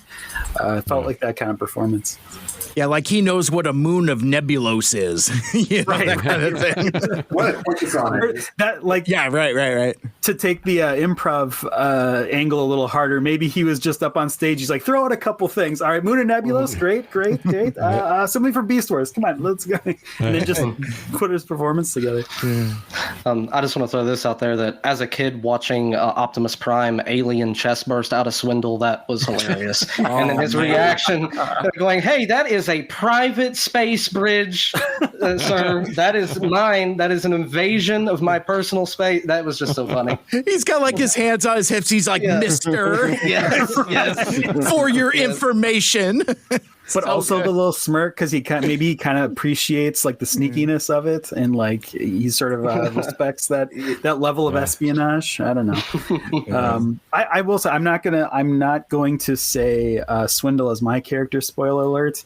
But I do love that characterization a lot. And Blake, on that point, like one of the things that really crystallized my love for Transformers Animated, and I mentioned it back in the episode, was that internal space bridge sort of portal thing. Like I just thought that was such a cool, like smart thing for Swindle to have. Like it totally makes sense of this character. It's a cool technology. Got my mind working. Like how does it work? What does he use it for? Like I love so much of that in Animated. Like all these little throwaway lines that just you're like, oh my gosh, how does that work? That's so imaginative. And, you know, in a show like Animated where they just pull their weapons out of thin air, it makes so much sense for a character like Swindle. He's got to be pulling all of this junk out of somewhere. And we've already established how space bridges work and stuff. So it's a great logical explanation that works in universe for where does he keep all these weapons? Yeah, you know. And I think that's something Animated did really well on the whole, was just sort of creating like logical reasons. You know, they came up with logical reasons for the characters to have these names for their certain weapons. Like all these things are being explained away. That's why it's so kind of interesting, Mike Seibert. Earlier, you were mentioning how a lot of people may have voted for Transformers Animated in that poll because it's sort of an antithesis of G1, but in a lot of ways, it's like the biggest homage to G1. Yeah, like that you can't have Animated without like a fundamental knowledge and love for G1. So it's kind of a little bit of everything. You gotta know it to break it, you know, or break it in a way that works. For sure. Yeah. What you got, Ed?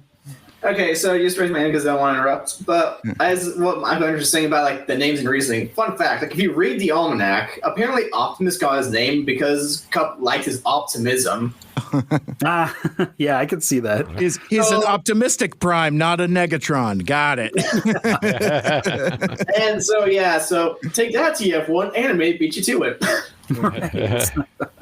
Oh my god. Yeah, that was a tough one. That was a tough one to explain away. So, Michael Andrews, did you do yours? Your because we were talking about Fred Willard and Swindle, and you said you weren't going to do that. Oh yeah, I did what mine's not. I don't know if that counts, but I can go to mine if you like. You're last. Oh, okay, all right, yeah. So I kind of went back and forth. I feel like I think I'm gonna go with. I got it between two. I got them written down, but I think I'm not going to do Rodimus because I want to do Rodimus. Rodimus is one of the names I have written down, but I feel like I'm speaking for TFG1 Mike, who's not here right now, so I don't want to do that. But Judd Nelson, one of my favorite actors of all time, what a cool dude, and just getting him to kind of reprise that role. First of all, it's a huge like move, like to actually get him to do the role. I bet there was a lot of like teeth pulling to make that happen. Sure.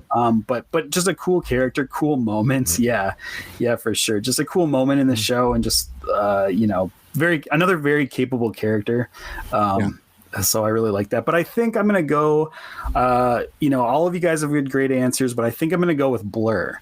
Because Blur is just one of my all-time favorite designs from this whole show. I love the color blue that he is. I love it, everything about him. And then they got the Micro Machines guy back to do the voice. Even before he was I've said it before, like it was a long time before, me discovering Transformers as a child and then finding out there was an 86 movie. So I really didn't have that same connection to Blur as a kid, but the Micro Machines commercials, like, John Machida Jr., like that was my guy. So I'm going to say Blur definitively. Just having him back, having that voice, that was a big moment. Well, and how big is it to have Blur be mostly capable? Like, that whole Velocity episode is him just like, being like a spy and stuff. It's, it's a neat take. And, we discussed this, I think, at length in various episodes, but like, this is one of the first times where Blur is shown to have super speed superpowers, because like at G1 he just talks fast, and you have a little bit of blurring motion, like it comes up like a couple times in the 86 movie, like where he's like running between the three windows, like running and gunning, that type of thing. Or like there's one scene where like the Autobots are like slowly running away and Blur just runs by them very fast. It's not so much that he's running fast, they're just running slow, I guess. But like this was such a cool expression of his superpowers, and it makes his end that much more grim when, like, where he's just basically a rat in a maze super speeding through that, like such a cool way to present that. So, like, I mean, I think like super speed and super, like that kind of thing is something that kind of goes on to be more of a trope later. But still, it's like it was really cool to see that he could actually travel fast, and almost he could run faster than he could drive. Question mark? I just landed on that. Right. And also that he looked like Sonic too. That there was definitely a note of Sonic the Hedgehog in the design. Was another little box check. There. I got more Flash vibes, but then again, I really like the Flash. So sure. Yes, also love the Flash too, and or like a Quicksilver type thing where you can like just move faster and everything's slow for you. I like that idea too. Now you're doing Quicksilver dirty by comparing him to Blur. Maybe. Well, he does have his own existence too, so right. Well, there is some of that same impatience that comes through. Like animated Blur is pretty impatient, and I think there is a little bit of that Pietro arrogance to him, just a little bit. Well, it turns out Blur's actually good at what he does. Well, that's true. That's true. Yeah, I don't right. disagree with that. Because also, I'm glad I picked him because he's an elite guard guy, and I'm a big elite guard. There you go. There you go. Thrown in there too. But very capable, getting them out of that like space tar bubble that a bunch of them were stuck in. Like it was his master plan that kind of got him out of that. Mm-hmm. Yeah. And running across the galaxy is metal as fuck. Yeah, that's great. That was It's awesome. great. But the only downside, the task was be there or be square, but he chose not to be there. Oh, that's good. That's good. I like it. Hip to be square. I love it. So I want to go back to something that Blake had brought up earlier, and talking about the voice acting, and actually in Blake's other honorable mention pick of Sue Blue returning as RC, and I love that performance, like in all phases, where she's like a capable intelligence officer, but then also because of like all the terrible, horrible things that happen to her, like, when she like reverts back to that fugue state, and it's just very like matronly, but also like innocent and stuff. It's like, I think Sue Blue is like really doing a lot of work with that character, and it's a really great performance.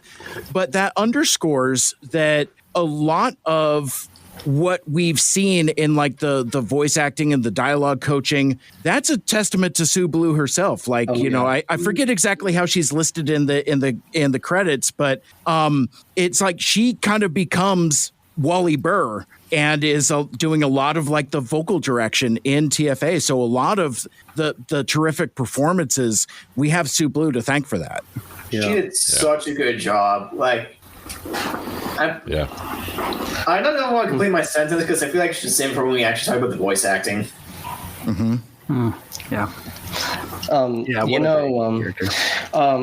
We were talking about this with Blur, how it was like really cool to see him come back to reprise Blur. And what's kind of cool for me is where I saw animated first, I experienced that in reverse when I finally decided, all right, it's time. I got to watch G1, got to watch the 86 movie.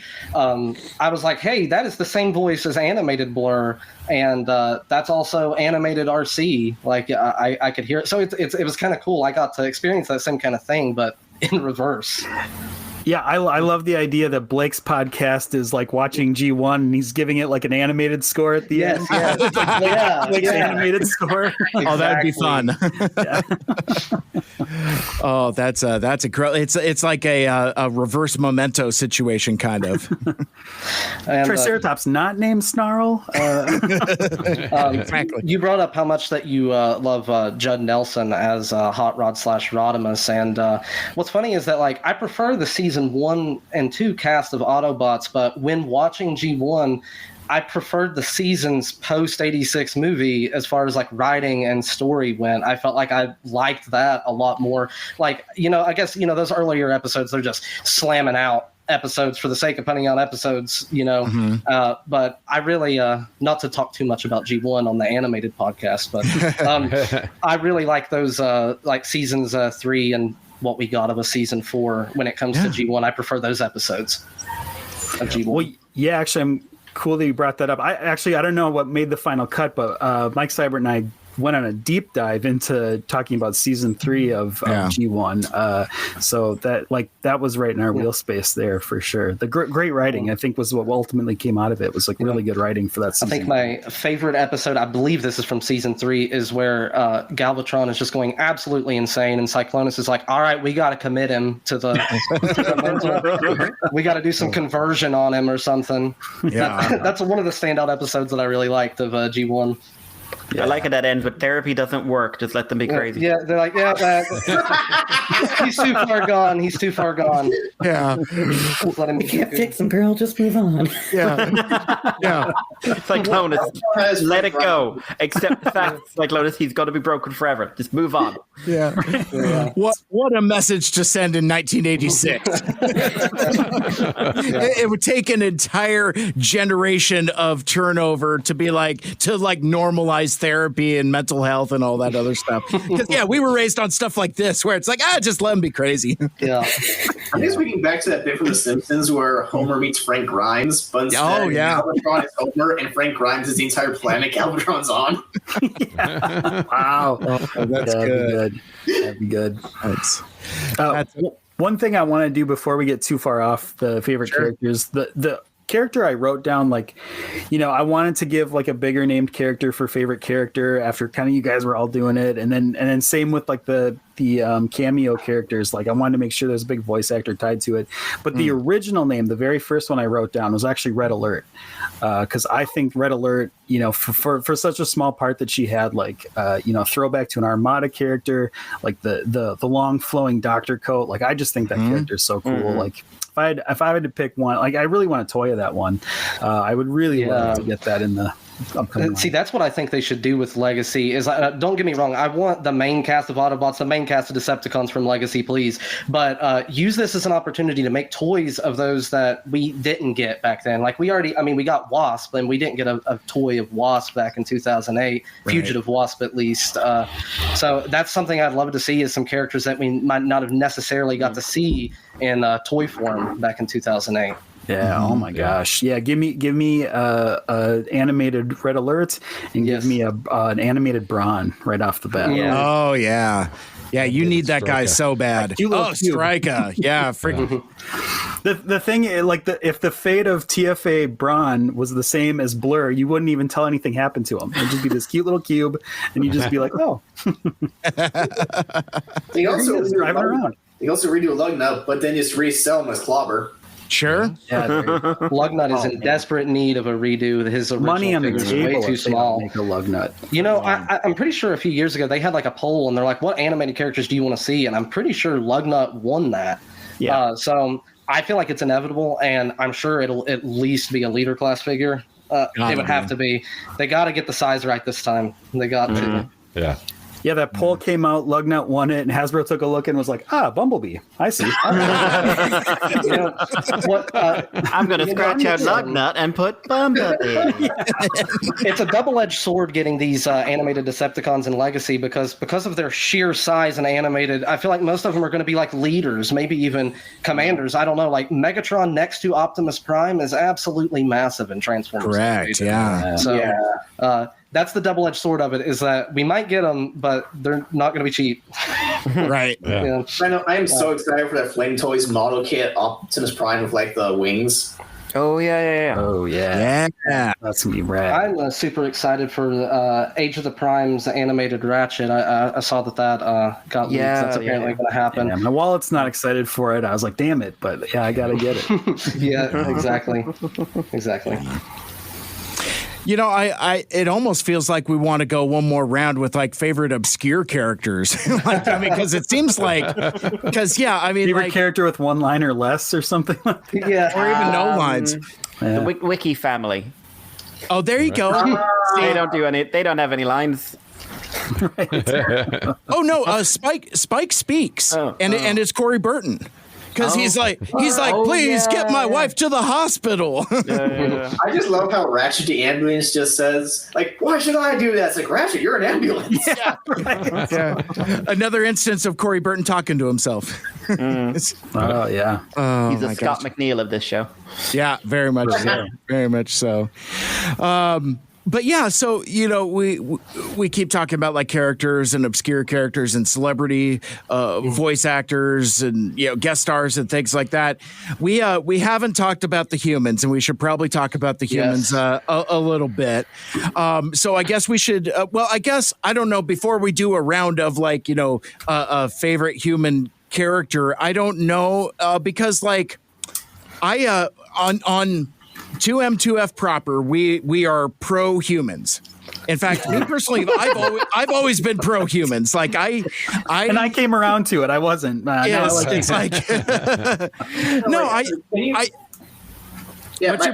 What's your button say? I got it from like the Bumblebee voice actor. Some of my best friends are humans. There you go. Oh, nice. And that's very much true because like we've advocated on the show. It's like obviously being live action fans as well, where you need in our opinion humans to scale the robots, because when everybody is a giant robot, nobody is a giant robot. Like you lose a bit of that scope when it's just robots. Now, I like just robots as much as anybody else, but like one of the things I really liked about TFA is the fact that it's in Detroit, like an actual named city, and it's populated with not just crazy go-go boots wearing kind of like bell bottoms, weird futuristic fashion humans, but you also have actual supervillains, like Batman-style supervillains, and I thought that was a really refreshing take. I didn't realize until I started interacting with the fandom that the human supervillains are probably like one of the most polarizing aspects of TFA, and I don't know how exactly we want to discuss and tackle that topic, but like I like them.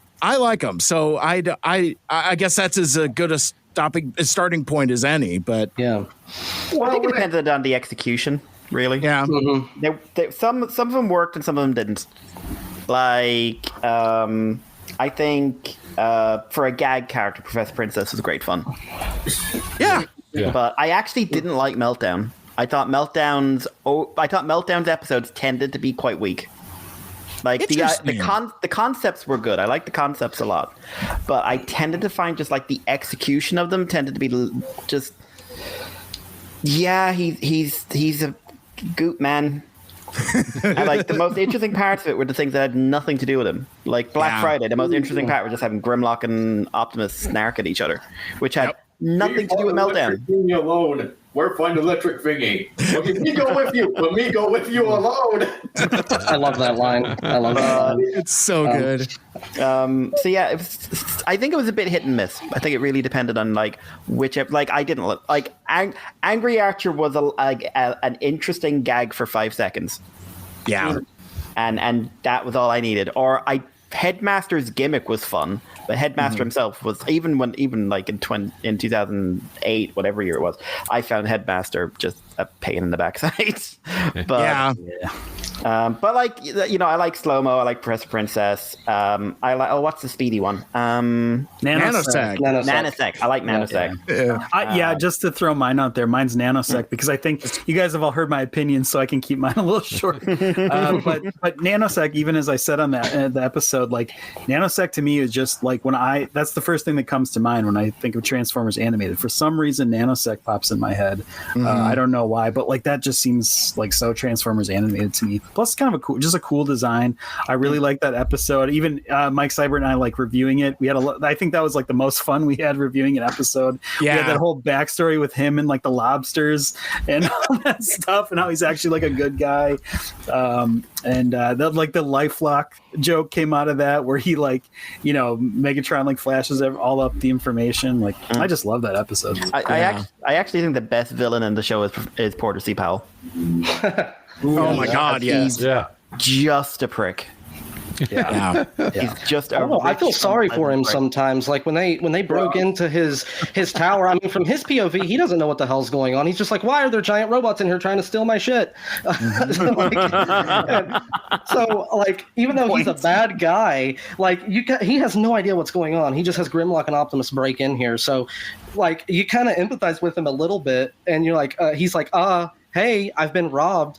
And at the end of the episode, Fanzone's like, yeah, I don't really care. I'm gonna go to sleep now. So yeah. So you gotta feel sorry for him just a little bit, even if he did have it coming. Yeah. That's true. Yeah, because that was one of the things that hit me kind of funny about season 3 as a whole. It's like, you know, we spoke of this at the beginning when Mikey was talking about Transwarped, and like that's kind of like the beginning of the end of the shift in tone. And since season 3 has such a breakneck pace already, no more room for human supervillains. Yeah, it's like, and on one hand, I could say retroactively now that I think the show had kind of outgrown them. Like, I think when they do the SUV episode, that is kind of like the definitive statement on the human supervillains. But there is a part of me that would have like, did I need to see the Headmaster return again? No, I did not. Especially when he's tied to the Dirt Boss episode, nobody's favorite gremlin as well. It's just like, it's like bad on top of bad. But like, yeah, there were times where I'm just like, I wonder what Angry Archer's up to, you know, that kind of thing. And it's like, and one of my weird accidental criticisms of season 3 in general is like how sparsely populated Detroit becomes. I mean, sure, you have the denizens of the Burger Bot, but outside of that, like when most of the fights happen, it's through a largely abandoned Detroit. So it's like they're already responding to Man of Steel 3 years before it came out, you know, that kind of thing. It's like, oh, let's just throw these Omegas around into unpopulated cities and empty buildings. But like, you lose a little bit of that texture, I think, when it's more focused on the robots. Again, when everybody's a giant robot, nobody's a giant robot. Yeah. Well, that's interesting, Mike, because I didn't bring this up, and I didn't think of this when we were talking about that episode. Spoilers, but I'm kind of thinking, like, I wonder if they knew that finale was coming, if they didn't try to like downplay the human population because they knew there was going to be so much destruction to the city. What if it was just a little bit of like, we better not keep reminding people there's humans here because we're really going to fuck up New Detroit in the finale of this episode. That's what I was thinking. Yeah, interesting. I almost could have used a line of dialogue, or like, you know, just like one scene of like mass evacuation or something.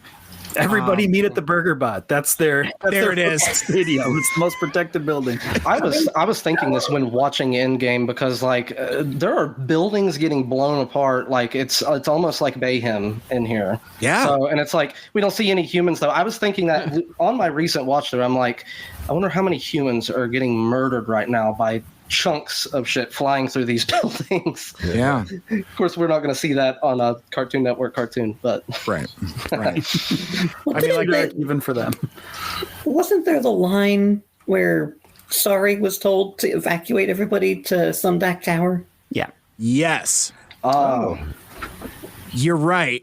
And Optimus says, it's more important for you to protect your father and your fellow organics. Yeah. So, yeah, Matt, you're right. I think there's some kind of implication that there's a exodus of a human population to the tower and that Sari's in charge of their protection. That's a great shout.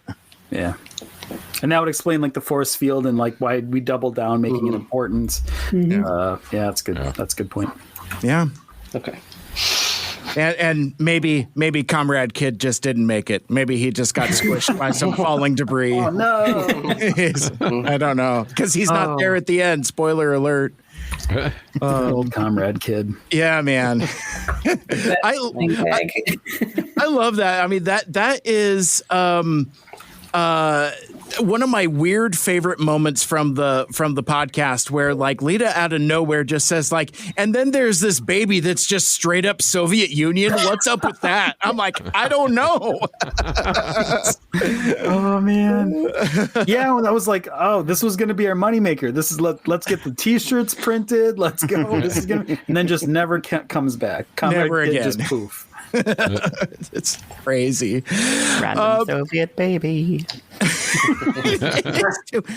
Well, and he has an older brother also who is also he's got the jacket and the hat and stuff, and then you have he's the titular Comrade Kid, but the baby is also in the hat, if I remember correctly. They're a whole family of Soviet expats. Yeah. Oh no. Maybe we need to put them on the milk carton. Yeah. It reminds me of that bit in The Simpsons where they say it's time for the Soviet Union to return. Soviet Union, that's why you guys broke up. Yes, we wanted you to think. And then it back to Puppy of Mark comes out and goes, must crush capitalism. It's happening the moment the Autobots leave Earth. It's the robots are gone. Time for the Soviet Union to return. Oh, that's amazing. Oh, that's good. Oh, shout out to Tim Curry in that Command and Conquer video game, the one where he says space. He's like, I will go to the one place that's been not infected with your capitalism, space. One of my favorite line deliveries ever. That's awesome. Okay, so going back to the chat here, I think I'm losing the thread here. So, Blake, you said I got my answer. Are we talking about humans or Human characters? Yes. All right, very good. Human characters. Floor's yours. Okay, so I've actually thought about this. This is something I was actually wanting to bring up already. So I've already had a little bit of time to premeditate this one and think this one through. So as I've already said probably several times now, I grew up on the Michael Bay movies and this. So I'm no stranger to human characters. I don't mind them at all. I'm a huge fan of the first 3 Bay movies. I don't talk as much about 4 and 5, but we'll talk after the show. I'll give you my number. Okay, great. So as a kid, it's kind of funny. I didn't like the human episodes as much. I kind of felt like they were more like filler episodes. It's I want to get back to the Decepticons, and I don't know if that's just my Michael Bay contaminated child brain being I want robots punching each other. But I didn't like the human episodes as much, but going back and watching the show again with you guys has kind of made me appreciate those episodes a lot more. I did as a kid. This is going to be a hot take here. I love it. I actually liked Headmaster as a kid. And the reason why I did think his gamer speak was kind of weird. I didn't mind it all that much. The big reason I really liked Headmaster as a kid was because I felt okay, out of all of these human characters, he is the one that's most able to go toe-to-toe with the Autobots because he can literally take them over and he's more of a threat than all of these other humans. So as a kid, that was definitely my favorite. And I'm going to be kind of contradictory here to Irish Mike. I kind of have a flip-flop where I actually really like Prometheus Black. I would say now he is my favorite of the human cast. And in my headcanon, he died on Dinobot Island. That's my headcanon. He didn't reform as a puddle. I'm going to choose to forget that because I feel like that having him have that untimely demise is really fitting. So I like that. Not a big fan of the Professor Princess. I'd say she's definitely my least favorite. She doesn't have a lot of depth. Like, I'd say she has the least depth out of everybody, out of the human characters. And she kind of gets on my nerves a little bit. But I do. I can't. I don't know. Maybe you guys will know who voice acts her. I do recognize the voice though because she, I believe. I recognize that voice from Rugrats, though, for sure. I know that has to be her. Yeah. And she sounds like Lil from Rugrats, like the girl twin. So it has to be her, I'm assuming. That's about the only thing I like about that character, though. I don't like anything else. But yeah, to answer the main question, I'd say as an adult, Prometheus Black Meltdown is my favorite. And in retrospect, he's just as threatening as Headmaster, if not more, because he can just melt them by touching them. Yeah. So, and I guess he's the darkest villain. Maybe aside from Nanosec getting rapidly aged, that's a little dark for a cartoon. But that's going to be my definitive answer is Prometheus Black. But I've been wanting to say, I wanted to vouch for Headmaster. At least as an 8-year-old kid, I liked him. So. Yeah, well, and John, when we had John on the show to talk about the not the Return of Headmaster, not the Rise of Constructicons, whatever that episode was with the Dirt Boss episode. Three's a Crowd, I think. Three's a Crowd. Thank you. And he shared very similar insight where it's like he was a kid and thought Headmaster was goofy and not threatening, whereas somebody like myself brought adult sensibilities to it. And I think sometimes I over-identify with the robots. It's like they're either people or they aren't. It's like, well, no, they're robots. It's like, yeah, but every bit of fiction you're telling me is that they're people. So it's like this is a person's noggin being torn off their body. There's a bit of like upset to that. But like, I think the showmakers at the time hit it note perfect because the 8-year-olds of the era were like, no, this is pretty cool. Actually, this is very silly. It's fun, but just enough menace as well, which I think is really good for kids cartoons animation. So yeah, it's, somebody in their mid 40s coming back to it and, tearing guys' heads off. Exactly. Which, I mean, that was my take at the time. I'm just like, this is kind of gruesome. I don't know if I could deal with this. Now, maybe it's also coming off of the live action movies where you got like people getting like Sub-Zero'd Mortal Kombated and stuff. It's just like, do I really need to see that cat's spine? But I guess so. Oh, and there's just goo hanging off of it. That's cool. That's fine. If I can interject something about the live actions real quick, just because we said this. Please, you're mentioning, yes. You mentioned like a Mortal Kombat type thing. The fun fact about Revenge of the Fallen is there's actually in the scene in the desert with the Fallen Fallen decapitates a soldier. It's a blink and you miss it effect that they snuck in. You can probably find it on YouTube. But like when he's like when he teleports in and he stabs his spear into the ground. Yeah, you see a little head just fly off of the soldier real quick. It's a blink and you miss it type thing. I found that out not too long ago though, and I was like, I cannot believe that they snuck that into a PG-13 movie. That is crazy. Yeah, and there was some blood too. Yeah, there was a little bit of Mortal Kombat spurting a little bit. Yeah. Wow. I must have blinked like 713 times because I have never caught that in any. I've watched that movie on repeat. Here's another thing that's another hot take. Revenge of the Fallen is kind of one of my favorites of the Michael Bay movies. I know a lot of people hate that movie. It's like it's bad. So many people hate on it for the writing. It was during the writer's strike, and I mean, no, it's not the most coherent thing ever. And sure, I've talked about this a lot. It could just be rose-tinted glasses for me. Sure. I watched it as a kid, but like I really loved that movie. And not to get too controversial or anything, but even as a kid, I didn't mind the twins that much. I thought they were pretty funny as a kid, at least. I see why Hasbro stays away from them now. But as a kid, I wasn't thinking of it in that context, and they were just kind of goofy. Yeah, and also more Tom Kenny. He voices Skids, so more Tom Kenny. I love any Transformers character that Tom Kenny voices. So Yeah. And Wheelie, I think, right? Yes, he did Wheelie as well in that movie. Yes, he did. Yeah, and if there's an uncomfortable stereotype to be had, Tom Kenny is your guy. Yeah. Holy mackerel. And I didn't realize this until actually just a couple weeks ago. I was looking at the cast for Transformers Animated. I don't know if you guys have brought this up or not, but I never realized this. I know Tom Kenny voiced a handful of characters on Animated. He does Starscream, of course, and the Clones, and I believe he does like Rat Trap on that Cybertron. Rattle Trap. Not to get too sidetracked, but I actually want to bring something up about that. I thought it was hilarious that Fanzone went to go interrogate somebody, and he interrogated a rat. Yes. And there's one in every town, he says. There's one in every town. Yeah. So, what I was going to say, though, is I didn't realize until just a few weeks ago, Tom Kenny voiced Isaac Sumdac. I didn't know that. Yeah. And now I can't unhear it, but I'm like, how did I never notice that before? He's a talented voice actor. He's SpongeBob, for God's sake. I know. Sure. Right. It's crazy.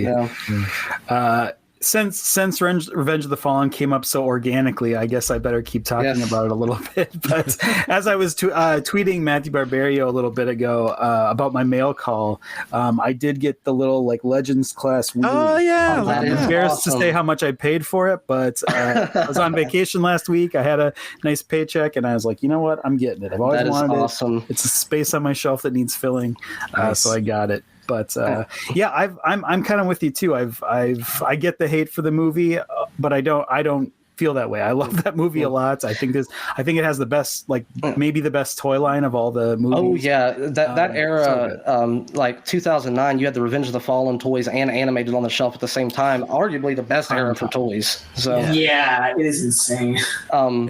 They made a toy of everything. They just the Revenge of the Fallen toy line is just massive. Lockdown got a Revenge of the Fallen toy. So that's talk about Animated's influence. Yeah. I want to email this joke back to, it's not a joke, this reference to a half hour ago, going back to the human characters and Professor Princess. Yes, Mike had it right. Voiced by Kath Soucie, one of the only characters not voiced by either Tara Strong or Sue Blue. So like, you've got Kree Summer as Black Arachnia / Alita 1, and that's it. And like, I don't know, that still hits me funny. Now, again, it was 2007 through 2009, but I think one of my biggest criticisms of the cast, the characterization, and the voice talent for TFA really light on female representation. Kind of bugs me a little bit. But I have 2025 sensibilities looking back on something from 15 years ago. So that's not lost on me. But now it especially when you have so many repeats. But, let's see. What is next? Going back to the chat. Ed, I can go after Blake. Do you have a obscure character or human character you wanted to shout? Oh, yeah. Since, again, as mentioned before, I'm hit or miss on humans in general. To me, it's like pizza. If it's good, I appreciate it. If it's not, I wonder what I'm doing with my life. Pandering to me, but okay. Yeah, it did annoy me a bit more in the Michael Bay Transformers movies, since when it was away from robots. When we're going to get back to the fireworks factory, let's get back to the robots. And side note, I was rewatching the final fight in the first movie the other day because it was just on autoplay. Wow, the U.S. military played a crucial part in helping Megatron lose, or in beating Megatron. Yeah. It's yep, this movie was done in 2008. I can tell. Yeah. And also, speaking of smart, there's actually one detail where Megatron ups on the floor. Megatron actually flicks a human. Oh, yeah. Yeah. And That human is Michael Bay. Yeah, that is Michael Bay himself, allegedly, supposedly. I mean, it's just a computer-generated gleep glop anyway, but still, that's what we've been told. That's cool. Yeah, and rewatching the show. Yes, it is. Okay, all right. It's okay. I could ruin that. I could make that scene so much worse for you right now because I've analyzed those movies far too much. But I'm nice. I love it. Oh, you can give me a little bit for Mike Seibert's sake. Go ahead if you want. Okay. I want. Do you know that scene where Optimus and Megatron and have their back and forth just before he like tosses them and hits him with the fusion cannon? Yes. Yeah. Have you ever paid attention to what they're saying? No.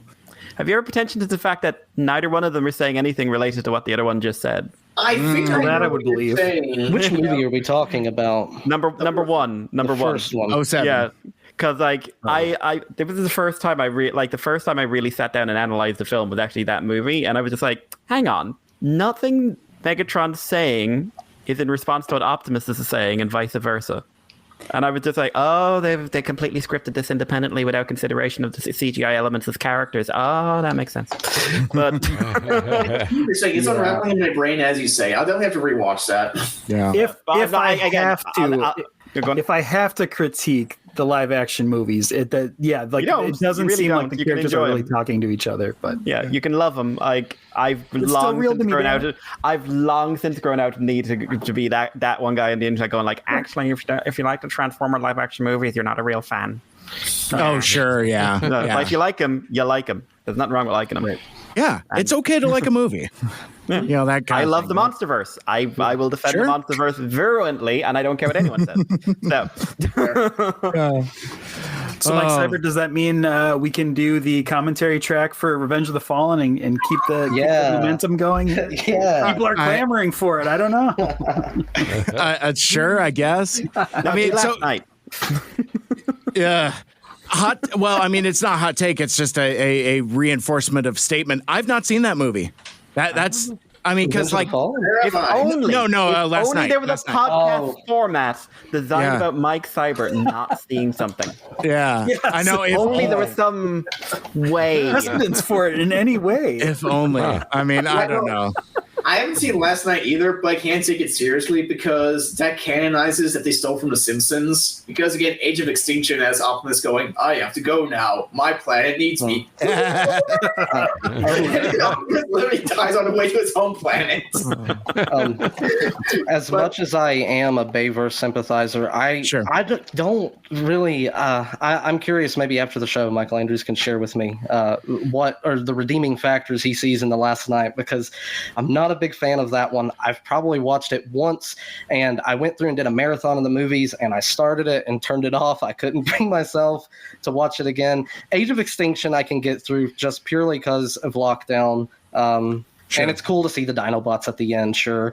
And of course, that's Frank Welker returning to the role of Megatron/Galvatron. Sure. But the last one, I'm not a big fan of Peter Cullen's Optimus Prime being Nemesis Prime. I feel like it drags on a little too long, and it's I feel like the story's kind of all over the place in that one. And Bumblebee was a much needed reboot after that.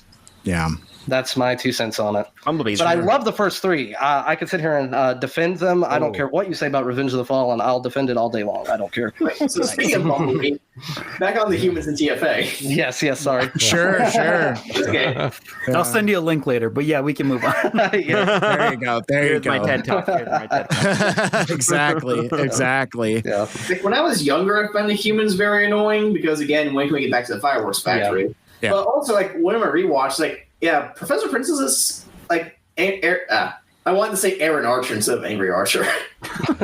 Well, that's an easy slip because, I mean, like, if you've met Aaron Archer in person, he is the Angry Archer. I mean, like, it's like it's 1-to-1. I mean, he wears a beard now, but still, it's like, I mean, it's very much intentional. I'm not going to care about it if I slip, okay? So Aaron Archer, again, like, barely appears. Like, he has a cameo, like, in the first few episodes. Like, the first episode he's in it for a few minutes. Optimus catches him. And then he meets up with Wreck-Gar, and then Wreck-Gar just bothers him. Slow-Mo was... Oh, no, not Slow-Mo. Brian Posehn. Oh, sure. Nanosec. Yeah, which again, like the most I recognize it because again, like in the time since I first watched anime when I was a kid, and now I got into Brian Posehn as a comedian. So I'm like, oh hey, Brian Posehn. Right. And so that's what my brain just all corrects to. It's like I like Brian Posehn, I guess. Insane in the Posehn. Yeah. Also, Professor Princess like did not annoy me as much as I thought she would because again, like she barely appears. Like, okay, I need to deal with this threat. Okay, we're moving on. Meltdown, like granted, like I didn't hate him, but I can't remember anything about him. Yeah. Like, gun to my head, it's like, what did Meltdown want to do? Fuck. Oh, yeah. Howell was in a lot less stuff than I remember him being in, because I remember him being like a bigger threat, because again, he kicked Sari out of her home. Yeah. But then, like, he's like barely there in Optimus heckling him. Also, fun fact, in order to like, let me pitch like a storyline to the Arrival comic that IDW did. There's a storyline where like Howell sells Bulkhead's like ultimate form as like a vehicle to be like a sort of SUV. Mm-hmm. And basically, they trick him to confessing that it's basically like, no, this car is bullshit. It's dangerous. You can't do this. And, you know, like how they do like shows like false confession, but he confesses it, but he doesn't know he's confessing, sort of thing. And thinking back on that, it's like, oh my god, they predicted the Cybertruck. Oh sure. Oh, that's interesting. Yeah, I was like, oh god. But characters that really did stand out to me, like, were Sari, because again, like, she feels like more like a member of the family. And also, like, her smartassery, like, being able to trick Black Arachne into walking into circles just to buy the time for them to get to the Ark. And also, even when I get there, I was like, wait, I'm organic. I can't breathe underwater. Sucks for you. Yeah. Professor Sumdac, like, being, like, a lot more caring and loving than I thought. Because, like, yes, he basically homeschooled his daughter and isolated her, but also it's a case of, like, yeah, she's a robot. If she cuts herself on anything, then, boom, it's going to cause the whole thing. Which explains why she was like so isolated, but also like how he genuinely cares and loves her. Mm-hmm. Like you feel it. Like he's not just apologizing because my kid's mad at me. He's like, I'm sorry this happened. I do want to connect with you. Sorry.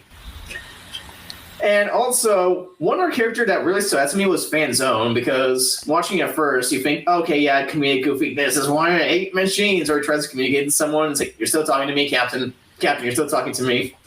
But he really does, like, he really seems to understand processor over matter. It's like the one human that does, because, like, when he mentions that Jazz was, like, tracking them the entire time. Yeah. And it's like, oh, wow, this guy's, like, a lot more competent than you think. You don't really notice it. And so he's, like, a lot more compassionate, because he's, like, willing to risk taking in Sari if you need to. And he was like, man, I don't want to do this. I'm tired. It's like, okay, I guess I'll try, because, like, it's the right thing to do. Like, thankfully she moved in with the Autobots. Like, he was willing to try. Yeah. Yeah, give it a shot. Which inspired me to make So you're gonna be like, it inspired me to adopt a child. I was like, wow, no, I have never had kids. Yeah. important show then. His graphs are his children. Yeah. Yo, fan zone to cow zone. Oh, Yeah. I love it, and I'm hungry. Yeah. Oh my gosh. For the longest time, I just had to share it. That's magnificent. Bravo. Oh my gosh, I love Captain Fanzone. He's quietly one of my quiet favorites. Because you're right. It's the intersection of surly and capable. Like you'll have characters that are surly, and then you'll have characters that are capable. Rarely is it both. Like the closest to that would be Ratchet. But he is, like Fanzone is almost like Ratchet unburdened from his trauma, that kind of thing. It's like, how much more hyper capable would Ratchet be if not for the crippling weight of unending trauma, of endless deep hurting, that kind of thing. And it's probably something that more resembles Captain Fanzone. So... Yeah, I love Fanzone. Too bad he is a criminal escaping from his own people, going to Cybertron. He one man betrayed by his country. Yeah, escaping to Cybertron. No extradition. Yes, thank you. Operating out of his jurisdiction. Yeah, exactly. Oh my goodness, that's amazing. I want to go back to the notes here because Ed had put something in there. Oh, Starscream clones. We want to do a lightning round of everybody's favorite Starscream clones. I guess I'll go first. I like Slipstream. She's awesome. She's Starscream unburdened from all of his Starscream bullshit and is just unburdened to be capable and awesome. Yeah, I'm gonna go with Ramjet. I love the lying to the point of humorous. I just think it's done really, really well. Yeah. I'll say, okay, I don't know. I can't keep track of all the names of the different ones, which ones are which personalities, but Ramjet, the lying one, is really funny. And Slipstream, of course, is funny just because, like you said, she's unburdened from all of the bullshit. She's like the most, I would say, most competent one, I guess, out of all of them. One that I like purely for comedic purposes, though, is whichever one is the coward. That one is just so funny. In that, I think it's the Lockdown Prowl episode where he's just running. He's like, "Please leave me alone." And Tom Kenny puts so much sauce on that too. It's really good. It's really good. Yeah, that's really good. I think it's Skywarp, right? Yeah. Well, and it's funny because, like, I think the two clones that we see in the Lockdown episode, I think they continue to be unnamed. I think Skywarp actually hangs out with the larger group later on and is like I think paired off with Thundercracker and is the one that gets stuck in the tar bubble with Blur. Yeah, it's Skywarp. Who is also cowardly, but like less cowardly. I don't know. It's hard to keep track, but yeah. So like that cowardly aspect continues, and I wonder, talking about the Starscream clones as a whole, it's like does each clone get one trait once? That kind of thing. It's like, because like the yellow and orange one that we see in the Lockdown episode is kind of like Sunstorm, but not really. Because he's also like, a suck up and a sycophant and stuff like that in the way that Sunstorm is later. So I wonder if there's like only a set number of Starscream personalities that get divvied up between these clones. It's not really answered, but yeah, I think those two kind of remain unnamed, that kind of thing. But yeah, both of those, having those two in tandem, like a sniveling coward and a aggressive suck up, I think were a good way to introduce us to the concept of Starscream clones. Yeah, and I think the cowardly trait is so strong in Starscream that everybody got a little. Maybe that's what we're seeing. You just couldn't weed that out to one clone. Yeah, except for Slipstream, because she just wants to like shoot everybody. She's like, flying Autobots, whatever. Yeah, I just want to shoot stuff. You love a good capable character. So I do. That's right in your wheelhouse. I love it. And a hot character. Yes, very much so. Very much so. Yeah. Sorry. Oh, go ahead. I know you first. Sorry. Oh, I was just going to say, I was going to double down on also gender bent characters. I seem to like that as well. Give me a Slipstream, give me a Glyph. One of those things where it's like a femme version of Red Alert. Anything where it's kind of like a fembot version of a male character. I'm kind of in for that. I'm cool with that. Yeah. Anything to give some extra representation. I'm totally cool with. Yeah, for me, it's definitely Slipstream and Ramjet. Like, Slipstream, just again, highly capable. Loved her color scheme since day one. Loved her personality. Loved her snark. Love how she's just like heckling a Starscream, like, aim for a spark chamber. And he's like, aim for a spark chamber. It's like, thanks, Ron, ever since before you were born. Well, look at how well that turned out. Yeah. And also, I just love how Tom Kenny just like has like a field day voicing Ramjet. Like, oh, yeah.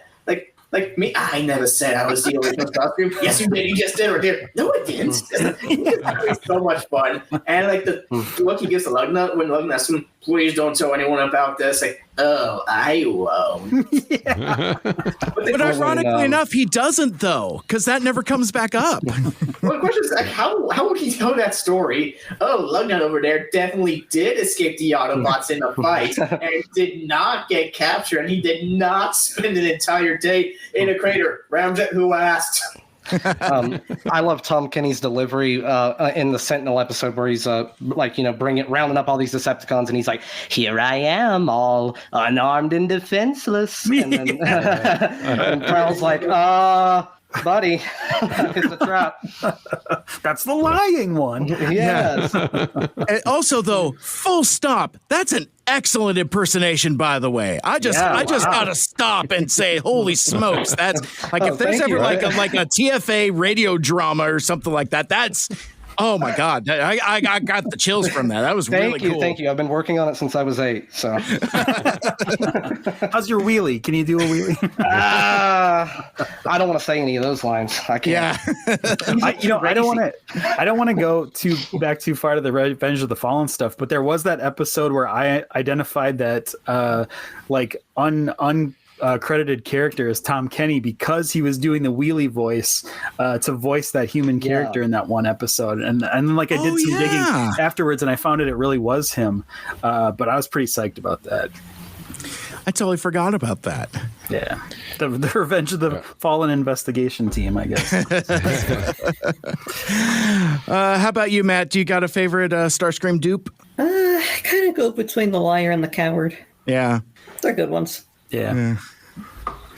How about you, Mikey? Are you a Sunstorm fan? You like Thundercracker, the egomaniac? Any love for any of those assholes? I feel like there's a. What are you implying? Nobody seems to like them. I like regular Thundercracker a lot, but yeah, like regular Thundercracker is my favorite Seeker. But it's Slipstream. Come on, it's Slipstream. Yeah, it's Slipstream. Yeah. Come on now. Let's not fool ourselves here. It's right. Yeah. My favorite Seeker overall.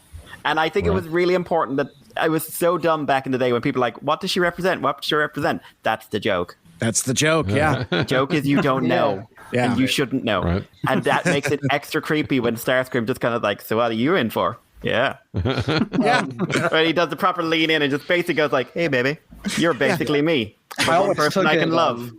Right. I always took it kind of literally. I felt like that they were jabbing that maybe Starscream's a bit feminine. You know? Sure. Just a tad. Just a tad. And she's like, you don't want to know. Yeah. But that is so Starscream, though. Yeah. That he would be into himself. You know what I mean? It's like it's like nobody is going to make Starscream more hot than Starscream. You know, Starscream it's bought a mirror once and got married. Yes, exactly. We're registered at Target. Oh my gosh, that's amazing.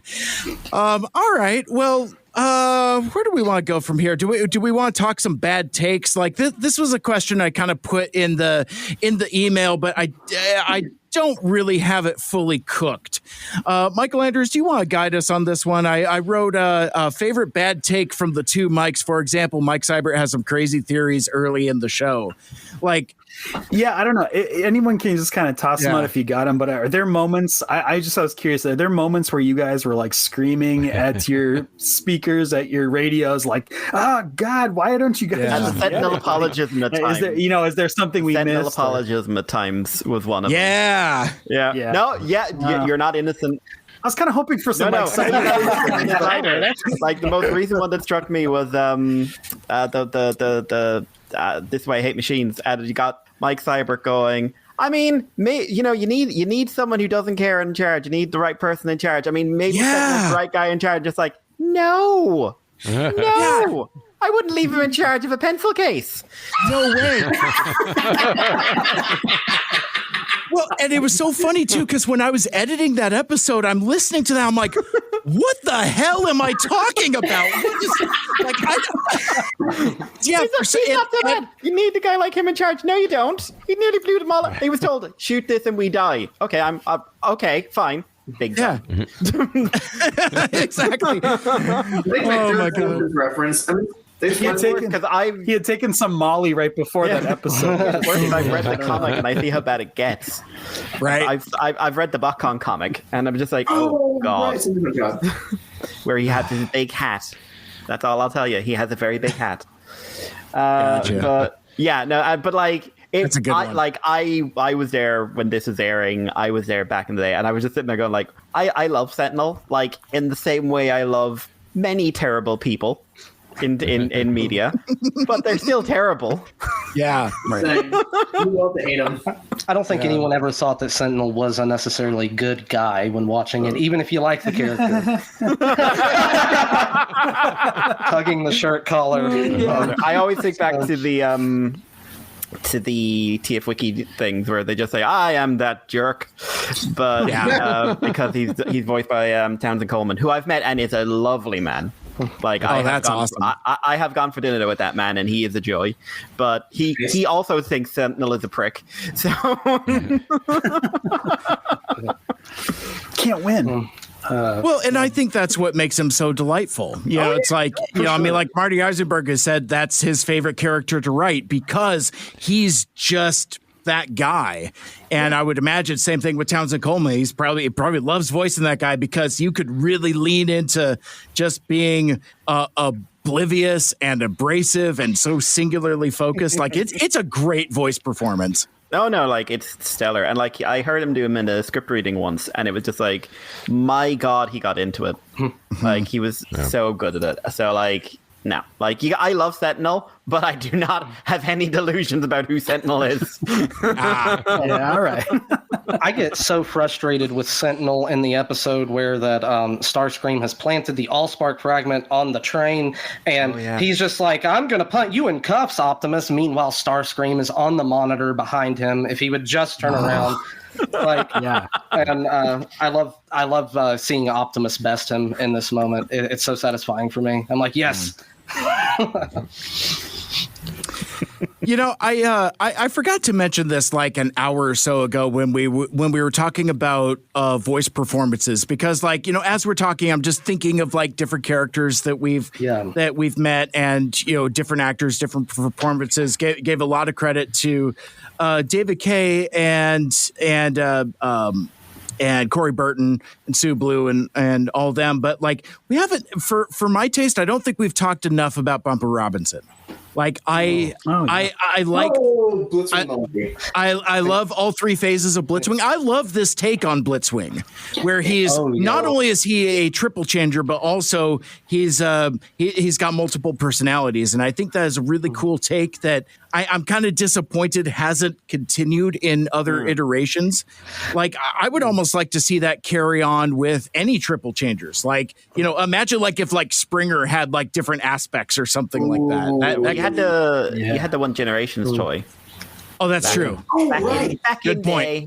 That was kind of terrible, but I like the gimmick. But I've always liked that aspect of Blitzwing, and I like it's one of the things that like they haven't done anything with it with Blitzwing. They haven't done anything with it with Counterpunch. Like they have this great idea that they've never touched on, bar animated. So. Well, I think the voice acting really helps with it because, again, like if you put that in the comic, you have to like read it, and the writing might be like really tight. And people ignore jokes in comics all the time. Like Morton Misty is a bunch of lines I always quote that no one gets or no one listens to. And so, like again, I said, like Bumper Robinson, again, like the seamless transition between. That's like I'm gonna pound you into a pizza. Like, again, Right. It's like so seamless and energetic, which is again akin to that voice acting. Like everyone like hits their mark perfectly, and I guess when I meet Sue Blue and tell her he did such a good job directing everyone, because like bullseyes all around, nobody misses. Yeah. Even the characters you hate, it's like good job hating them, or like good job making a hateable voice. I mean, Headmaster now seeing more like characters that voice actor voiced, and seeing him in other roles, and seeing him behind the scenes talking about the character, that was a huge performance by him. You know, very different from like his, you know, just normal speaking voice. Definitely putting on a vibe of like knew he wasn't going to be liked. Like he wasn't like doing the voice of Headmaster being like everyone's going to love this. Like he knew he was kind of putting a spin on it. He knew what he was getting into and seemed to understand the assignment. It's crazy. Right. Yeah, and low-key intimidating at times. Like again with Transwarped Part 2, I think. Like when he shows up in the Starscream body. Oh yeah. It generally feels like a threat, and I also feel like that's why Headmaster is a bit more beloved, because like he feels like crucial to the plots of the episodes when everyone else kind of feels a bit disposable. And he leads lots of good moments too. Like again, like mentioned earlier, the Sentinel losing his head and Optimus laughing his head off. It's a great bit. It's a really great bit for sure. Talk about gruesome ends, though. That was another one. The Headmaster, like Optimus tricks him into transforming and like crushing the head. Yes. And again, I think we talked about in the episode that wasn't even so much of like gruesome because like a head's popping off. It's like it just reminded me of like a toy breaking, and I was like, fuck, you're transforming it wrong. Like it's gonna break off. Yeah, Panels flying off everywhere. Stress marks forming. That's the biggest source of anxiety ever. Transforming something, hoping it doesn't break. Yeah. Oh man. I mean, how many toy people on the call, like how many times have you been like, you don't quite remember the transformation, you're like thinking this leg's gonna fold here, but it's like you're getting some tension, you're like, oh, shit, is this a double joint or not? I can't remember. Yeah. I'm mostly like that only with newer stuff. That's what's great about like a lot of the animated toys. I don't feel like I'm gonna break them, even though they're old now. Like even ones that I've acquired recently, they still feel so sturdy and everything, much more sturdy than current figures that we get out of Hasbro. I'm not as worried about breaking these older figures. And you would think it'd be the other way around, that I'd be like, oh, this is a little older, time to be fragile with it. But like most of those animated figures hold up surprisingly well. Animated. And since we're talking about, sorry to cut you off there. Since we were talking about Blitzwing, how awesome is that toy, though, that it actually incorporated the 3 faces on it as well. And it's a triple changer. That's such a good toy. But yeah, I didn't even know that Bumper Robinson voiced Blitzwing until listening to the show. And you can't tell, really. It sounds like, it's 4 different voices. Yeah. So, and they're so separate from each other. That was a really cool fact to learn, though, that Blitzwing is Bumblebee. And even when I'm trying to listen for it, it's hard to hear it. Yeah, there's like no commonality. Whereas sometimes with like a Corey Burton voice, you can hear Corey Burton in there. Like if you cock your ear enough, if you listen hard enough, that kind of thing. Yeah. David Kaye, obviously, you can hear. I mean, like he does different inflections and things like that, but he's still David Kaye. But yeah, Bumper Robinson, he like disappears into all of those voices. And when we were talking about characters earlier, he's nowhere near anybody's favorite. But I love this iteration of Bumblebee. I like that it kind of takes the trope of the kid appeal character, and on one hand does it literally in that he's paired off with the other kid appeal, like the kid POV character. Yeah. But you also just make him an unrepentant stinker. Like, he is just a gremlin.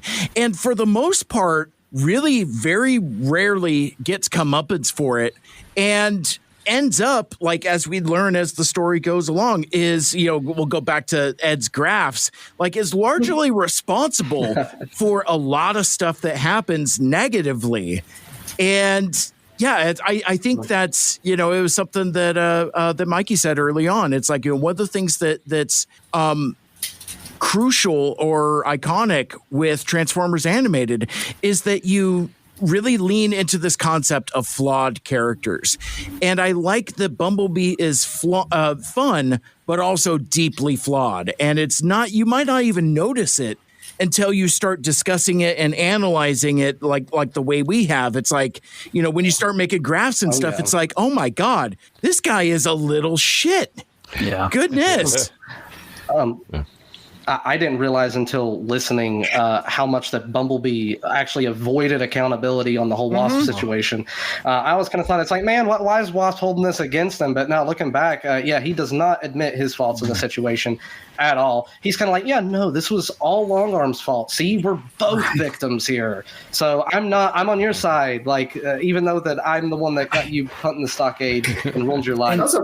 Ruined his life is the key there. Like Bumblebee, like of all the characters that made a mistake that screwed something up, Bumblebee's like a klutz and all these things. Just destroyed this guy's life. Like I feel so bad for Wasp. He's like the one guy that was like, I want to be in the elite guard because it's my lifelong dream. I mean, you can't say that about Bumblebee. You can't say that about Bulkhead. You can't say it about a lot of characters. But like, just got kicked out. The one thing that always strikes me is, I think it's the second episode after Bumblebee. It gets like replaced. The one after that, where they're chasing him in the rain, and he goes like, "I didn't do anything." And he's like, "Yeah, Wasp, I was Bulkhead. Yeah, no, Wasp, that's not true. You were never a nice guy." It's just like, I'm sorry, I didn't realize that was a crime. Yeah. He has been in, as far as we know, the robot equivalent of Alcatraz for several thousand years for a crime he didn't commit, if not million.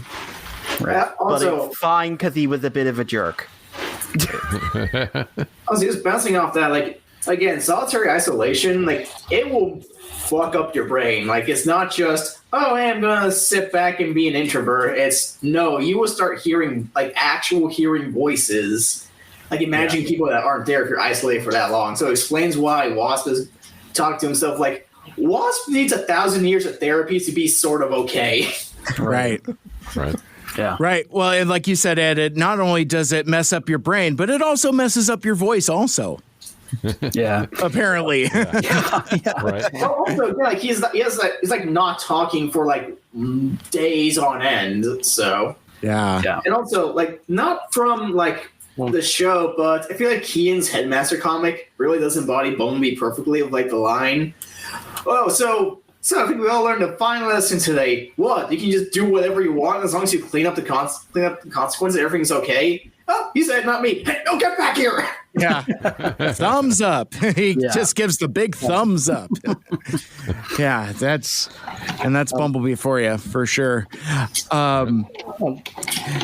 So as we get closer to ramping down, as we get towards the end, want to give everyone opportunity to plug things that they may have going on, games, podcasts, YouTube channels, and whatnots. But a couple things on the list that I kind of wanted to touch on. There's we haven't listened to it yet, obviously, and the continuity we're all in together. But Michael Andrews and I spent a couple minutes talking about kind of like some of the unresolved plot lines and like dangling threads after Endgame Part 2. So I thought we would, to augment that a little bit, get a different perspective on what maybe like some of like the biggest glaring, dangling unresolved things after Endgame Part 2, and maybe threads you'd like to see picked up later. I don't care where we start. We could just like go around the room or whatever. But yeah, just kind of like, I guess biggest unresolved plot threads. Easy for me to say. Starting to get rummy. I really don't have much to say, so I just like make mine really quick. What was Waspinator up to afterwards? Since again that was on a cliffhanger. But again, like I said, like Endgame ended in a way that you still feel satisfied, even though there's a bunch of stuff. Yeah. But like the only like major downside is like, where's Waspinator? He's the goats. Other than that, maybe sorry, but that didn't affect me as much. So yeah. Well, and I'll piggyback on that real quick because Black Arachnia also. I mean, just I think just that whole "where are they now?" When are they? When are they? Right. Yeah. I actually have some input on that. I feel like when in season 3 of the show, like they tie up a lot of things really well, but there is also still a lot of loose ends. So I feel like you kind of have to take liberties and make some headcanon. I kind of interpreted it myself that at the end of Predacons Rising that they transwarped to the Beast Wars universe, and that is how that they ended up in Beast Wars. That's my personal interpretation. Yeah, well, that's fun. Yeah, I mean, we've seen transwarped energy used for multiple things. I mean, we've seen it used to teleport across the galaxy to Cybertron, and we also in that same episode saw her use it to mutate wasps. So who's to say that it can't travel dimensions and different universes, especially where we see the what might as well just be the Maximal showing up to find them at the end. I feel like that's got to be I feel like that's they definitely ended up in the Beast Wars universe because we don't see him again. So that's what I think. To piggyback off that, like I know for season 4 they were planning on visiting Shattered Glass for like a transwarp app. Oh right, yes. Yeah.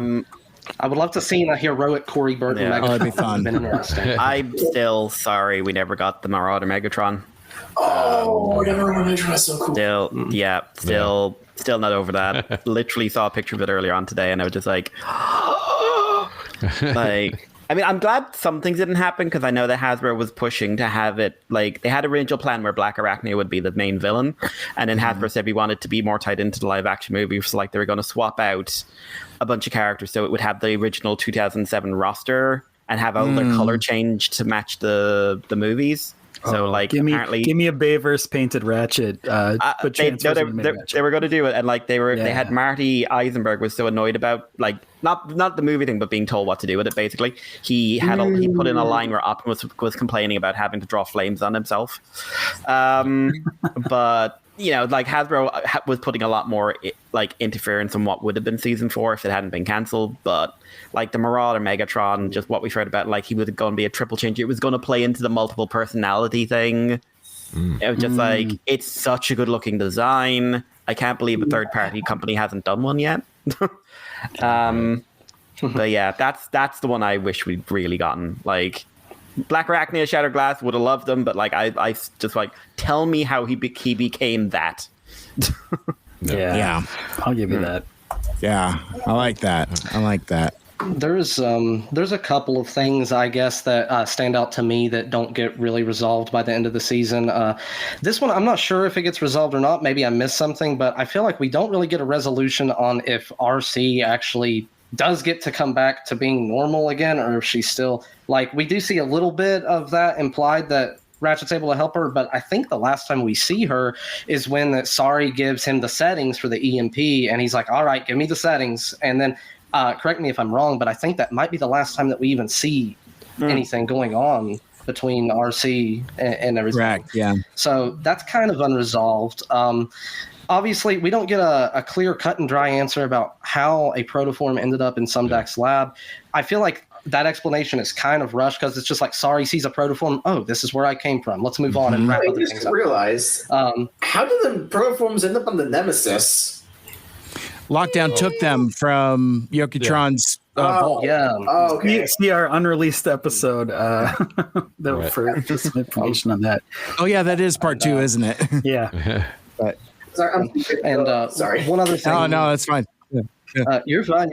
I'm just going to wrap up what I was saying real quick. One other thing that I think doesn't really get answered is we don't really get an answer on if Magnus actually survives or not. I feel like that it's kind of implied that Optimus takes the mantle, I guess. One thing I noticed actually in my last watch through, I've never noticed this before, is that Prime has the matrix of leadership. I never noticed that until this last watch through just a few days ago. I'm like, that's crazy. I didn't even know that the matrix of leadership is even seen or mentioned in animated. So we see that on his neck, Galvatron style, holding the Magnus hammer. So I guess it's implied that he's the new Magnus, which I guess suggests Magnus didn't make it. Could be. I can tell you if you want to know.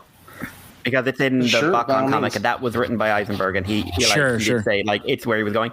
Yeah, Magnus dies. Oh. Okay. Just died of a broken heart. Also organs. Damn you, Chuckwave. Yes. That's one other thing I wanted to mention earlier is, and I think it's in the This Is Why I Hate Machines episode, how gruesome is that Sentinel in this propaganda, he's blasting on Cybertron. It's like, you don't want to end up like this, do you? Shows beaten, badly wounded Ultra Magnus. Like, that's dark and morbid. If you put it in the context of humans, it's like, hey, look at our leader. He's in crit condition right here. This could happen to you. Gross. Yeah, like, how ominous is that? I hate it. I hate it. No respect for Magnus as a person. Right? He doesn't have a lot of respect for many, it doesn't seem. So, yeah, I would. Ultra Magnus died of a massive hemorrhage. I just had to say it. I said it again. No. Leave. I feel bad. Thank you. Holding in that sneeze. This stream is over. Mad. I did not come up with that. Like, share, rate, and review the show. Let us know what you think in the comments. Please leave. What is this, my work calls? Man, yes. That's amazing. No, I love it. Oh yeah, like I was saying, I'd like to have seen where Sari goes from here, what she gets to do, how she gets to grow. Yes. Between two worlds kind of thing could have been a lot of fun and a lot of interesting stuff they could have worked with. So Yeah. And going back to Cybertron, just seeing her role there, and if she has any sort of like an ambassador situation, or something Right. like that. Yeah, that'd be cool. Because she's- I was just going to say, to interject very quickly, like, Sari is there with the Autobots on the ramp off of Omega. So the implication is she's part of the crew. Right. Yeah. Yeah. And to aside with Mike Seibert a little bit, talking about the live action movies, I've seen them all. I've watched them in the theater. I watched every one of them, but somebody else had mentioned this, and it's not my take on. Well, I agree with it that they're fertilizer. They put a lot more money back into Hasbro that we can get a lot of the things that we like that aren't the movies. Yeah. So you definitely have to respect them for revitalizing the franchise. Yeah. Because like it or not, you can like the movies, hate the movies, but if it weren't for those Michael Bay movies, Transformers wouldn't be where it is right now. So. They brought a ton of it money opened the into door, not just revitalizing, but opened a lot of doors to people that it wasn't something that they were into. Like when those movies came out, like I've said it before, like I became very popular in a way because people wanted to know more about Transformers. They wanted to take me to the movie. Like they were interested in seeing it with me. And it's just like, you guys have never heard of this before, but also be cool. Let them have their time here. Right. Yeah. I have a joke I want to make, but I feel like it involves like jokes about 2008 politics. So do I have permission or no? Oh sure. I mean, it's topical to the overall TFA oeuvre because I mean, again, we talk a lot about the politics of the day as they eerily reflect the politics of today. Go figure. Authoritarian Sentinel. Well, again, if you want to say thank you for movies, technically you should also say thank you to G.I. Joe because they want to make a G.I. Joe movie, but then they realize, oh, wait, no, the war in Iraq's going on right now. We feel like that'd be in poor taste. Let's do Transformers instead. So thank you, G.I. Joe, for being around during the war in the Middle East. Yeah. Yes. Yeah. It's a baby war brand that I think. So, Michael Andrews, you had talked about recently, again, I don't remember if this is in Endgame Part 1 or Part 2, but you were talking about when Rick Alvarez was at a TFCon and you had asked him about the connection between Jolt and Jetfire and all that, and whether that was an homage to Armada or not, and he said no. But like during that same panel, somebody asked him about the early genesis of like a G.I. Joe movie versus a Transformers movie versus a crossover movie, and his answer at the time was like, well, they need it more than we do. Meaning like the G.I. Joe team needs it more than the Transformers team. Transformers can kind of stand on its own.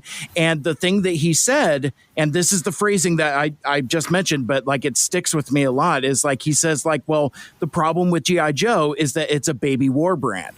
And like sometimes Hasbro doesn't know what to do with it. So, which I can see that, but being a fan of G.I. Joe as a concept, I kind of reject that as well because, like, I think to me it has more in common with Marvel superheroes than it does with actual military action. Like the type of G.I. Joe I dislike the most is the most gritty and realistic. I want colorful cartoon characters that happen to shoot lasers at each other, but when it gets the more gritty, the more I kind of tap out. I need it cartoonish and loud and colorful and fun. Yeah. Okay, so I'm not turning this into like a G.I. Joe podcast, but again, like Drew Energon Universe is just getting into G.I. Joe because, Cobra Commander and also Joshua Williamson writing it, which that's the name me and Mikey, Irish Mike, are familiar with because we both read that Flash comic that he wrote, which we both liked, which I love. Mm-hmm. And again, I see what you're saying about it's like a colorful cast of characters, which I feel like that's one big issue because again, Cobra Commander connects with so much of Cobra Law. Destro is Dr. Doom, the arms dealer, and also like all these colorful bunches of characters all interacting. Like that's a universe unto itself. So, and so it's kind of is sometimes reduced to just military, which I also can't blame because like back here I have like the Kickstarter G.I. Joe collector thingy that they did. Oh wow, the compendium. Yeah, figure might as well invest because if I ever need to sell it and better money to sell, also it's cool. Oh, there you go. Cool. I like it. I like it. And I was reading like the first issue, and there's one bit there's one point where Snake Eyes asks in sign language, "Why don't we just bomb the enemies?" And Princess like, "Snake Eyes, we're the military. We don't bomb people." And it's like, "Are you sure about that?"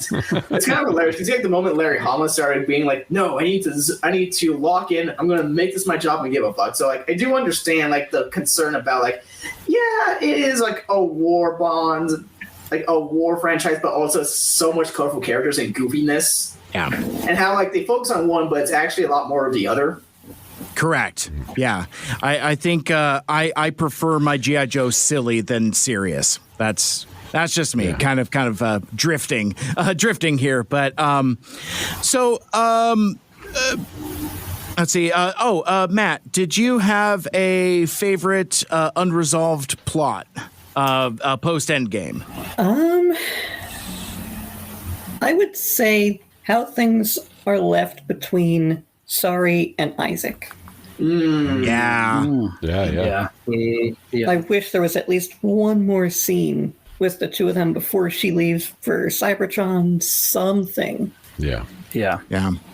Like, did she? I know they had that little moment, together and kind of like she was going to the moon, but that just implies like I'm going with them on their mission. We don't know if like she's going forever or if they've kind of like had this resolution or if he would be comfortable with that. Or is it the other? Is it like now, from seeing what a protoform is, does she have her answers? Does she want more of a dad figure? Like, does that sort of repair the more human bond they have? Like, I'd like to see that fleshed out a little bit more for sure. Mm-hmm. Yeah, for sure. Yep. Last stop before pizza legislation. I think I think various folks had a variety of notes. I'd say let's do a last call for alcohol. If you had any particular related or unrelated topics that you wanted to bring up, because I think. Blake, you mentioned you may have had another couple things. I think Ed, you mentioned you may have had something, but yeah, if let's clear the deck before we ramp things out with pizza legislation and plugs, and we'll get out of here. Okay, so I completely just lost my train of thought. No, you're fine. I was sitting here thinking, like there is a lot of stuff that's unresolved with season 3. And of course, this is wishful thinking. It's never going to happen. But in my perfect little world, I would love for Transformers Animated to maybe get the Star Wars, the Clone Wars treatment where it's like, hey, we're making the final season 10 years later. Of course, likely it'll never happen. But it would be nice to have something like that to tie up some of the loose ends. One more time. I was going to say, we do have all the projects Keen has worked on. Like, we have his Headmaster comic, we have the Marty tributes, and we have Bubble Prime coming out. Right. That dude's low-key overrated with all the stuff he does. It's insane. Sorry, underrated. I knew what you meant. Yeah. I think that I can't really think of anything else that I really want to touch on. I think I've pretty much said everything that I plan to bring up during the show, so I can pass it on to somebody else here. It. All right. I basically mentioned all my points because, again, like voice direction, really good. Animated Optimus, Dakota Rose Transformers, Bulkhead, why I want to go on Predacons Rising. The only other question that comes to mind is like, what's one TFA thing unmade thing that you wished I was made, or like what's one rare TFA thing that you want? Like, for me, it's either Stunticon job or like the complete Allspark Almanac. Mm-hmm. I would love to be able to have the blackout figure, but I that was never. mine. I saw that for sale recently. Yeah. Really? Oh my gosh. Yeah, 400. Oh, for an arm and a leg. 400. Yeah. Wow. Yeah. Well, actually, for that. Yeah. And his teeny tiny mustache. I remember when that that was overpriced. Like, that was like ridiculously overpriced within a month of coming out. Yeah. That was genuinely, that's never been a fun. I'd love to see the Constructicons as figures. Those would be great.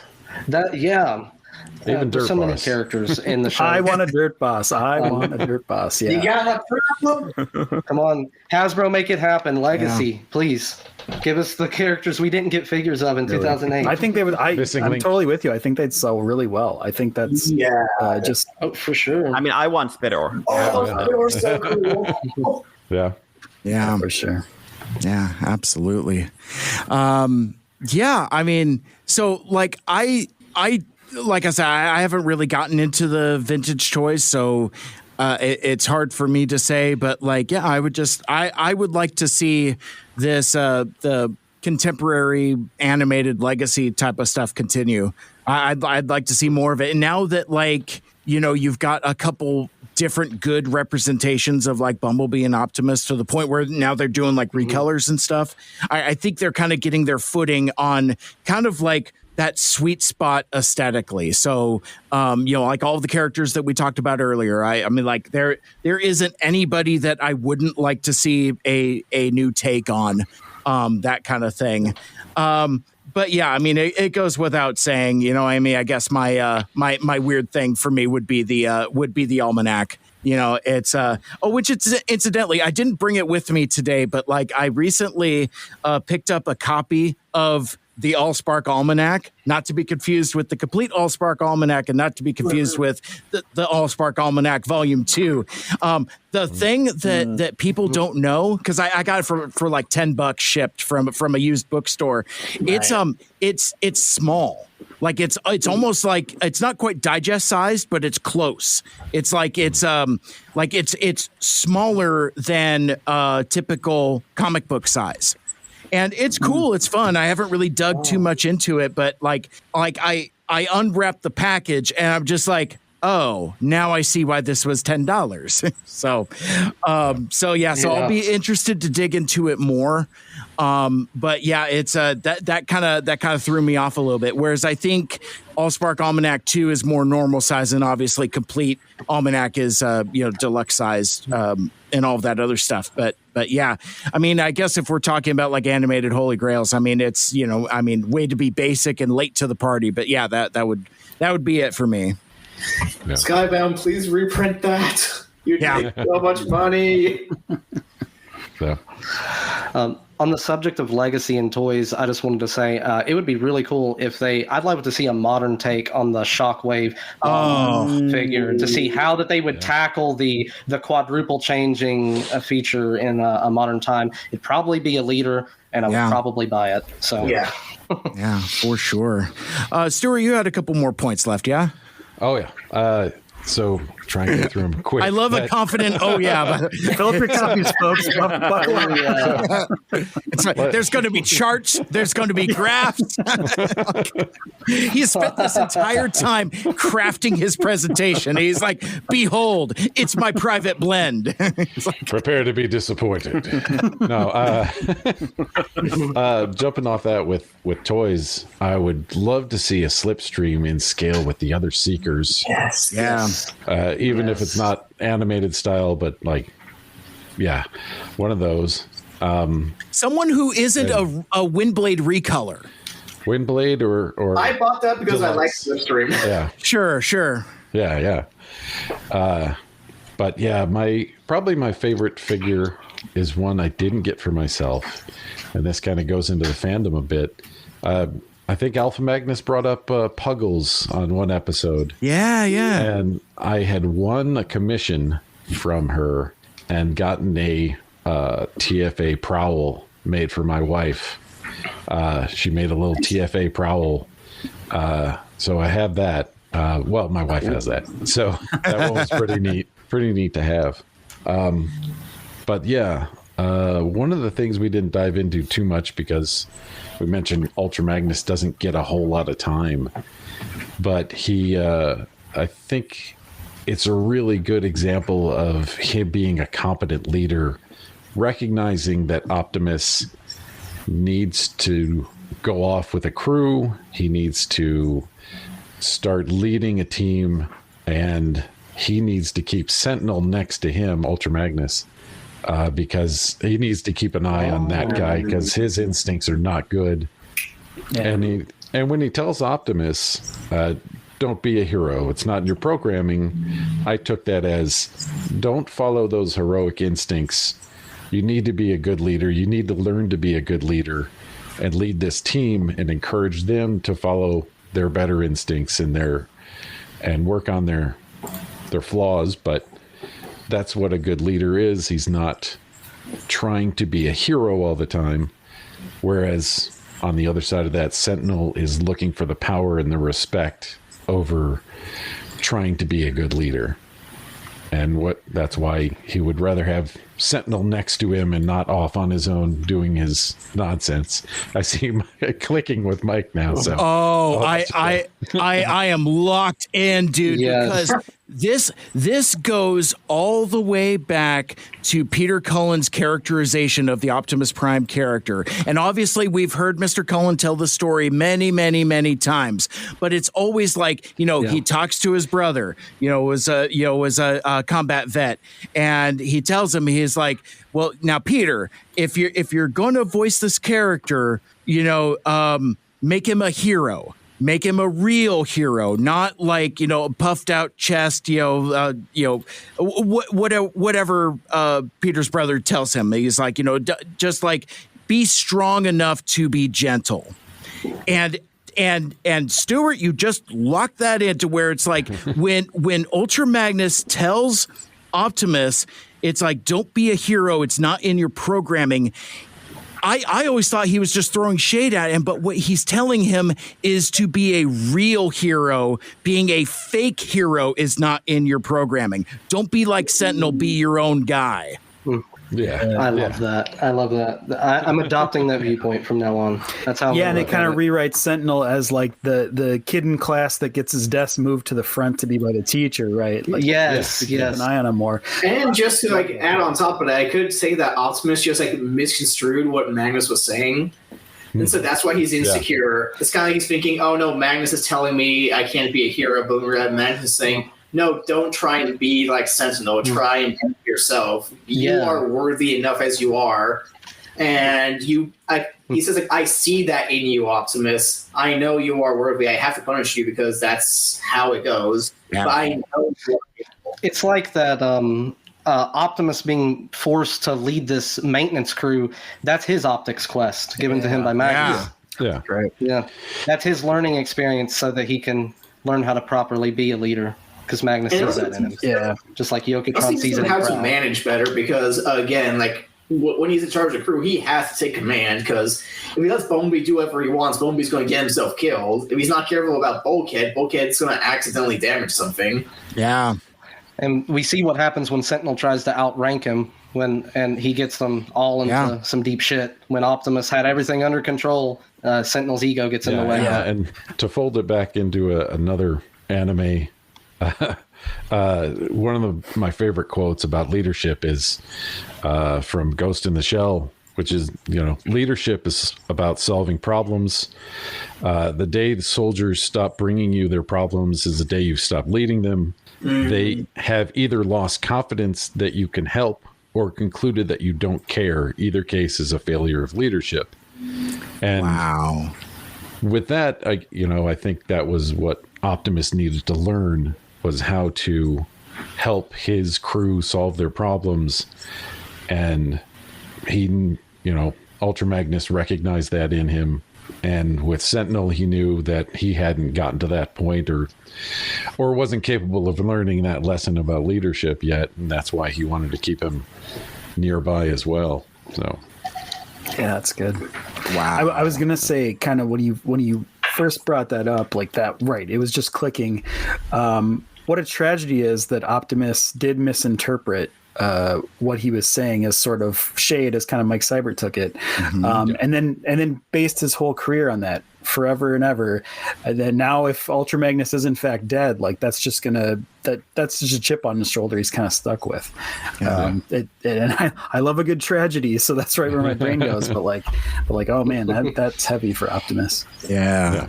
Oh, I love that so much. That is my favorite new take. That is amazing. Yes. Well, that's probably about as good a mic drop as you're gonna get on that. Yeah, exactly. We'll drop some mics here. So I had a bonus bullet point here entitled "Pizza Legislation." What is your favorite type of pizza / topping? Do you have a specific special type of pizza where you live? ? And someone slipped this into the questions. I don't know who. I don't know where it came from. It just got in the door somehow. I don't think you even wrote this. I think I just wrote this on my own. Now, maybe it's pandering, but still, I had a feeling it would come up because, like, we've gotten some recent feedback where, like, I had a Chandler reached out to me and he was just like, "Are you going to do pizza legislation in every guest episode?" I'm like, we've recorded most of them already, but sorry, buddy, we didn't get to it in every episode. But that was something we landed on way late. It's like, well, people have different types of pizzas and different types of regionalities, and it kind of became a fun little bit. So I figured since we're doing a big damn panel show, let's do a little bit of pizza legislation. Yeah. I just want to say really quickly though, you may have came up with that question, or you think you did, but like Megatron, it was all part of my plan. I've been incepting you with pizza legislation this whole time. You had no choice but to ask this question. What? Who told you that?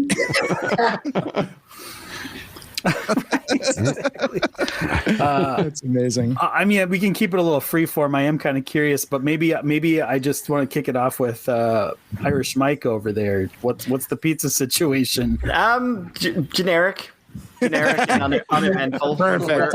We're just far enough away from Italy, but not close enough to it. Closer than us.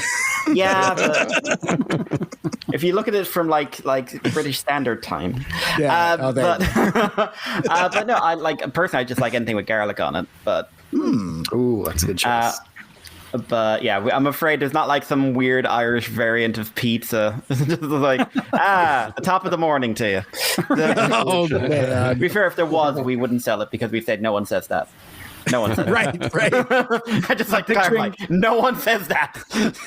I'm picturing the crust is more like a soda bread with some raisins in it or something. Is that Oh my gosh. All cabbage. Nothing but cabbage. Yeah, exactly. Cabbage on top. Oh my gosh. Shillelagh pizza. No, just that's just one you hit with a stick over and over again. Yes, just wood chips. Disgusting.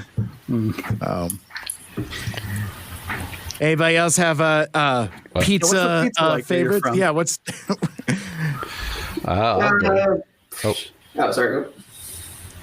I forgot who was talking. What? Yeah. I guess you hit us with some pizza talk. Okay, so basically, like, again, I'm in Arizona, so, like, not really much pizza variety. Like, there's some pretty good pizza places, but then again, it's like, in any place, like, go to any state, you can find a pretty good pizza spot. Like, I just like whatever's good on pizza. Like, well, for record, I consider pineapple good on pizza. It deserves to be on there. There is, I can't remember the name of it right now, but there was a Netflix special about pizza, and one of the most like famous pizza chefs said that. Actually, I don't think he was a pizza chef. I think he was just a famous chef, and he said the greatest pizza in the world is in Arizona. Oh, really? I'll have to figure out what the name of it is, but apparently this world-renowned chef says if you want pizza, it's in Arizona. Huh. Maybe he's just experienced peak pizza and he doesn't know that the first time he tried it was just in Arizona. There is. Well, it Yeah. makes sense. Our entire state is an oven, so pizza. Yeah. There you go. Everything is baking. Oh, that's great. Stuart, you got some pizza legislation for us? Yeah, I grew up in Michigan, so spent first half of my life there. So Detroit style pizza is my favorite, with pepperoni, mushrooms, bacon if you're feeling extra. But I do have one that I tried. There used to be a restaurant called American Pizza Cafe, and they had a specialty pizza. And since it's not around anymore, I make it at home. But it's the Coney pizza. Oh, so pizza dough, chili sauce, sliced hot dogs, shredded cheddar and onions, and at the end put some mustard on it. yeah. I love it. It's really good. That sounds pretty tasty. If you like Coney's, you'll love this. Yeah. Yeah, Give that definitely. a shot. Yeah, I like experimenting. What was the one we learned about from this show, Mike? That you'd put a clip in. I actually made that. St. Louis style pizza. Yeah, St. Louis style. Interesting take on pizza, but I tried it and I really kind of liked it. Yeah, with the cheese that smells like feet or something. Yes. I forget what the name of it was. It's but it's like smoked or like liquid smoke is an ingredient in the cheese, and it certainly adds something. Like Provel or some such like that, maybe. Yeah, I think you're right. Yep, Provel. Yep, that's it. Okay. Very Provel. good. You just started provolone as Provel, but Okay, well that Provel is the pizza cheese. okay, got it. Because I was like, provolone is something else entirely, Yeah, that's a thing. and that's a tasty cheese that does not smell like feet. Yes, we like provolone. Yeah. The most provolone podcasts. Yes. Provolone and Wait, speaking of which, what is it when a cheese gives? What is it when you borrow money from a cheese? A provolone. Rim shot for you, friend. That's terrific. I'm reminded of an episode of the Super Mario Brothers Super Show entitled "The Provolone Ranger." Oh, that's good too. Take it. Oh, I like how this has devolved into pizza fueled dad jokes. This is good. This is good stuff. It's like this is how you end your Transformers animated podcast. Yes, to which I say yes. So Stuart, you mentioned growing up. Where do you live now? Texas. Oh, okay. Yeah. Wow. What's a pizza like there? It's okay. It's all right. It's not bad. Not as good as the barbecue, I guess. Is that the? Well, yeah. You can get barbecue. You can trip over it. Basically, it's everywhere. So pretty accessible. Texas barbecue pizza. That sounds like that would be okay. Maybe. I don't know. I think it would be good. I don't think people there would like put it on it, right? Like, would that be blasphemy? Like, just the purest of it?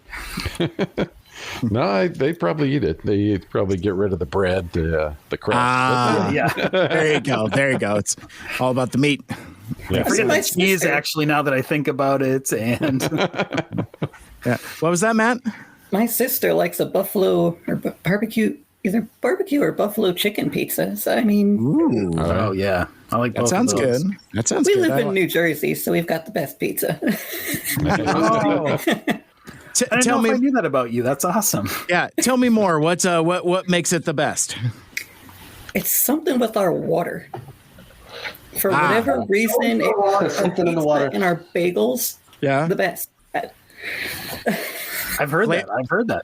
Are you sure that it can compete with Ed's Arizona I don't pizza? We know. don't have water here, so of course it's compete. Yes, because your water flavored with dead mobsters. It gives the water a little extra tang. Delicious. In Oh, my case you God. didn't know about the Detroit pan style pizza, that comes from using basically oil pans to make the pizza in. And that's why it's deeper and more bread like for the crust. Yeah. That's awesome. I'm just going back to that video, like the guy responding is like the deep dish pizza. It's like, where's the cheese at? It's underneath the sauce. It's underneath the sauce. Oh, I'm getting I know, real right? hungry. I know, right? How about you, Blake? What kind of pizza you like?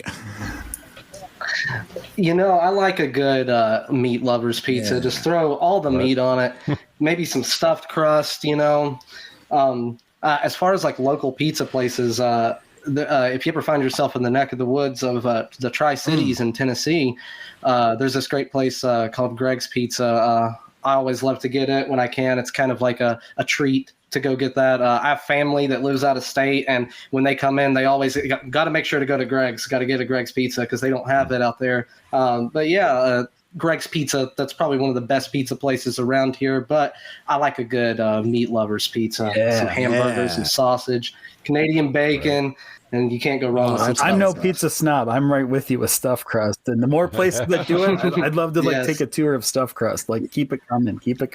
Yes. But we were I think we were talking about in that one, did the patent pass on like stuffed crust pizza? Because it's like everyone's doing it now. There's some patents. Maybe. Because Pizza Hut had it on lock for so long. It was like decades of Pizza Hut being the only stuffed crust thing. And now just this year, I think Domino's added it. Papa Murphy's added it. Papa John's added it. Pretty sure Little Caesars added it. I think something lit up. Had to. Oh, well, I will definitely be getting pizza for take home today. This is actually the origin of pizza legislation, right? We just get hungry after these 5-6 hour long recordings, and we're just like, "What pizza do you like?" Yeah. There's one episode where I just read off the menu, and I'm like, "Hey, Michael Anderson." Well, and then when we get to the end, he's like, "No, leave that in. Leave that in." I'm like, "I'm just reading you the menu." I think probably what happened was like, "Oh, I'm so tired, Mike. I can't record for one more second." Oh, pizza menu? Yeah, I'll go ahead. Read me a couple. I'll take a couple. Yeah. Oh my god! Think of the SpongeBob episode with the pizza, the Krabby Patty pizza. Sure. And Stuart wants to eat it, and he's like, "And the cheese, and the pepperoni." Doesn't look so good. Starscream doing that. Cybertron pizza is the pizza. Are you looking at me? Never mind, it's just for me. Oh my gosh, that's the mashup I need. Yeah, that's funny. Now I want to see what I want to see like Starscream lines overdubbed with Tom Kenny doing his SpongeBob voice instead. That kind of thing. That'd be kind of fun. Or. Yeah, I was just thinking earlier. You brought up Lockdown and Boba Fett. Putting lockdown lines over Boba Fett. Yeah. Maybe running it through the filter a little bit, It sounds like the little walkie-talkie kind of sound. That'd be cool. I want to see that. I want to see someone do an additive. That would be cool. Somebody did a fan art. I think it was Decepticaden, but he did a fan art of Lockdown where he turns into like a Stingray Corvette or something like that, vintage style. Ooh. But he's got a cape. So basically, like the cape turns into like a cover for the car, but like with the cape over his shoulder, very Boba Fett for sure. Yeah, cool stuff. But all right, friends. Well, I think we've reached the end of the list. I think the deck has been cleared. Obviously, there's always more stuff to talk about, and maybe we'll do something like this again in the future. But I think for now, our time kind of runs out. But I want to thank our fantastic panel for taking the entirety of their day to hang out with us. This was a lot of fun. But before we part ways for now, I would like to give each of you a opportunity to plug your channels, plug your stuffs, plug your nothings, whatever you plug your got. Noses, whatever you like. Plug your noses because you got that stinky cheese. But yeah, so let's I guess I don't know, clockwise, counterclockwise, I don't know. Let's let's start with Blake, and what's the Vadertron channel all about? Well, it's more of just my gamer tag for gaming, and I've had I'm a big Star Wars fan, I'm a big Transformers fan, and my gamer tag actually has 2112 at the end to hint that I also love music. Rush 2112. So combined all the three things that I feel like make up a big chunk of my personality. I don't post on TikTok or anything that often. Once in a blue moon, I'll make an upload. But if I'm going to shout something out, I guess this is more of a hobby than anything else. But I do art. I draw stuff. So mainly on Facebook. I'm a BW Art on Facebook. I'm going to try to start uploading stuff to Instagram. No Transformer stuff yet, but I am actually currently working on a Soundwave piece that I'm going to post pretty soon. So if you're interested in just seeing some fan art and stuff, you can follow me on Facebook at BW Art. Also, as a hobby, I dabble in toy photography a little bit, and I've got that on Facebook as well. It's Shadow Figure Toy Photography that you can find me at. So very cool. Well, and again, thanks for reaching out to us and for being a fan of the show. Yeah. Well, thank you for having me. Very welcome. Thank you. Our pleasure. Stuart, I know we were kind of talking in pre-show. I don't think I had started recording yet, but we were lamenting the length of time in between episodes of More Than Meets the Ear. But what else you got going on? Yeah, I'm 1/4 of the hosts of More Than Meets the Ear, where we go through the episodes of Transformers Cybertron, which it's kind of been on hiatus for a while because life has been busy with all the hosts. But the episodes are out there still. So I'm on that. I'm on Blue Sky with Stu and Beyond on Blue Sky.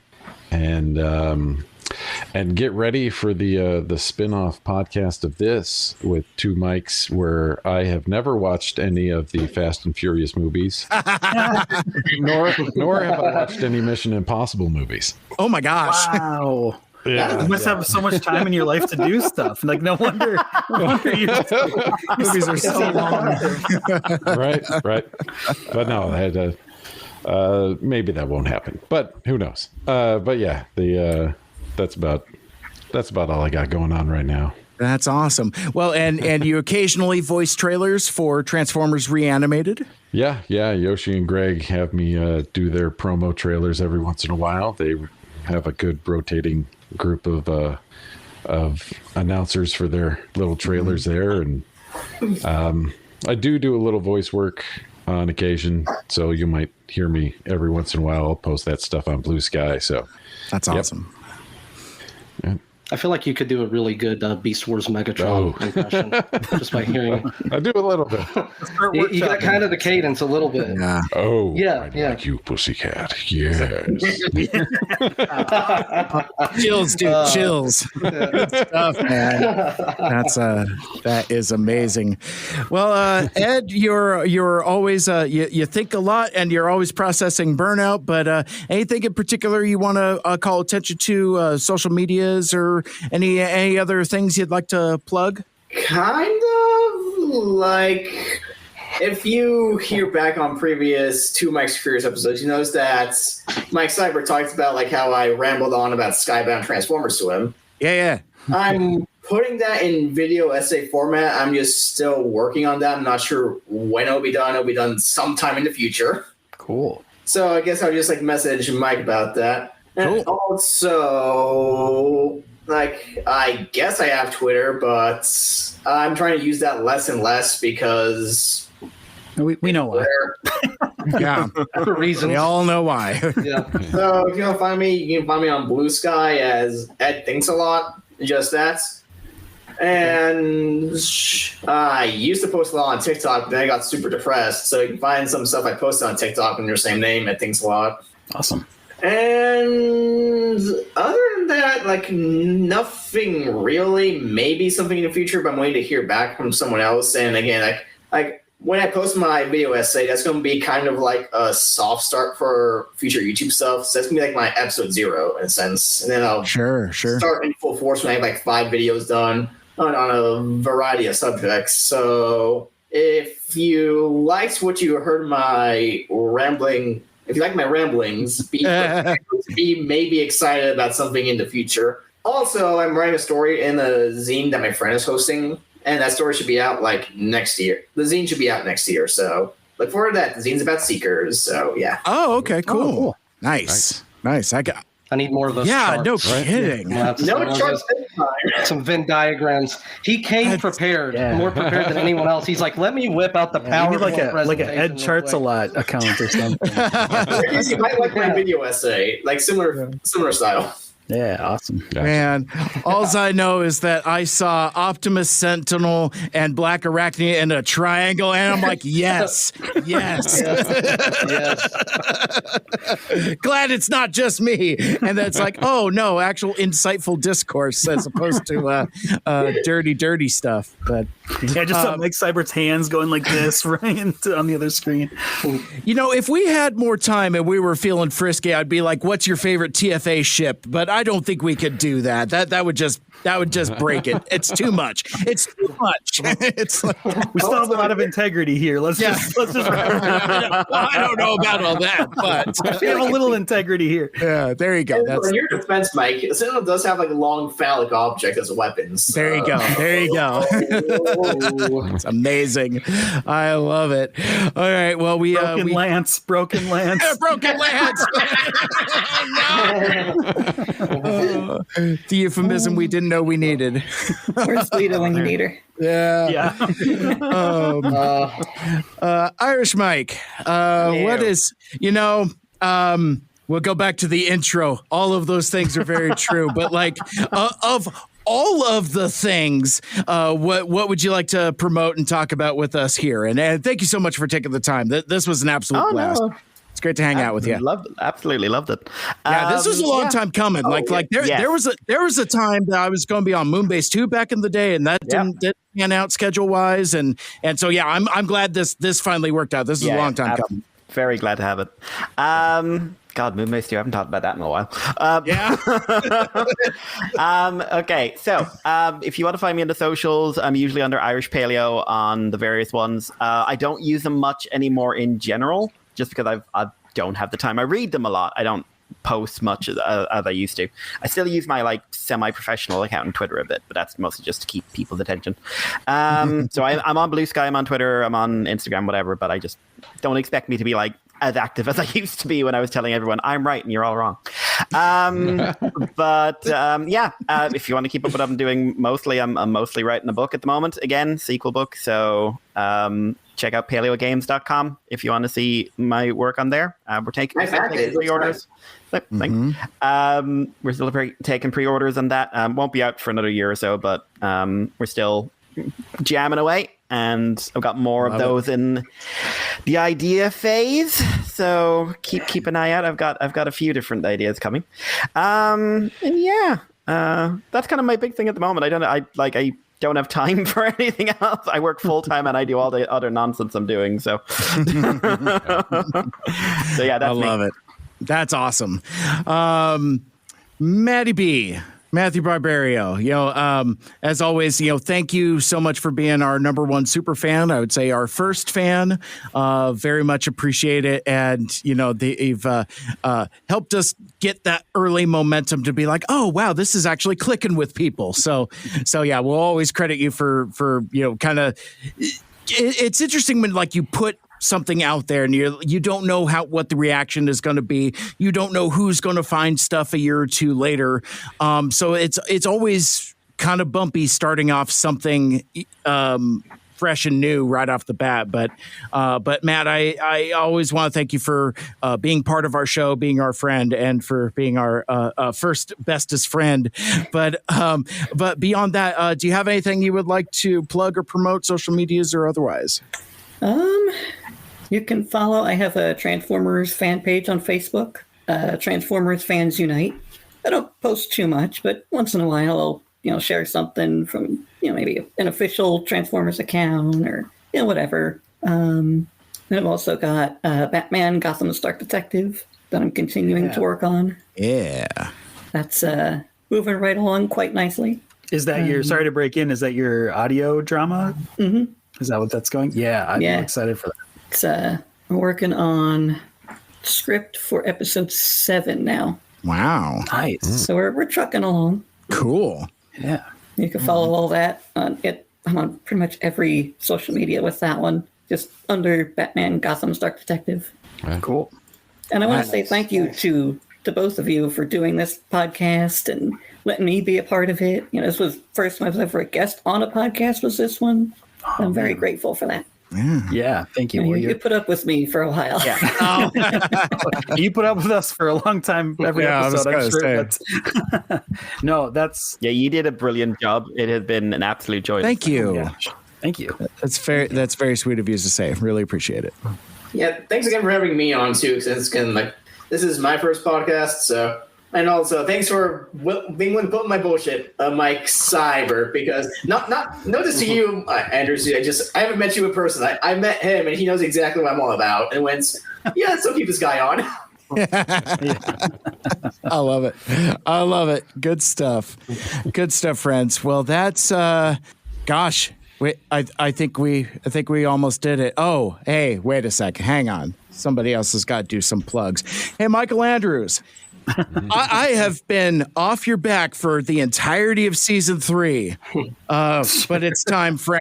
Tell me about your books. One last time. I need you to tell me about your books. One last time.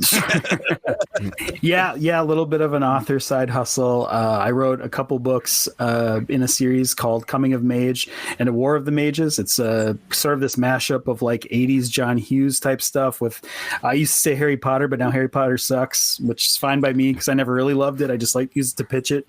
But it's a wizard story set in the 80s at a resort. It's just kind of like a summer minimum wage type job. So if that any of that interests you, please check them out. I also wrote sort of a kind of a young adult thriller. It's sort of a dark detective story set in high school, a little like Brick if you're a fan of that early Ryan Johnson joint. Nice. But yeah, lots of good stuff for me. If you can Google it, look up for it on Amazon, check it out.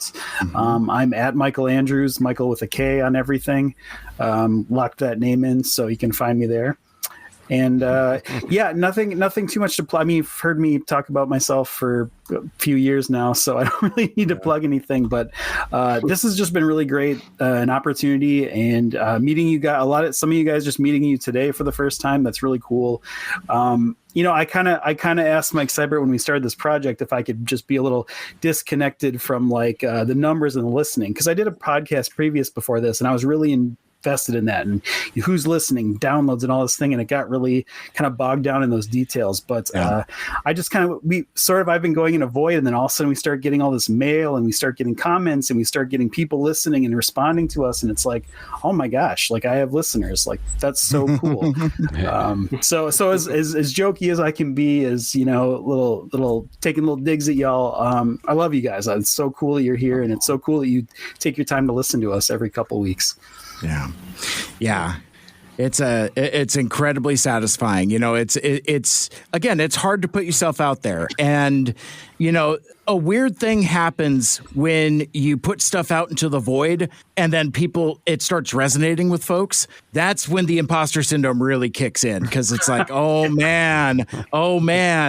But I think we've done pretty okay for ourselves. We've cultivated a terrific fan base right out of time. But like, again, we've accidentally caught this wave of TFA nostalgia, and hopefully it continues in some form. So that's and Mike Seibert and I are no experts, as you found out on Transformers. We're pretty casual TF fans. So thank you for putting up with that. I'm sure there was moments where you're screaming facts from TF Wiki at the radio, but thanks for getting by. Mike, we can see your wall, right? Yes. Yeah, right. Casual TF fan. Very casual, very cool. This is a painting. The painting I've done. Yes. Right. It's mural. Oh, the backdrop. It's pay no attention to the man behind the curtain. That's amazing. So Michael Andrews, I forgot to mention this before things got really really misty eyed, but the ideal reading schedule for the Coming of Mage duology is summertime, right? Because now that we're in the summertime season, now's a good time to check out Coming of Mage and its sequel, A War for the Mages, aka Too Mage Too Furious, which is still what I wish you would have called it. The working title for sure. So as for me, you can find me at Mike Seibert Radio on pretty much everywhere. I don't post as much on Blue Sky as I should.